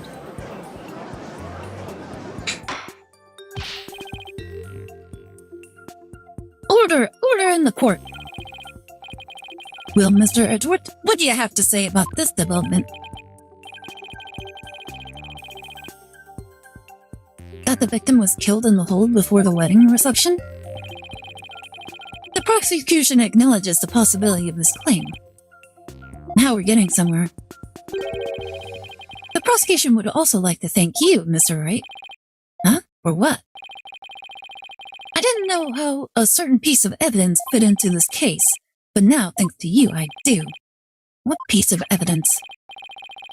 To get into the hold, one needs a key card like this one. Uh-oh. Oh no. And here we have a record of those who entered the hold with such key cards. I noted something: defendants on the right side instead of left. Well, it was reversing crime. I'm like trying to remember. Ah, yeah, that is true. Like it is different indeed. The times aren't specified, but these are the last 3 entries on the day of the murder. As you can see, the last person to enter the hold that day was the defendant. What? So the one who moved the body out of the hold must have been... That's right, it was none other than the defendant. Uh-oh. Hey, Nick, take a look at this entry record. There are a couple of other names on here besides Alan's. Hey, you're right. According to the entry record, Mr. Edgeworth, Pierce Nickody had also gone into the hold. Isn't it possible that he could have been the culprit? Sorry, but Mr. Nickody was escorting a few of the guests at the time. I'm sure they would be happy to testify to that fact if you like. Make me cocky all you want, Mr. Wright, but my confidence is rarely misplaced. Now then, it's probably safe to assume that after the killing of the victim in the hold, the defendant moved his body to the hole in order to dispose of it discreetly. What do you mean by discreetly? The defendant volunteered to take care of the reception's cleanup personally. That means she would have had that chance to dispose of anything in any way she wanted, including taking the lantern off the airship without raising any suspicion. Don't tell me you didn't know about Miss Wyatt's volunteering of cleanup duty, Mr. Wright. Uh-oh, she did volunteer that. For my last task as a servant of the Sprocket household, I offered to take on the preparation and cleanup of the reception banquet. I see. Yeah. I'm back, girl. We're still playing this game? Yeah, we're still playing it. This is the last case. And quite frankly, I'm a little happy because we're actually dealing with the prosecutor that's actually like smart. The first day I met you, you were playing this game. Yeah, well, this is a very long game, to be honest. Look, it's a very long game. I think we were spending most of this year on this, at least every Saturday. Very long game, indeed. But the other problem was that I was also working a lot during some of the Saturdays. So sometimes I didn't have that much time to actually like get into the game. But today is different. I actually have a lot of time to like get as far into the game as I can. Understandable. And then once we're done with this, we'll be moving on to the Great Ace Investigation, or the Great Ace Attorney. That is doing something right to have the automotive to notice her. Oh my goodness. But yeah, welcome back. Hope you were enjoying your time away and staying safe. Thank you for proving that the only person who could have killed the victim in the hold is Alien Wyatt. Dun dun dun! Ah! Great job, Phoenix. Now we're back to square one.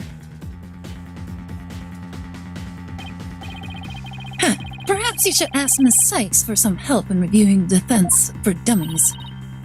Way to go, sir. You've got Mr. Wright in the cold sweat. Oh my goodness.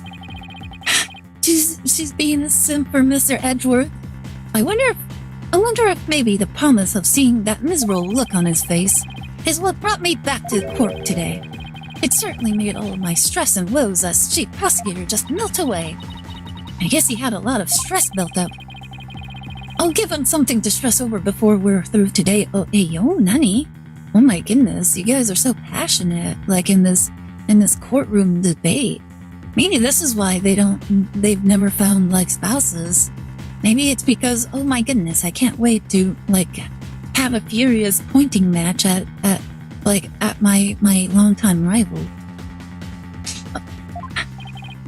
Like, I don't have time for women. Like, I need to fight my rival. Oh my goodness. Oh my, come on! Like, they're literally saying it right now. This isn't fan fiction. This is literally canon that's going on right now. No reality fan fiction. Listen, it's not fan fiction if they're actually saying it. Your Honor, the prosecution asks that you render your verdict at this time. Before that man over there tries to throw the court into chaos with his meaningless bluffs. Celeste will agree. Oh my goodness, you do not. Why, Celeste is literally saying that we need to be gayer. I see, Mr. Wright. Are there any last meaningful bluffs you'd like to present to this court? Oh my goodness, they're calling him out. Why does he have to assume it'll be a bluff? What am I agreeing with? So I'm basically saying that the reason why they're like they don't have spouses is because they have a very passionate repertoire with one another that Miles and Phoenix can only think about each other whenever they're like fighting in court. Thus they just have a passionate like relationship that transcends being rivals. Like, it makes sense. And they're saying that it's fan fiction. I'm like, this is literally what they're telling us, okay? Like, this can hardly be called fan fiction if they're literally saying it. Rivals to lovers, indeed. I mean, look, Phoenix has Maya right here, and he's never considered her as a romantic relationship. Basically, she's saying they are having legal butt sex. Yeah. Nick, hurry up and throw a good one out there. I will. Well, alright then. Let's see. I've got it. How do you know it was Miss Wyatt who used her keycard? After all, if it turns out that somebody else used her keycard, it would mean Miss Wyatt didn't do anything. Interesting. And are you able to prove this bluff to be true? Not the legal butt segs. I assure you, I'm not bluffing, Your Honor. Well, now what? Wait a minute, Nick. I can think of a certain somebody who might have used Ellen's keycard. You can? Oh my goodness, obviously. Remember? The one who was sneaking around the hold, in spite of not being a family member? Oh, that's right. Oh my goodness, cut. Your Honor, the defense would like to call a certain witness to the stand. I need the testimony of this person who may have entered the hold with Miss Wyatt's keycard. It's Larry Butts. That's your witness? Are you saying that numbskull was on the airship? He never breathed a word about that to me. That's not surprising because Mr. Nickety told him to keep quiet about it. But Mr. Butts himself admitted it to me. He claimed to have found a way to sneak into the Flying Chapel's hold to see Miss Wyatt. This photo he took and gave to me is proof. Then was it he who moved the lantern with the body inside the reception hall? You know as well as I that with him anything is possible. And this is one possibility we should definitely look into. He can't even argue that. I can't believe this. What in the world is he doing mixed up in this? Come on, Mr. Edgeworth. Remember what we've been saying since elementary school? When something smells, it's usually the butts. Exactly. Got that, Larry. help pay for this. Well, if you want to extract your payment now, he's right up there in the gallery. Yikes! Aire, seize the witness before he makes a run for it. No! Why does this stuff always happen to me? Sorry, Larry, but you brought this upon yourself. Let us break for a 15-minute recess. I ask that both sides prepare for the next witness's testimony during this time. Bam bam bam badam. Bam bam bam badam. Bam bam bam badam. I really like Larry's little theme music. It's really funny. Wow, it's been a while since I've had this much fun and excitement. A face-off against Mr. Edgeworth, a harrowing tightrope walk for the defense. Phew, I'm exhausted already. Boss! I'm here for moral support.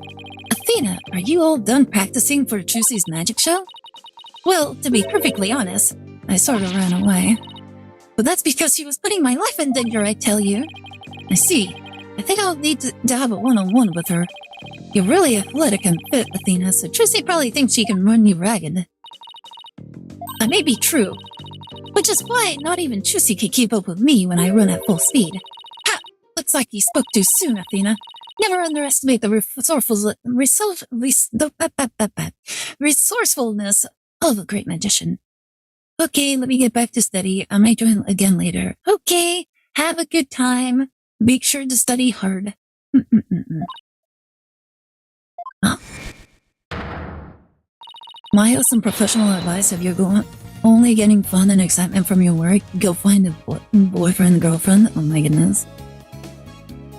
Magical girl Trucy Wright is on the scene. No! Now, Athena, it's time to practice human combustion magic. Go on. Douse yourself in this gasoline. Wait, what is she doing? But don't worry, it's a magic trick after all, so it's perfectly safe. You wouldn't say I'm wrong? Run away! Hey, you're not getting off that easily.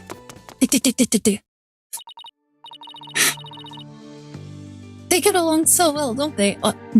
She's literally trying to set her on fire. How's that gonna go along?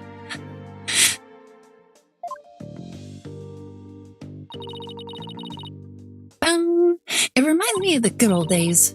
You, me, and Pearly. Oh, and Detective Gumshoe. Can't forget him. Yeah, poor Gumshoe. Like, he could barely pay to survive. We had all kinds of fun at the crime scenes back then, remember? Leaving me to do all the serious investigating, as I recall. Court will soon be back in session, Mr. Wright. Right, thank you. So Larry's the next witness, right? Can't wait to see what happens. Sadly, I can already imagine it. Yeah, like every single time. Every single time he just does some really crazy things. In the US, Trucy, we call that self-immolation. We don't encourage it.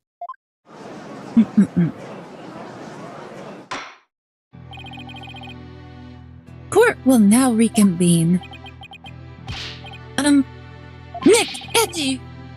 The two of you are gonna hang me out to dry, aren't you? No, not the both of us, just Mr. Wright. Nick, how could you?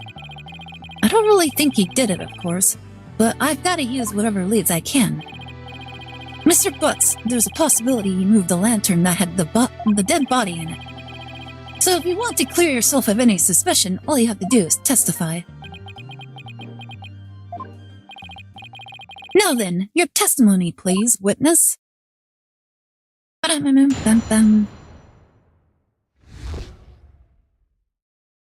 Nick is a jerk face. Oh my goodness. Nick, you big fat stinking jerk. How can you doubt your best bud? We've known each other since elementary school. Well, get this, pal. Our friendship's over.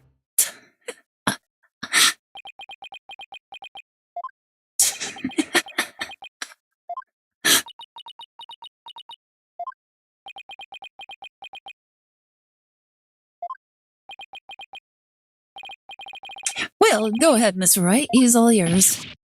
Why me? You're the one who called him to the stand, so he's your responsibility. Thanks, old chum. Can't any of you show me a little respect, even just a shred? You may cross-examine the witness, Mr. Wright. I would if there were any testimony to cross-examine. Bum-bum. Nicky, big fat stinking jerk.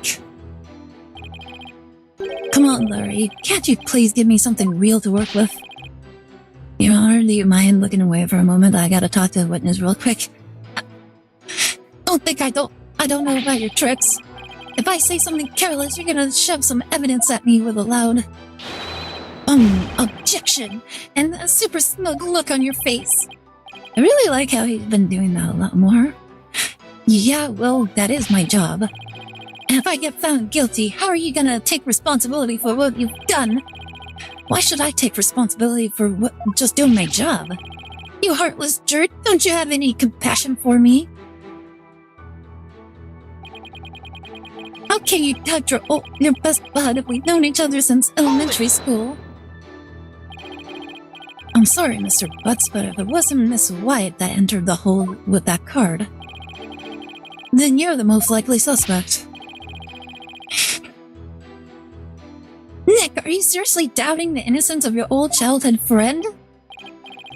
Well, technically yes, but it isn't personal, I assure you. Oh, a true friend would believe in me no matter what. Can't you see my tears? Don't they mean anything to you? Nick! Nick! You don't really think you can cry your way out of those, do you? Okay, fine, in that case. Well, get this, pal. Our friendship's over. Larry, listen to me. Shut up. I'm not talking to you anymore. This is getting us nowhere. Come off it, Larry. If you don't quit fooling around and start testifying, Miss Wyatt will be found guilty. But for real? If no new information comes out of this cross-examination, then yes, Mr. Butts, for real. Not that I would have a problem with that myself. Larry, just tell us the truth already. Did you or didn't you go into the hold and move a lantern up to the reception hall? I never moved any bull lantern, I tell you. Bull lantern? What? Did I say something weird? You told me that you didn't attend the wedding reception. Can you believe they told me only family and relatives could attend? They wouldn't even let me into the reception hall. Yeah, so what? Then that's odd. No one in this courtroom ever mentioned the sex of the lantern that was moved. The judge is acting like a father seeing his 3 kids arguing. So how could you know it was a bull lantern? You didn't have to actually go to the reception to know that. Anyone could tell there were two pegables by looking at the Flying Chapel's pamphlet. All I can tell right now is that there is a strong sense of bull in the air. Please add that last statement to your testimony, Mr. Butts. Anyone could tell there were 2 pegables by looking at the flying... Okay, obviously, there you go. Because this literally says otherwise. I want you to take a look at this, Mr. Butts.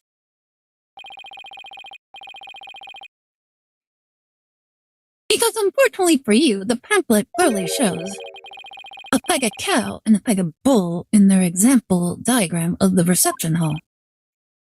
But on that day, instead of putting a peg of cow and a peg of bull out for the bride and groom, there were 2 male pegables on display. Nah. Yet somehow, you knew there were 2 pegables in the reception hall that day. There's only one way you'd know something like that, Larry. It was you who moved the pegable to the reception hall, wasn't it? Nah! No! Larry, you didn't. Mr. Butts, did you move the lantern containing the victim's body to the reception hall? That's what it looks like. What? Oh no. Hold it! But wait, Nick! You don't think I'm the murderer, do you? Maybe you and Mr. Gloomsbury were fighting over Miss Wyatt and ended up killing him. Maya! Not you too! Too pegable, Ellen, don't tell me. Look, I did sneak into the reception, but that's as far as it went. You know me, I wanted her to fly. You snuck into the reception? Yeah, sure, but some of this rocket men caught and locked me up in one of the cabins. It was pretty awful, actually. But that's when I made that drawing of the pterodactyl I showed you, Nick. It's nay on the actyl that, hey? Mr. Wright, not even you would take this farce that far, would you? We are talking about Larry. Oh, I do. Do I accuse Larry of being the true culprit? I don't think I can.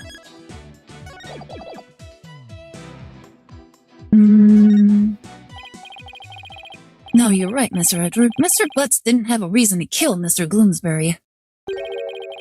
He might have had an imaginary reason to kill Soren Sprocket, sure, but not Mr. Gloomsbury. After all, he did steal Mr. Sprocket's bride and tried to live with her. Just because I tried to steal somebody's bride doesn't make me a murderer. I believe you, Larry, and I don't think you killed anybody either. You would never do anything like that. Nick! Old buddy, old pal! I knew you'd come through for me. Funny that, considering your sworn testimony just now that we were through. Larry's too dumb. He wouldn't have used dry eyes. He really wouldn't have. Mr. Butts, it's time you told this court the whole truth, understood?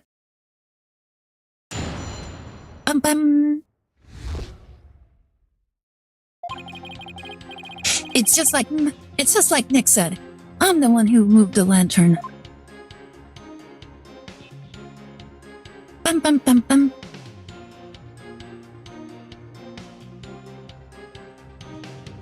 Oh, interesting. I was poking around the reception hall before the main event and saw the lantern was broken. There was a note on it that said, "Exchange with the one in the hold, Ellen." So I decided to do Ellie a favor. Oh, that's what happened. So you switched the lanterns before the reception did. Then that means the victim really was killed before the reception. Ba-dum.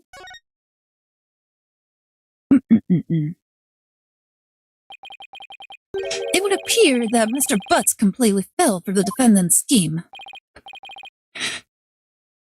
Scheme? What scheme? This note from the defendant. Exchange with the one in the hold, Ellen. Mr. Butts moved the lantern with the body in it up to the reception hall because of this note, and thus he has become a suspect in Mr. Gloomsbury's murder. But that second lantern did feel pretty heavy, but I never would have thought there was a dead body in it. What was a note like that doing on the lantern in the first place? You got it all wrong, Mr. Edgeworth. I left that note for myself. It was simply a reminder because I can be very forgetful. What a sorry excuse, Miss Wyatt. The prosecution contends that this note shows one facet of the defendant's murderous plans. And you, Mr. Butts, you played right into Miss Wyatt's hands. No way, Edgy, I don't believe it. Do you still really believe Miss Wyatt to be the culprit, Mr. Edgeworth? Of course, my stance on the matter remains unchanged. If you think I'm wrong, then prove it with your cross-examination. Gladly. Very well, Mr. Wright. You may cross-examine the witness. Bam. Ba-da-dum. Bam, bam, bam, ba-da-dum. It was just like Nick said. I'm the one who moved the lantern. Bum. Why didn't you tell us that sooner? Because I knew you guys were gonna be suspicious of me, that's why. We're suspicious of you now because you tried to hide it. My thoughts exactly. Well, now I've told you. Happy? So how about letting me go? No, not yet. We need you to stick around to sort a few things. Gara, fine.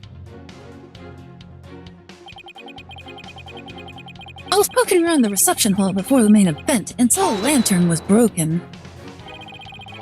The lantern you swapped out was a female pegamoo, a pegacow, right? Yeah, I guess. Why did you replace a female lantern with a male one? Because I was too busy trying not to get caught. I didn't have time to check for little details like that. If you didn't want to get caught, you could have just left well enough alone, you know? Whatever. Anyway, when I took a look at the broken lantern, I saw there was a note on it that said exchange with the one in the hole with Ellen.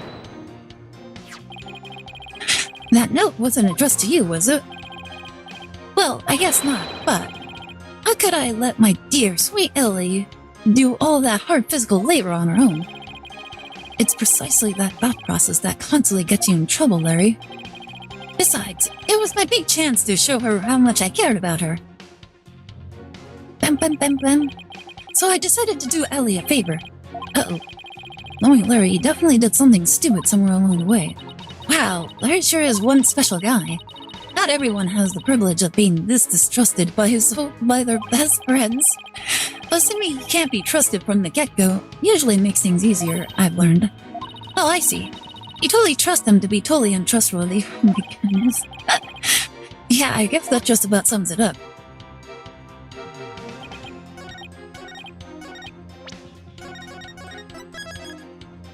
Alright, let's see. Nobody saw you the whole time while you were switching the lanterns? Nope, I didn't get caught. Not that time, anyway. Not that time? Yeah, when I tried to sneak into the reception hall for the first time. I didn't have as much luck. The sprocket guys spotted me and nabbed me. All of my words are failing me right now. Pretty exciting, don't you think?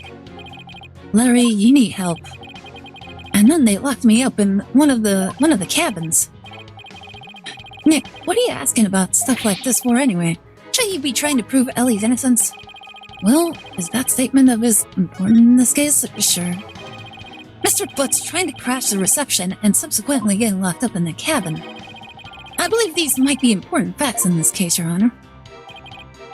Very well, Mr. Butts, please add that statement to your testimony. I tried to sneak into the reception hall, but I got caught and locked up in the cabin.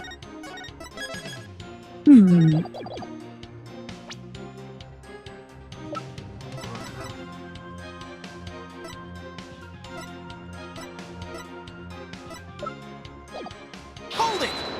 Alright, let's see what he has to say about this. So you got locked up, then what happened? I broke out. Then I started looking for Ellie and wandered into the reception hall again. That's when I saw the broken lantern and replaced it. Even after they caught you and locked you up, he still went looking for Miss Wyatt? But hold on a minute. What is it, Nick? Maya, doesn't something seem weird to you? Larry is saying he replaced the lantern after he broke out of the cabin. That's right. Oh wait. Huh? You're right, it doesn't make much sense, does it?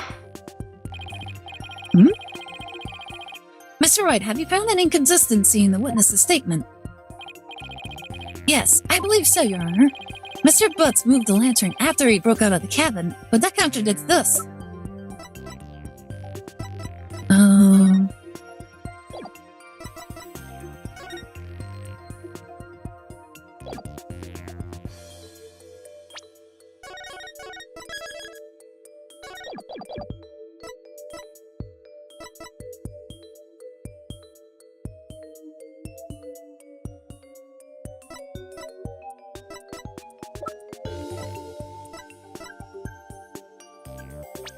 Hold up.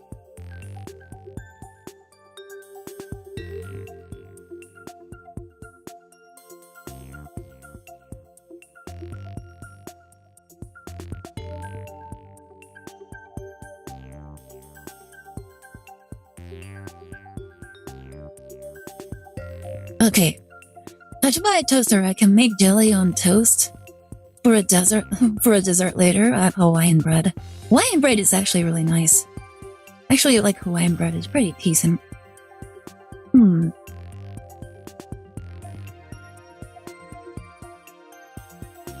I tried to sneak into the reception hall, but I got caught.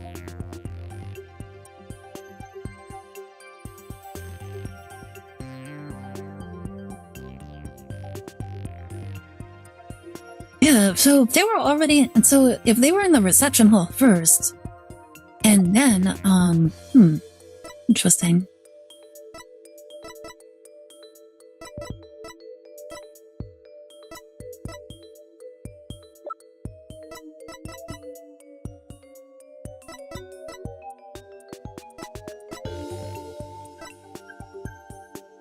Wait, what does that contradict, though?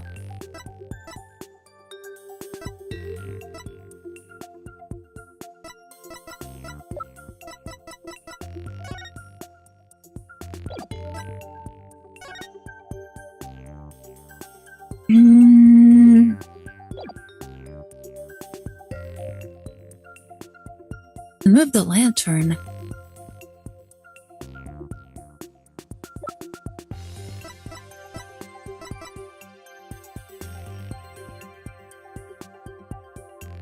Wait, here it is. Before the reception began. Okay. Take that! Is that... Yes, it's the broken lantern, Your Honor. Mr. Butts, what you're saying doesn't make any sense at all. What? Why not? You swapped the lanterns before the reception began, right? Yeah, that's what I said, isn't it? But you also just said that you swapped the lanterns after you got locked up in the cabin for trying to sneak into the reception. In other words, you're saying you swapped the lanterns both before the reception and after the reception took place? That certainly doesn't make any sense, does it? But Mr. Butts, did you swap the lanterns before or after the reception? Which was it, before or after? There's a world of difference between the two. Well, Mr. Butts, I guess I can't expect guys like you to understand. In a nutshell, it was both before and after the reception. Wait, what? What? I tried to sneak into the first reception and got locked up.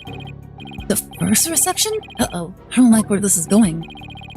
Then, through the power of Ellie's pendant, time got rewound, and we went back to the time before the reception.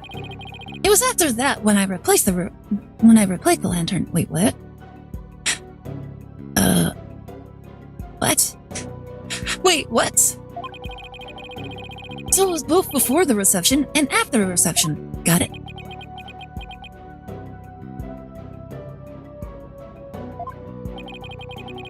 We went back in time to before the reception. So of course the reception would take place one more time after that, right? Are they seriously doing multiple instances of time bullshit? It seems like it. That's why what I said, it makes perfect sense.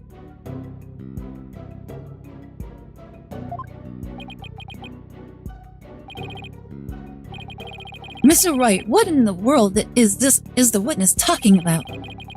Hi, Darklings, how's it going? You having a good day? Welcome to the stream. Has he developed some sort of intellectual ailments I'm not aware of since I saw him last? Well, none of this rocket seemed to remember the time skip, but I do.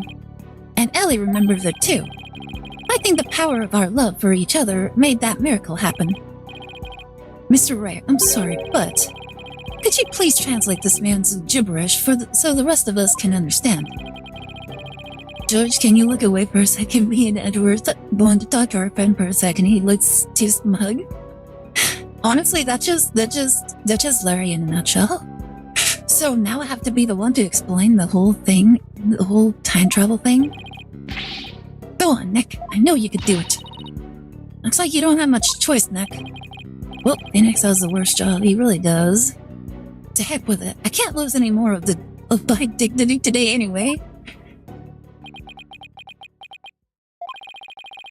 The defendant, Miss Alien Wyatt, has told the defense the following strange story.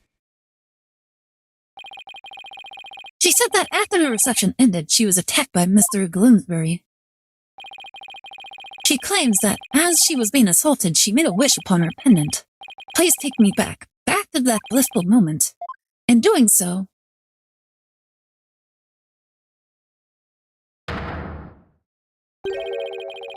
time apparently rewound itself to just before the reception began.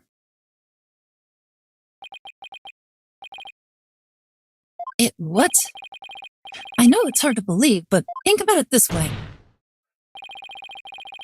Through the power of the pendant, both Alien Wyatt and Larry Butts experienced time travel. What? Bum, bum, bum, bum, bum, bum, bum, bum, bum, bum, bum. What absolute rubbish! Mr. Wright, I've heard my fair share of your nonsense over the years, but this takes the cake. Have you thoroughly lost your mind?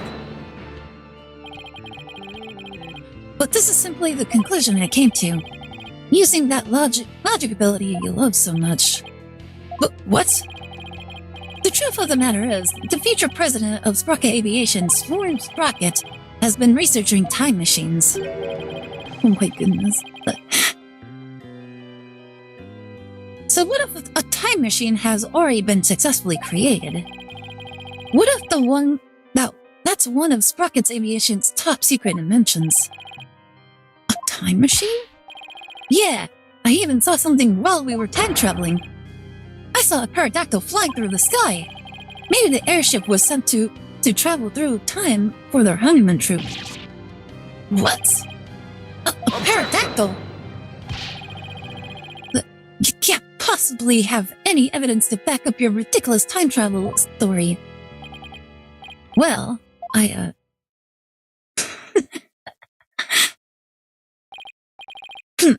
as I thought. In any case, I now have the evidence to prove that you're no more intelligent than Larry. Not so fast now, Edgy. It's not the same old Larry you used to know. Oh? You want evidence? I got your evidence right here. Uh-oh. Oh no. This is a photo I secretly took of the first reception. What? What? Wait, what? Nani? Wait, what? Larry, I can't believe you. Well, anyway, good job. If we compare the photos of the first and second receptions and can find a difference, then we'll be able to prove that the reception was held twice.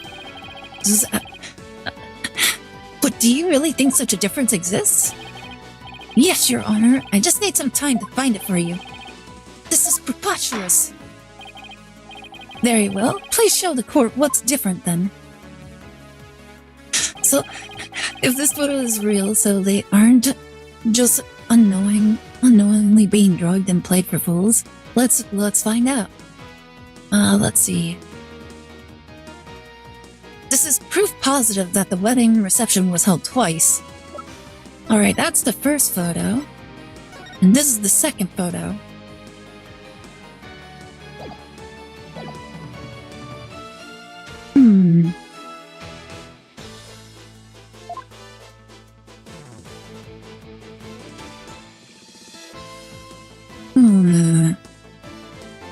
Alright, I see flowers, I see the candles. Wait a minute.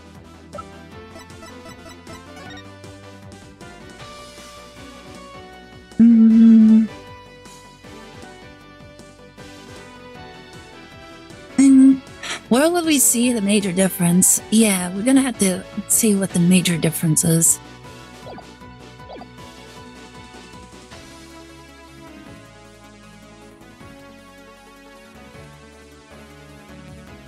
A stalking butler? I see it. Okay, give me a chance, give me a chance.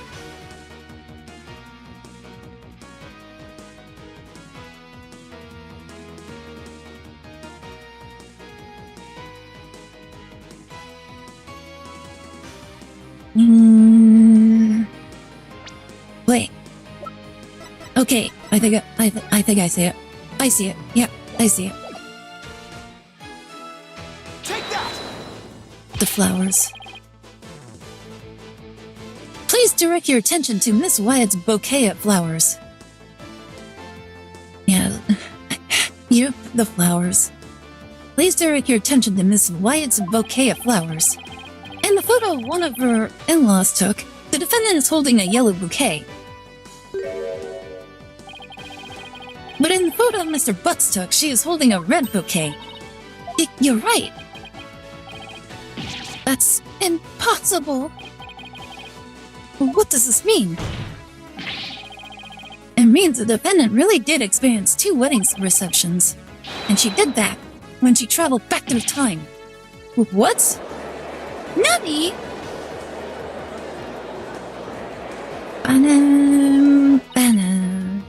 Nick, you did it! You proved Ellen's time travel story to be true.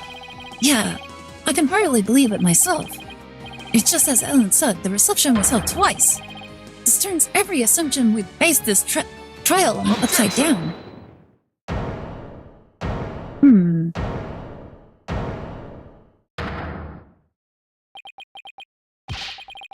I refuse to accept such a ludicrous argument. It is pure fiction under the guise of pseudoscience at best. That of a wild, insane possibility. I think it might be right. There is simply no such thing as time travel. I know it's hard, but can't you suspend your disbelief for 1 nanosecond, Edgeworth? I bet sci-fi movies push all of your buttons the wrong way, don't they, Mr. Edgeworth? I could totally picture you yelling, "That never happened," every 5 seconds on the screen. I thought of a non-time travel explanation. Don't worry, it's okay. Maybe you should stay away from movie dates altogether. That's neither here nor there. This is real life we're talking about. But the proof is clearly shown in the 2 photographs. That's right, Mr. Edgeworth. No matter how you fine. I'll entertain your absurd delusion. If only to demolish it before your very eyes. What? Let's start with this, shall we? There's one thing your time travel theory fails to explain. No, with my mind if my idea somehow comes around. That is the memories of the other guests there. The defendant and Larry remember the reception occurring twice, but no member of the Sprocket family has ever mentioned such a thing. That's because the time machine is classified information. I'm not done, you bird brain. Hey! How does he know I'm here? A bird brain? I was saying, if the entire family had been sworn to secrecy, then why hadn't they sworn the woman who was marrying into the family to secrecy too? But that's a good point. Honestly, all it takes is a little common sense, Mr. Wright. Even still, how do we know that the trip through time did not really occur? You're not a bird brain, you're an airhead, but I am a bird brain. I have a bird brain. How dare you? Like, I take great offense to that. There was a proof in the photo that it did, and besides, if time travel doesn't exist, well, I'd be a little disappointed, frankly. I was hoping to go back to the day. You mustn't allow yourself to be taken in by Mr. Wright's whimsical tale, Your Honor. I've read about it in various literature, you see. And they all say that time travel is just not logically feasible. I mean, they're all theories nonetheless. Maybe our argument was just a little too nonsensical, Nick. Well, in that case, why don't we put common sense to the test? Excuse me? I mean, people also say ghosts aren't real? Yeah. You know, like, there's an explanation for a lot of things, but there's a lot of mysteries that we still don't really know. For sure, at least. The wedding reception was held twice.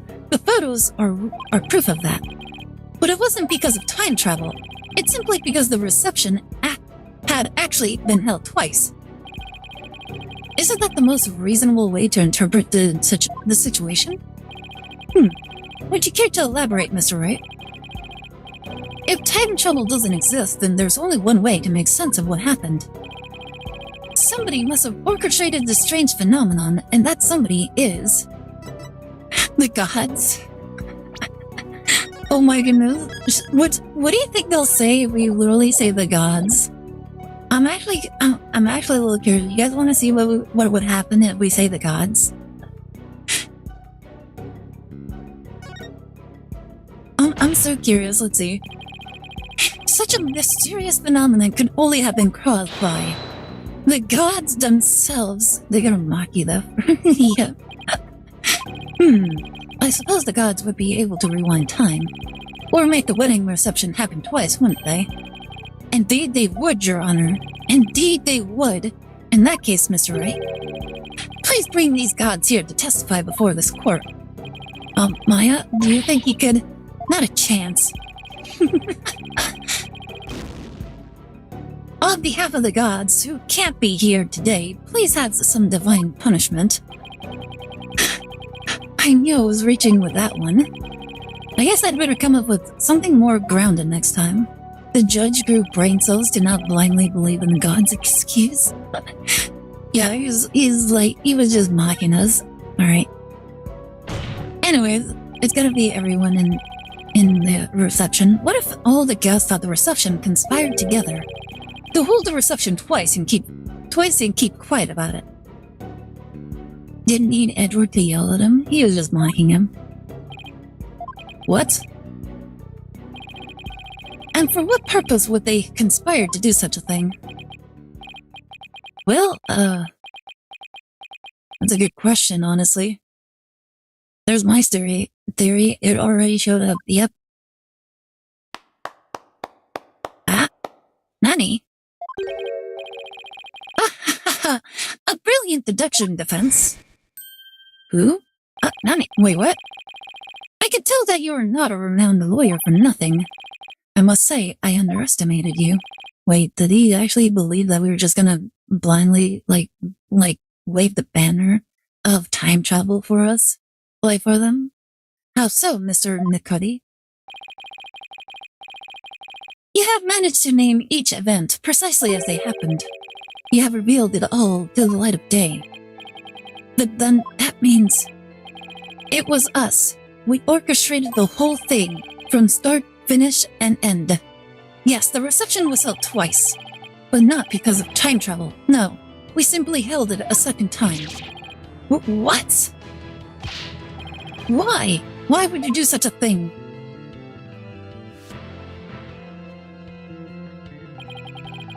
To make it as though the murder Miss Ellen committed never happened. Master Soren figured that if Miss Ellen, who'd killed Bloomsbury after the first reception, experienced the reception one more time, she would think it was all a dream. It was he who ordered us to make it happen. However, only a few, myself included, knew of Miss Ellen's crime. Nani? Wait, what? Is he actually throwing Miss Ellen under the bus? Are you saying most of the guests attended the two receptions without knowing why? Indeed, they needed no reason. Master Soren told them to do it, and do it they did. That is the Sprocket's way. Basically, shut up and do what we say. Then who had the body in the lantern? We did. But we did not anticipate the petals finding their way in, nor the actions of Mr. Butts. And that's how you intended to cover the whole situation up? There is just one thing everyone here has wrong. The real scene of the murder was not the hold, it was the Vista deck. What? But Miss Wyatt's recollection of the events must be correct. I admit we tried to cover this incident up, but the fact that Miss Ellen killed Bloomsbury is undeniable. This is quite a turn of events. Wait a second, hold on. Rabble. Just realized a very, very stupid thing. Huh? Mr. Edgeworth is laughing, and so it appears we have arrived at the truth at last.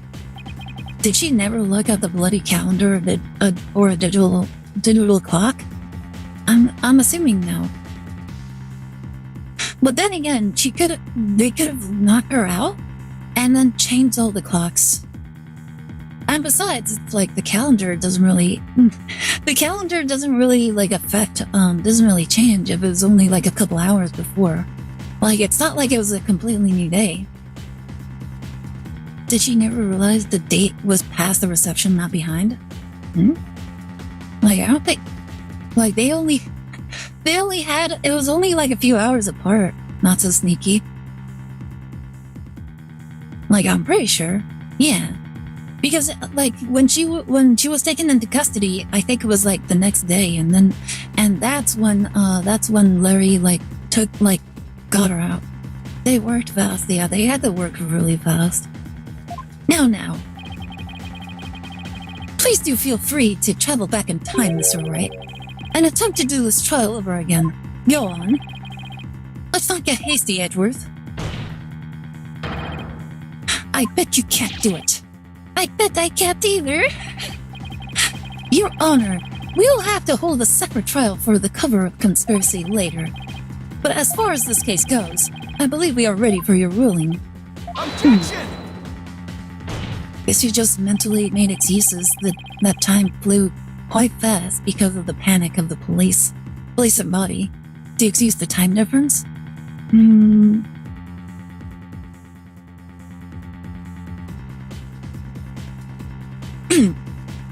Not too sure. Maybe she was just too panicked to really take note of the time. Just before the defense lost consciousness during her attack, she says she saw someone strike the victim. It's possible that this third party is the true culprit.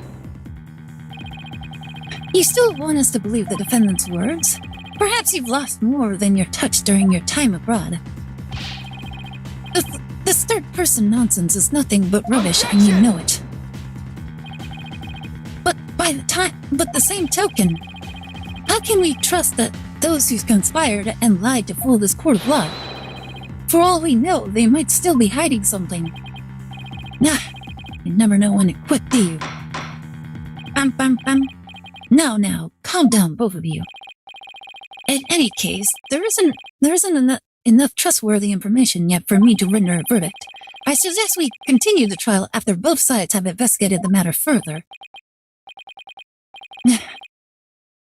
Very well, Your Honor. Phew, I was close. Mr. Nickety, as for you and your cohort's attempt to cover up this crime, your case will be brought to a separate trial following the resolution of this current one. Understood, Your Honor. Well then, this concludes today's trial. Court is adjourned. Part of it is clear now. The wedding reception shenanigans. Yep. Well, it was realistically the only thing that made sense. The pterodactyl is still really weird. It's still really weird, though. Alright, that does go.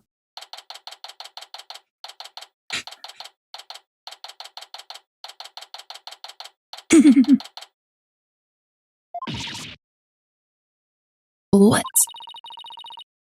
So the whole time traveling thing was just a ruse put on by the guest at the reception?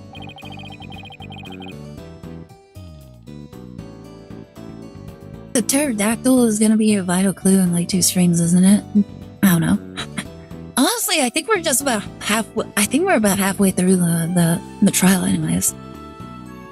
Like, this one isn't particularly long, I think. It's Larry. There's always something stupid like that with Larry. Yeah, it could be a nothing burger for all we know. Like, what if he just saw a bird?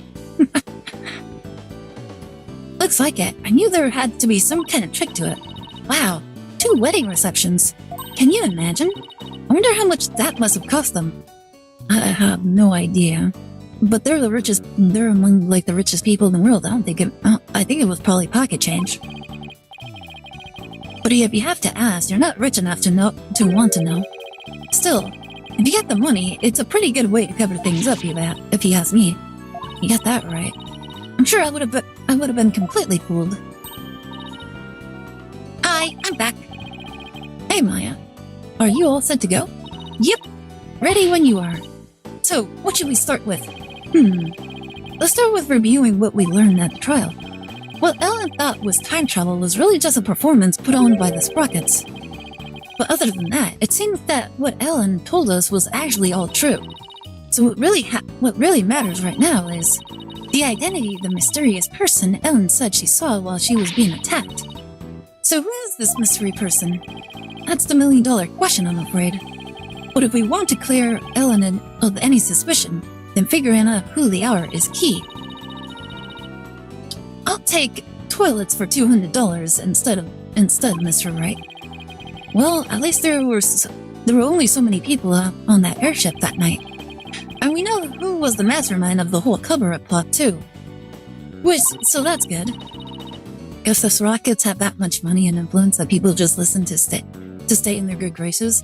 Pretty much. You mean the groom, Storm Rocket, right? Exactly. You might know something that could help us out. So then, what am I doing here? Larry, why are you here? I'm a very busy man, you know. Well, all of the other people involved are Storm's family members. So I thought I'd better start by interviewing you. Even if I probably shouldn't trust a word out of your mouth. Oh man. I have a really tight schedule, but heck. What are friends for, right? Okay, pal, go ahead, ask me anything. You do remember it was you who came to me for help in the first place, right? I want to go over exactly what happened before I stepped outside this office again. Since you were there, Larry, do you think you could help me get it all straight in my head? If I gotta. But still, somehow Larry actually had enough intelligence to do something smart and helpful knowingly. He usually does, to be honest. Like every time he does something useful, it's usually unintentionally. Okay, so the first reception was held at 7 p.m. on the day of the incident. That's the one you tried to crash, right? Huh? Oh yeah, that's right.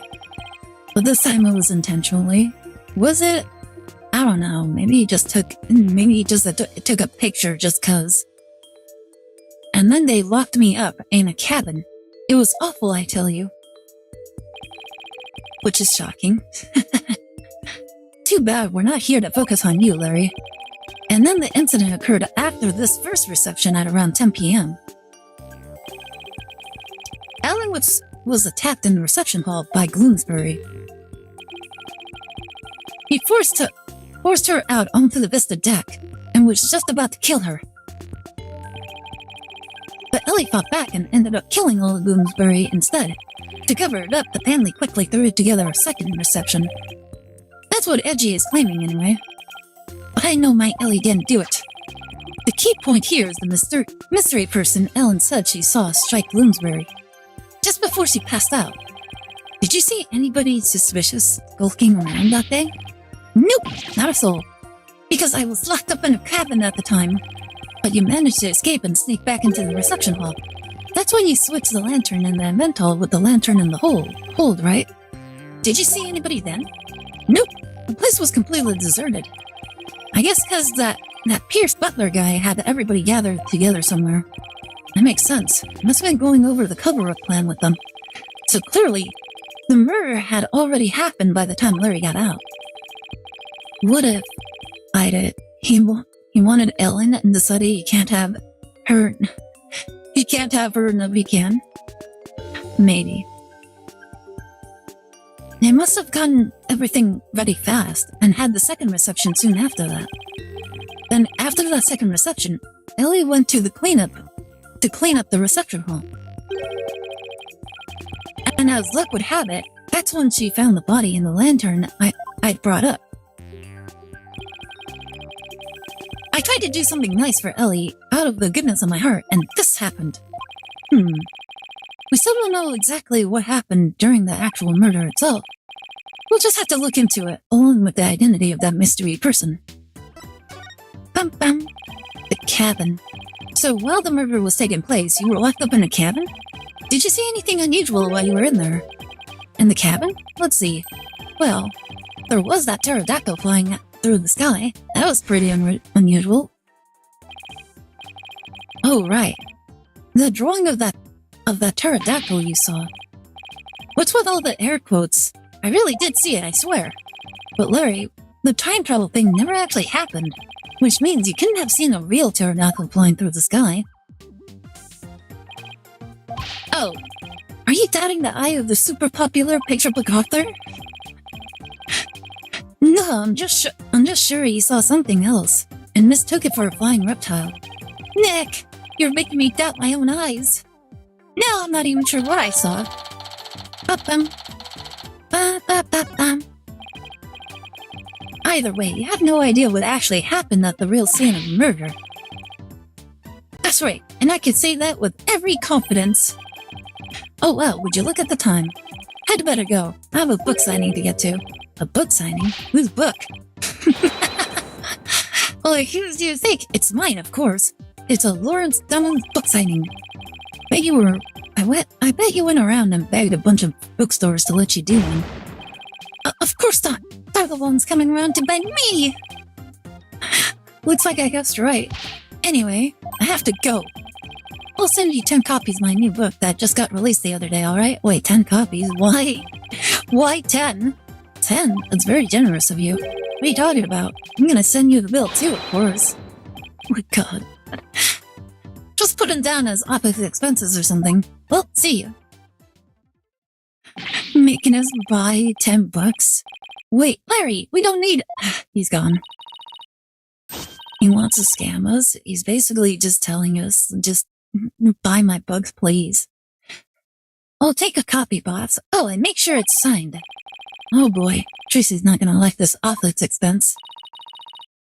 There goes our first lead. What do you want to tackle next, Nick?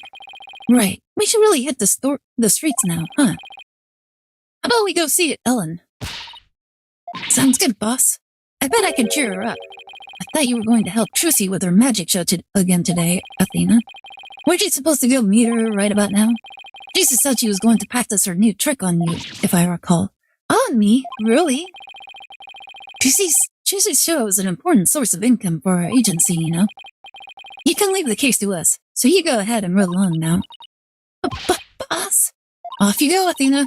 No! I don't want to die! Poor Athena.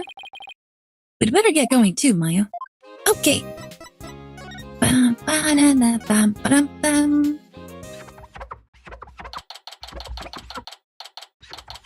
Oh my goodness, she's so meticulously cleaning everything.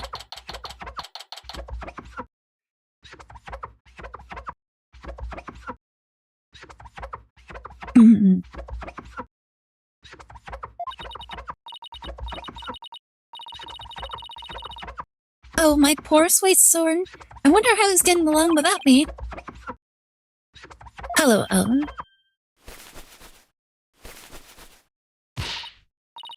Oh, Mr. Wright, what's going to happen with the trial, do you think?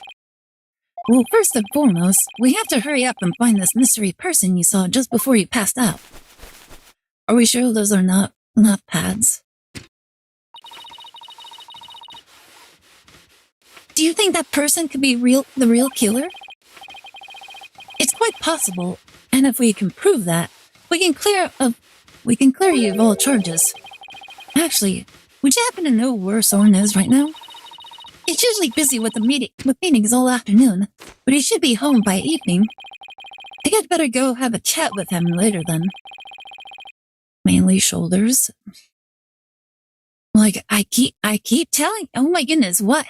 Like, why is it that when I said it, you guys are like, oh, you're just crazy with the yaoi fanfictions. And now everybody's like, maybe she is a femboy. Maybe she is a femboy, and it's totally my idea that I totally thought up of. Why am I being treated to a view of someone's underwear? Mr. Wright, don't tell me. You suspect my sweet Soren? Well, he is the one who masterminded the second reception after the time skip. So I thought he might be able to tell us something. How could you, Mr. Wright? You can't possibly think my Soren would never kill anyone. All right, just calm down. No, if you're accusing my Soren. Please, I'm not accusing anybody, so please put the pan and ladle down, alright? Really? Cross my heart. So for now, would you mind if I ask you a few more things about the case? I better be careful not to provoke her.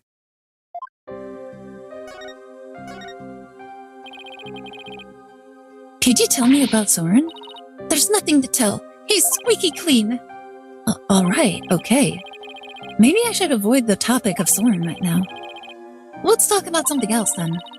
Fine, but you won't hear a peep out of me about Soren. Talk about pulling teeth. Could you tell me about Piers Nickety then? Piers, he came to Sprocket Manor about a year ago. As the family butler, he's now in charge of everything in the household. Only a year ago. Do you have some kind of special connection with the family? I'm just a maid, so I'm not privy to such things, I'm afraid. It might have been Soren's order, but Piers is the one who coordinated the whole thing. He's the one who really orchestrated the grand time travel farce.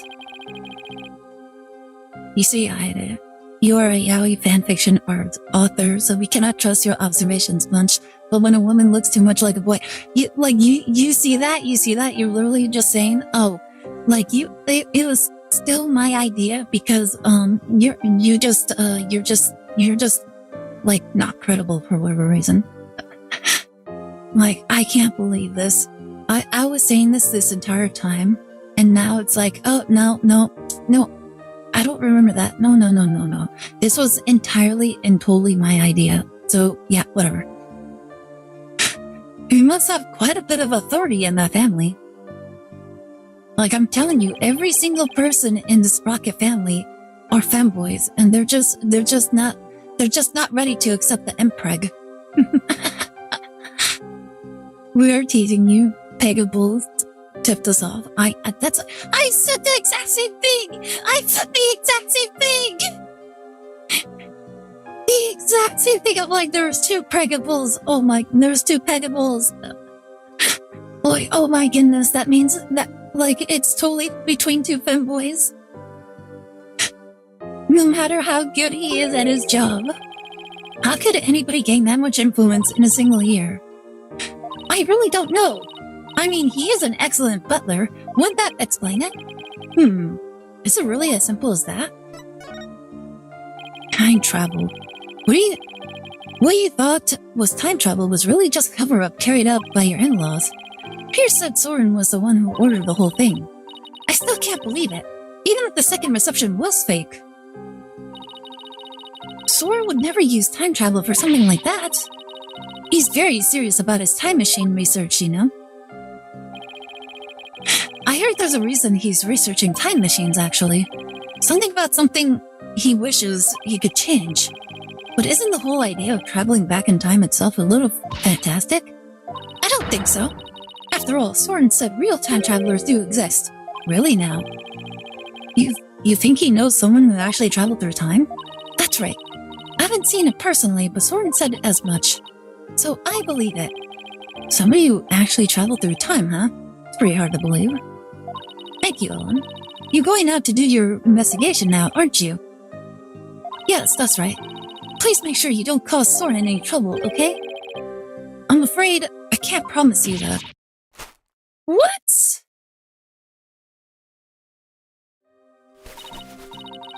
Please, whatever you do, please don't upset my poor Soren any further. I'm begging you. I'll do my best not to cause him any unnecessary trouble. Oh, I couldn't bear it if Soren ever came under suspicion. I'd rather be found guilty myself. Ah! Yikes. Ellen, please, don't work yourself up like this. You don't want Soren to worry, do you?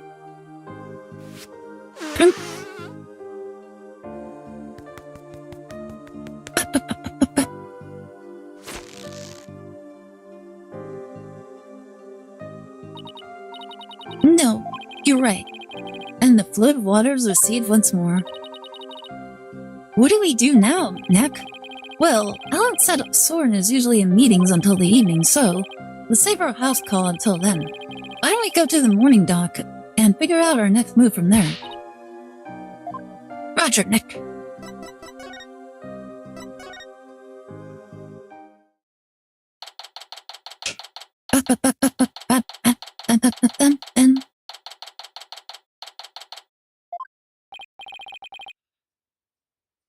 So, where should we start? Let's see. Are there any places we haven't examined yet? We already investigated the reception hall and Sprocket Manor. I know, we haven't looked at the Vista deck or the hold yet. Hey, you're right. We've still got some pretty important places left to examine, don't we? The Vista deck is the actual scene of the murder, right? And the lantern with the body in it was stored in the hold. I think there's a good chance we'll find some important clues in those locations. Do we know how to get to the hold? Good question. I think that was labeled. It was labeled in that diagram of the airship in this pamphlet. There it is.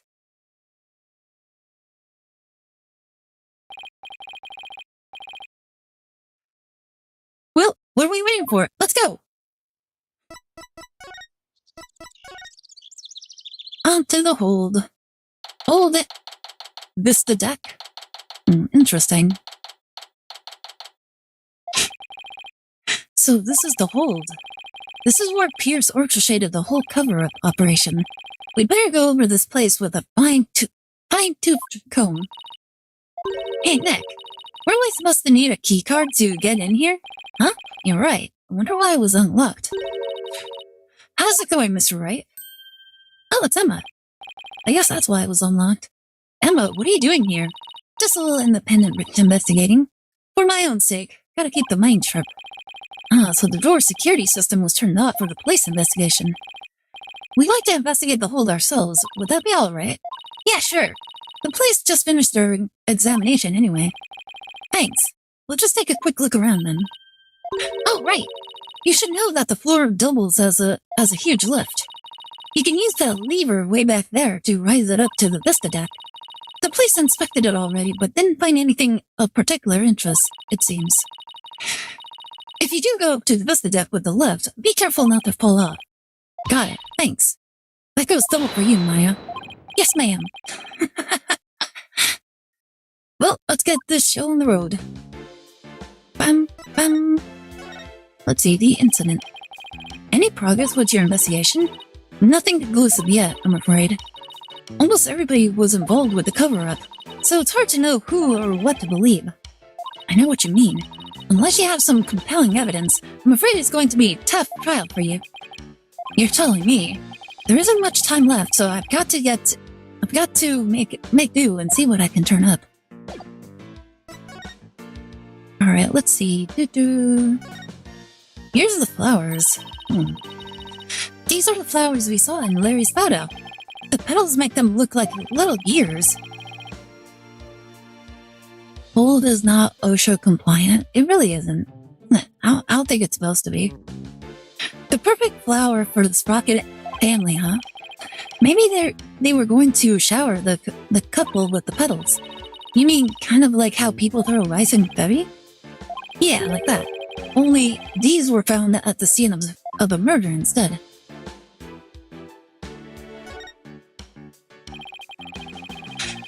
These must be the dishes and glasses they used for the reception. Very fancy.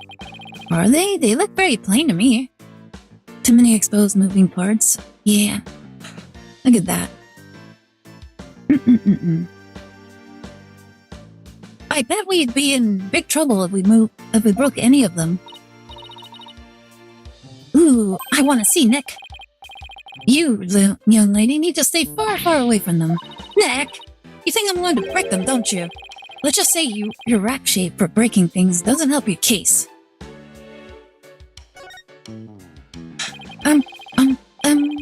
So this is the airship's engine. It's pretty impressive. And it's all rhythmic, like a heartbeat. It's the literal heart of the flying chapel. Look at all those huge gears spinning around and around and around and... well, I think I'm starting to feel dizzy. Yeah, me too. Bum, ba-dum, ba-dum, ba-dum, bum, bum. Here are the cows and the bulls. Ah, wait, there's a bell here. So there are 2 male Pegabulls lanterns in the reception hall. That must mean that these 2 are female Pegacows lanterns. Take a look of the pinion gear and the horizontal one, those shouldn't be meshing. Larry got their sexes mixed up when he replaced the one in the reception. Give me a second. Let me finish this. Didn't see the horns? The difference is pretty glaring if you ask me. And yet he managed not to notice. That's what makes Larry Larry. And Larry being Larry is why I've seen more than my fair share of trouble for a lifetime. Oh, Mr. Wright? You know that lantern the victim was found inside of in the reception hall? I'm just about to go piece it back together so the police can examine it. Oh, okay. We'll stop by for a look too once you're done fixing it. Alright, you said over here? I'm guessing you're talking about these three right here?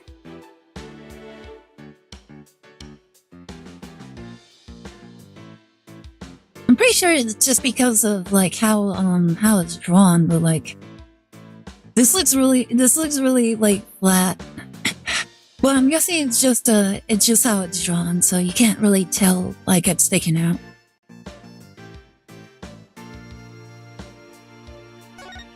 Cake! Oh, it's a cake, Nick. A cake! It's so big they wouldn't miss one piece, would they? Yes, it's not evident, but those should not be meshing. Oh, wait a minute. Wait, that actually doesn't make any sense. Because like looking at it right now, like you have this gear. Well, you have this gear going up, and then you also have this gear going up, but this is going the opposite way, so shouldn't this wheel be turning the other way, and then this wheel be turning the other way as well? Yeah, if this is going this way, which it obviously is, then this should be turning this way. And then, as a result, this should be turning this way. This way. It's actually kind of funny. If you're that in the mood for a mouthful of styrofoam, sure, knock yourself out. His horizontal should be moving clockwise. Yeah, I don't know anything about gears, but like from how it looks, it doesn't make sense. You mean it's not real? Well, it sure fooled me. I was so ready to have some of that. To have some of that, I'm really craving cake now. Come on, Nick, let's go get some. Maybe after the trial's over.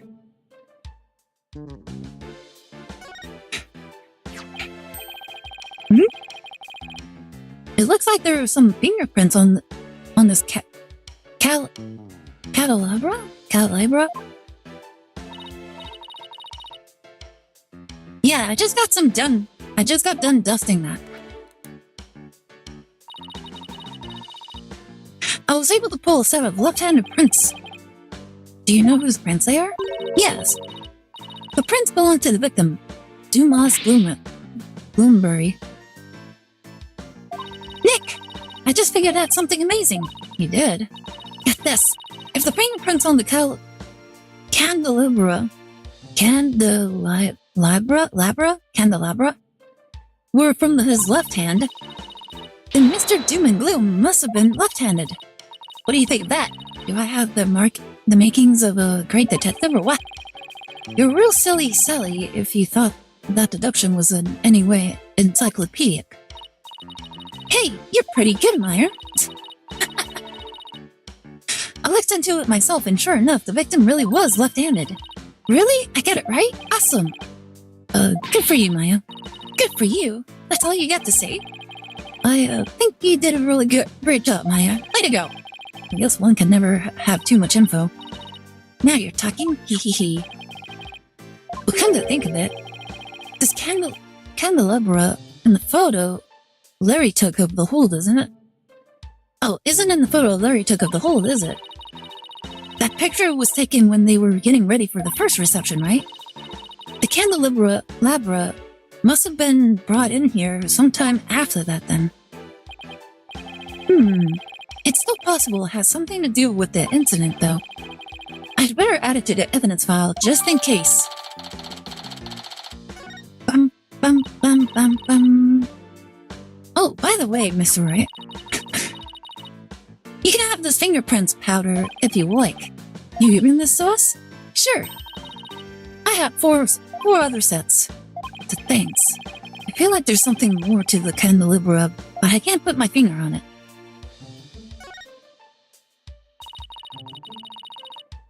What are you looking to buy some? I was thinking they'd be perfect for the altar candles in the channeling chamber at home. It might class up the place a little. I don't know, I can't really see them fitting in with the vibe of Korean Village. What's that? A wedding bow? According to the pamphlet, it's used on the Vista deck during wedding ceremonies to bless the newlyweds. How many people are getting married on this thing? I guess they disassemble and store away here in the hold when it's not being used. Ooh, look, Nick! It's an airplane. Wonder if Soren built that one too. Hey, why don't you take it for a spin? Just a quick tour around the neighborhood. And who do you propose is going to pilot that wooden death trap? Me, of course. Who else? Oh my god. Don't worry, I've seen people fly airplanes on TV plenty of times. I think I'll pass. I still got my whole life ahead of me.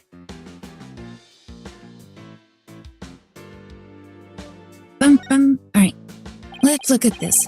Oh look, there's the lever to the lift Emma told us about. Let's try going up on it. I'll go flip the switch. Here goes nothing. Wait, I'm not even on it yet. Wait a minute. Oh my god, those. Hey, Maya, stop the lift. Whoops, sorry. I got a little carried away. Never mind that. Move over a little. Okay. There's blood. Is that blood? Blood! Let me see. Could it be Mr. Bloomsbury's blood? Well, this lift goes up to the Vista deck, where the murder took place, so I think that's the most logical conclusion. But I thought the victim was clubbed to death and that there wasn't much blood. Something tells me I'd better take a picture of this. Having Maya drive you is the same as having Aire drive you. It is a one-way trip to heaven. Oh my god, I'm not a bad driver. I should ask Emma about it some more later. Maya, can you bring the lift back down now? You got it. I'll go flip the switch again. Boop.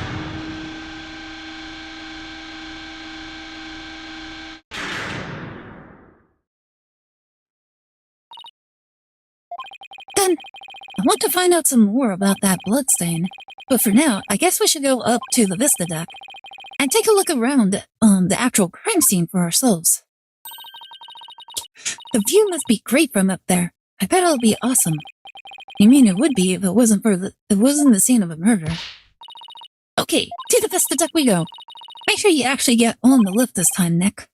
I know. Okay, I'll just flip the switch again and away we go.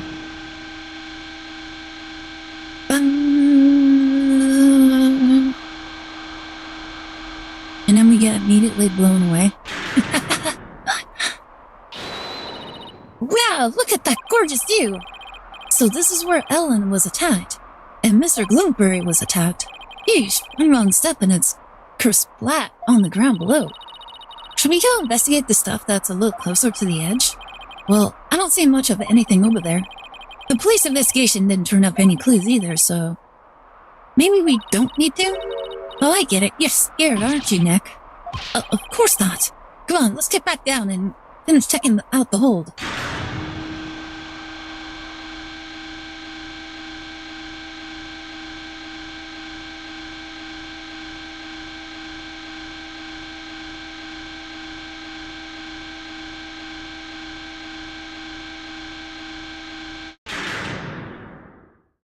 You don't want to fall from a height into water either. Yeah.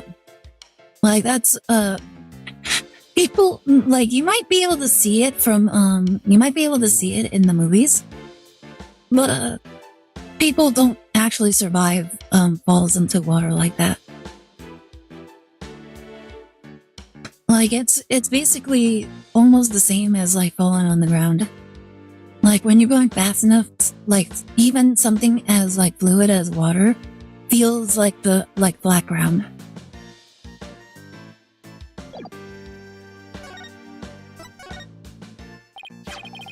Emma, can we take out this candelabra a little more?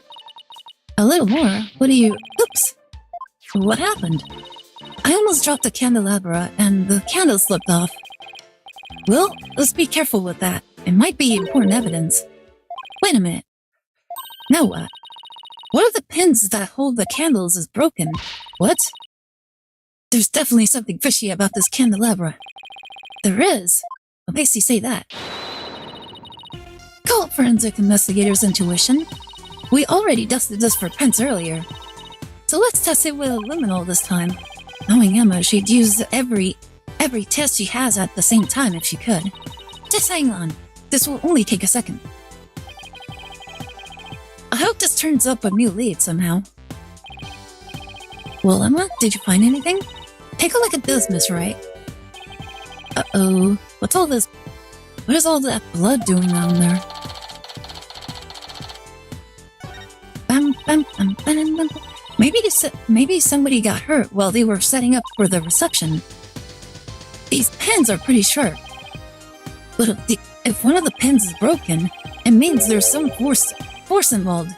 Do you think maybe somebody got stabbed? But nobody reported anything like that. It's quite a bit of blood. Wonder whose it is. If I have anything that might shed some light on that, I should probably show it to Emma. Somebody else who got stabbed. Emma, about this bloodstain, doesn't something about it strike you as odd? What's so odd about the victim's blood? It's not exactly... There's just something about it that bothers me. Now that you mention it. I can't say I necessarily disagree with you. Maybe I should talk about this some more with her. Oh, whoops. The bloodstain. Something's odd about that bloodstain. About this bloodstain, what about it? There's something about it that's been bothering me. Oh yeah? What's that? Well, there's a huge bloodstain on the crime scene left, and a bloodstained candelabra. Now, this is only a guess, but I'm thinking maybe these two bloodstains are from the same source.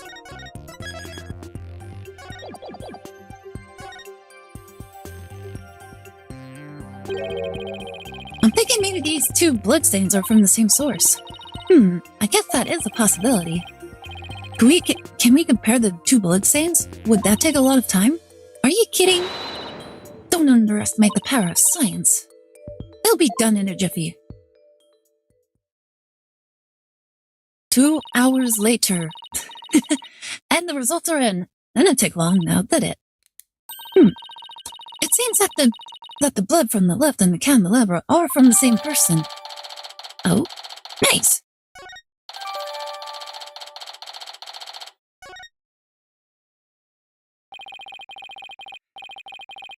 Well, the victim was clumped to death, and there wasn't all that much blood. But if this isn't Mr. Gloomsbury blood...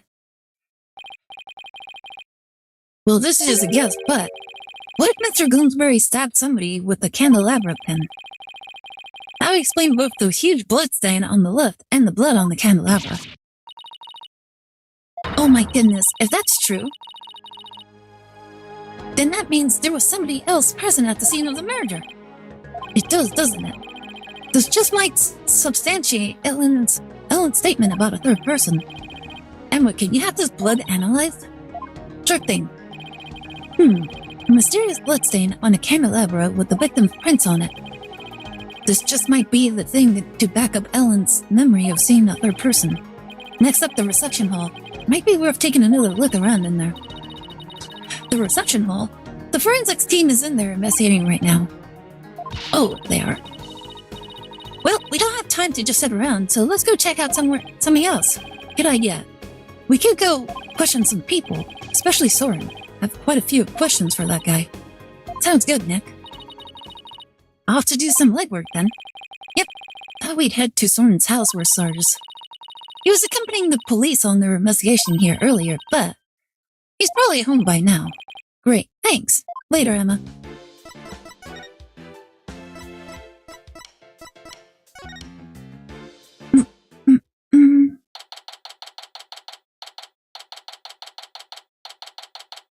The Sprocket Manor. I still can't get over how gorgeous Sprocket Manor is. Just don't touch anything. I wasn't going to. She was definitely going to. I was told I had guests. Thank you for seeing this, Soren. We know you're busy. We'd like to ask you a few questions about the case if you wouldn't mind.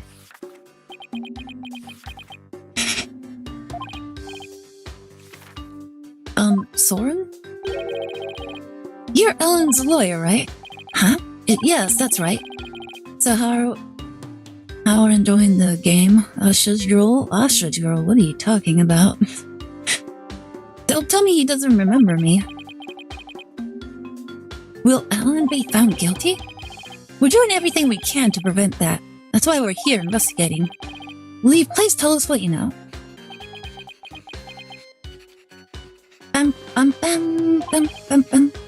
Soren? Alright, fine. What was that pause all about? The cover-up. It was you who gave the order for that large-scale cover-up plan, isn't that right?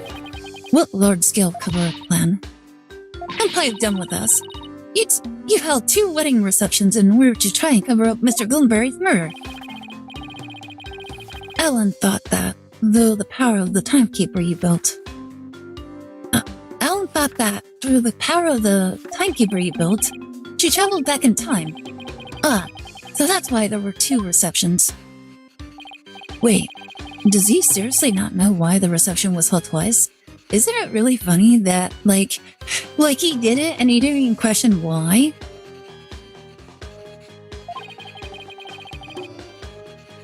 Because you're an Ultra Drool? How dare you? I take offense to that.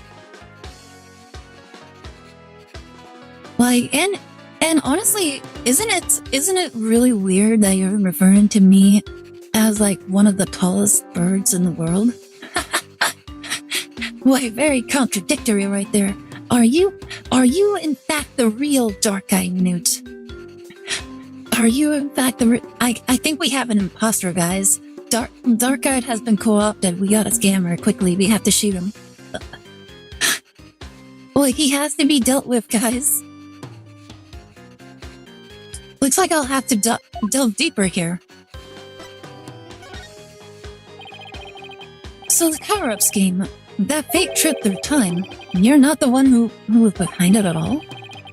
Piers Nickety stated in court that you were the one who ordered it to be carried out.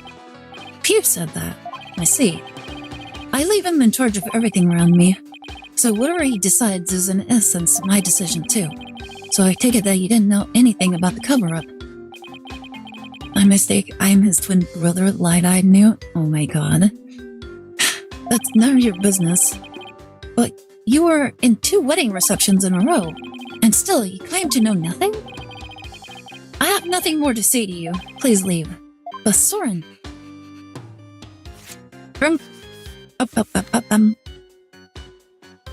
Ding!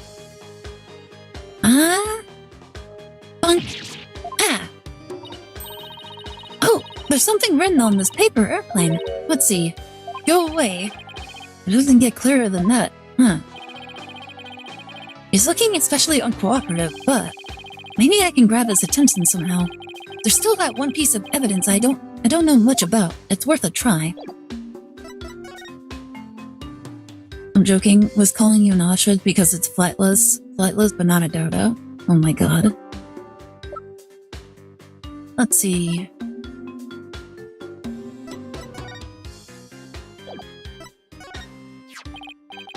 Soren, have you ever seen this before? That's Oh my goodness, look at that. He's pressing really hard on his pen, guys. Guys, he's pressing it really hard. And this is like the first real reaction we've actually gotten out of him. Soren, what is it? Nothing. I did his whole demeanor change all of a sudden. He's gone pale as a ghost, too. Oh my goodness, he's dead. It's Soren! Nick, look at his stomach. He's bleeding. Somebody help. Soren's collapsed. He just wasted like 3 whole lines of lead. Master Soren, get him to the hospital quickly now. Guys, he was bleeding in the stomach. Poor Soren. That must have been one serious wound. What is it, Nick? Well, when I showed him the candelabra, his whole demeanor changed. So I was thinking that maybe his injury is... Huh?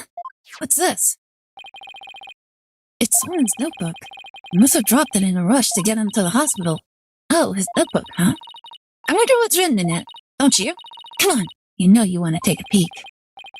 Soren's notebook. What to do, what to do. There's only one thing we have to do. We have to read the notebook. Well, how did he get hurt? Who even uses a mechanical pencil? I use pens exclusively. What are you talking about? He is using a pen. Like, that wasn't a mechanical pencil, that was a pen. I feel guilty snooping around in somebody's personal notebook, but...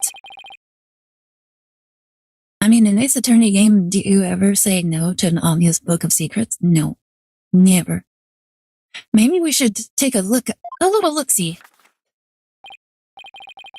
Whoa! It's filled with big words written in tiny letters. I guess he uses his notebook to write down his inventions ideas. Huh? What is it? Did you find something? After March 8th of last year, the content of this notebook changes dramatically. Like how? Well, ever since that date, Soren's been writing down every detail of his life, as in every. Maybe he decided to start keeping a diary. Give me a second. I need to check something real fast.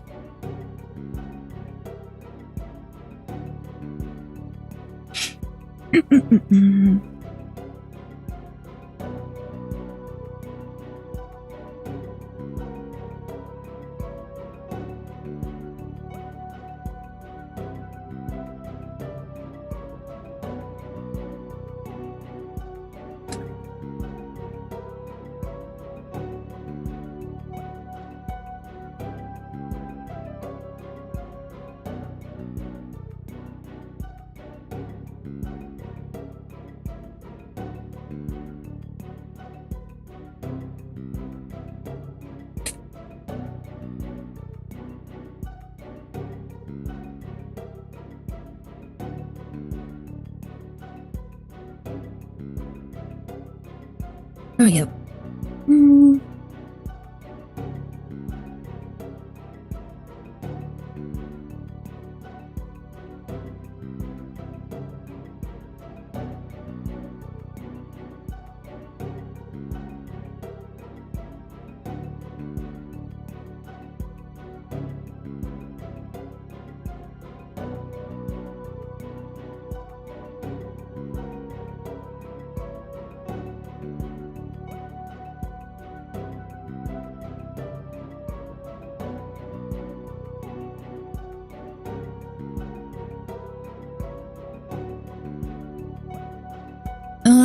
Give me a second.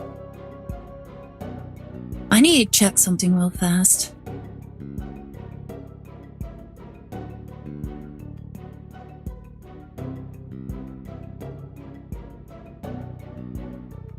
Okay, so, I'm looking at my PC right now. I just noticed that the lights, the LEDs on my PC are switching between green and red. So, if I remember correctly, there's actually like a feature in the PC. I forget what it's called. I think it's like ARM or something. And it's supposed to, it actually has like a feature that tells you what it means for like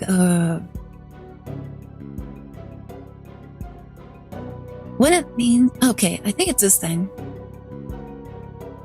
I need to check this real fast. Do. Dum.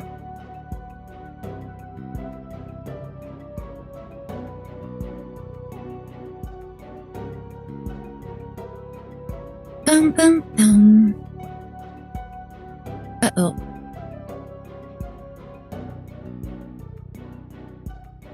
So yeah, I'm trying to check the status of my PC, but it's like I don't remember what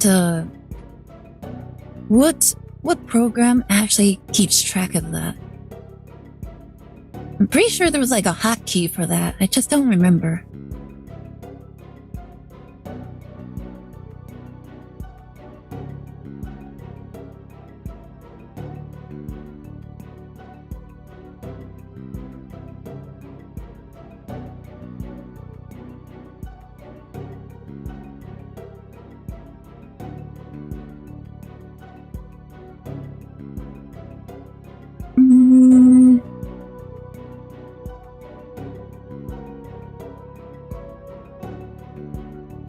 Pause and break.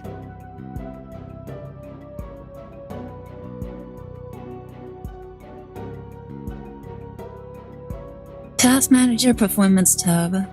Alright, let's see. Can it actually tell me like some other things? Let's see, performance.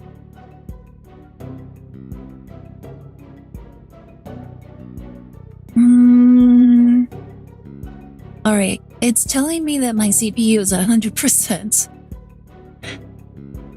Memory 34. GPU is 53 Celsius. Like, what? Is that okay?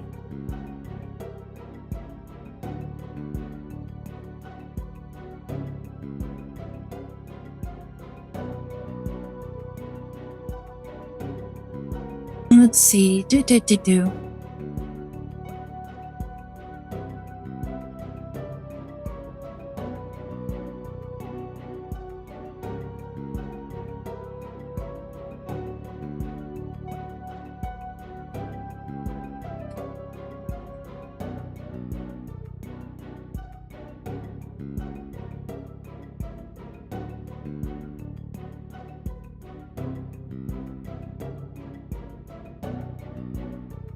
Alright. I wouldn't know I was lost. I'm asking Grok right now, since Lux isn't here yet. Let's see.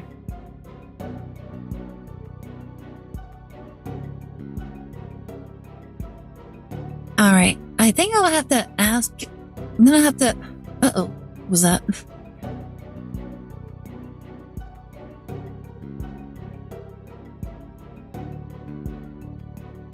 Alright, let's see. Do.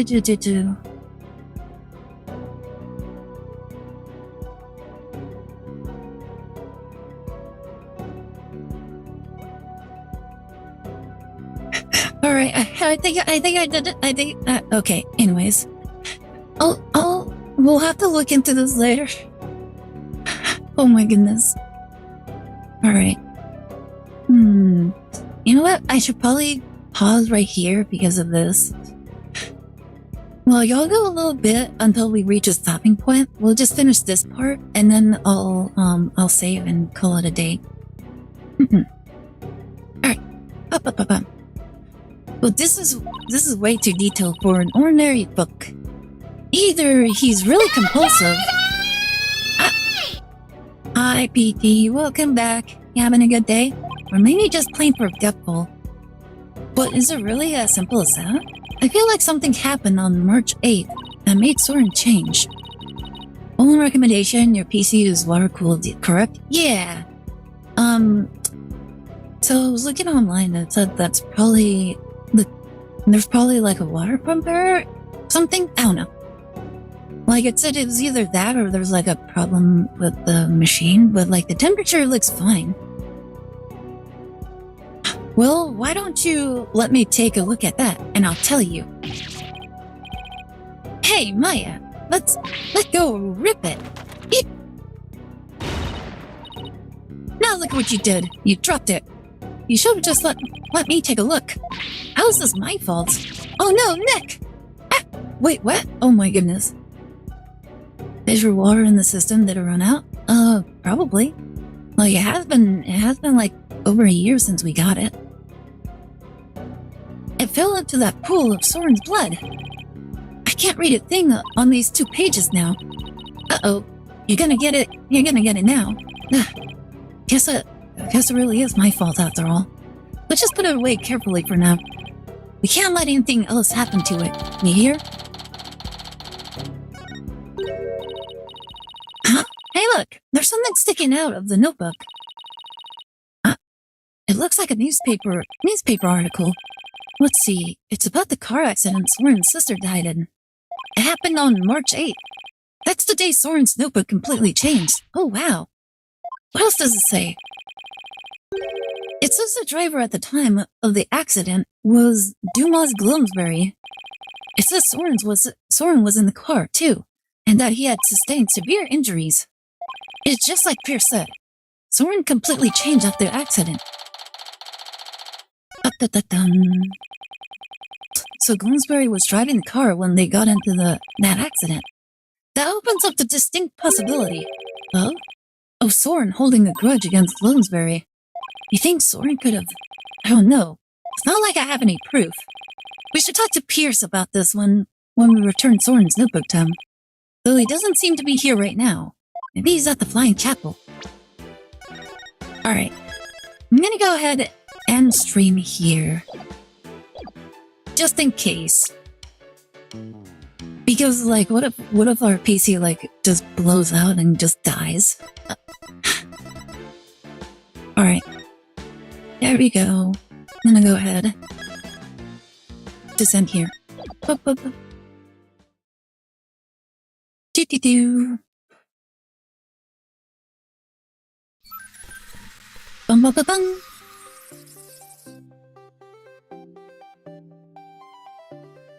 And we're back.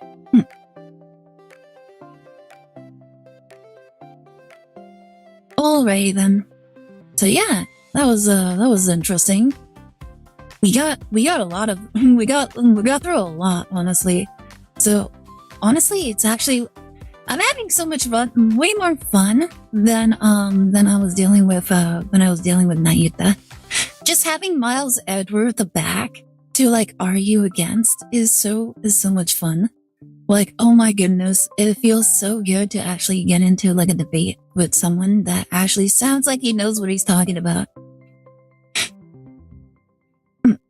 Always good, indeed. Have a good evening, but Aire, aren't you a little too big? Your model's typically smaller in the chair. Am I? Give me a second. Do. Should be about that. So, I don't know. Anyways, but yeah. Do. Well, let's see. I think I just need to like ask Lex about this when he gets back. I'll probably look into it. Anything else to go through? Honestly, I kind of wanted to watch some videos, but like, I don't think it's a good time since my PC looks like it. Since the PC is like just glowing red, so we'll look into what that means. But for now, I think that'll be it. Let me just go ahead and do this. Do. There's the Discord. If anybody wants to join the Discord, hang out with the Bird Gang, we'd very much appreciate it. What else? Right. The manga. Make sure to check out the manga, as well as any of the other stories that we have on DeviantArt. Like, we very much appreciate anybody that reads it. And then, yeah, other than that, my brother will be back on. Well, hopefully, if everything is fine with the PC, he should be back on tomorrow to do the Pokemon Soul Link with Lubes. So if you guys want to drop by, say hi to him during that, that's what he'll be doing. And yeah, that'll be it for me today. Yeah, have a good night, stay safe, and have a great rest of your weekend. Alright? Have a good night. Bye.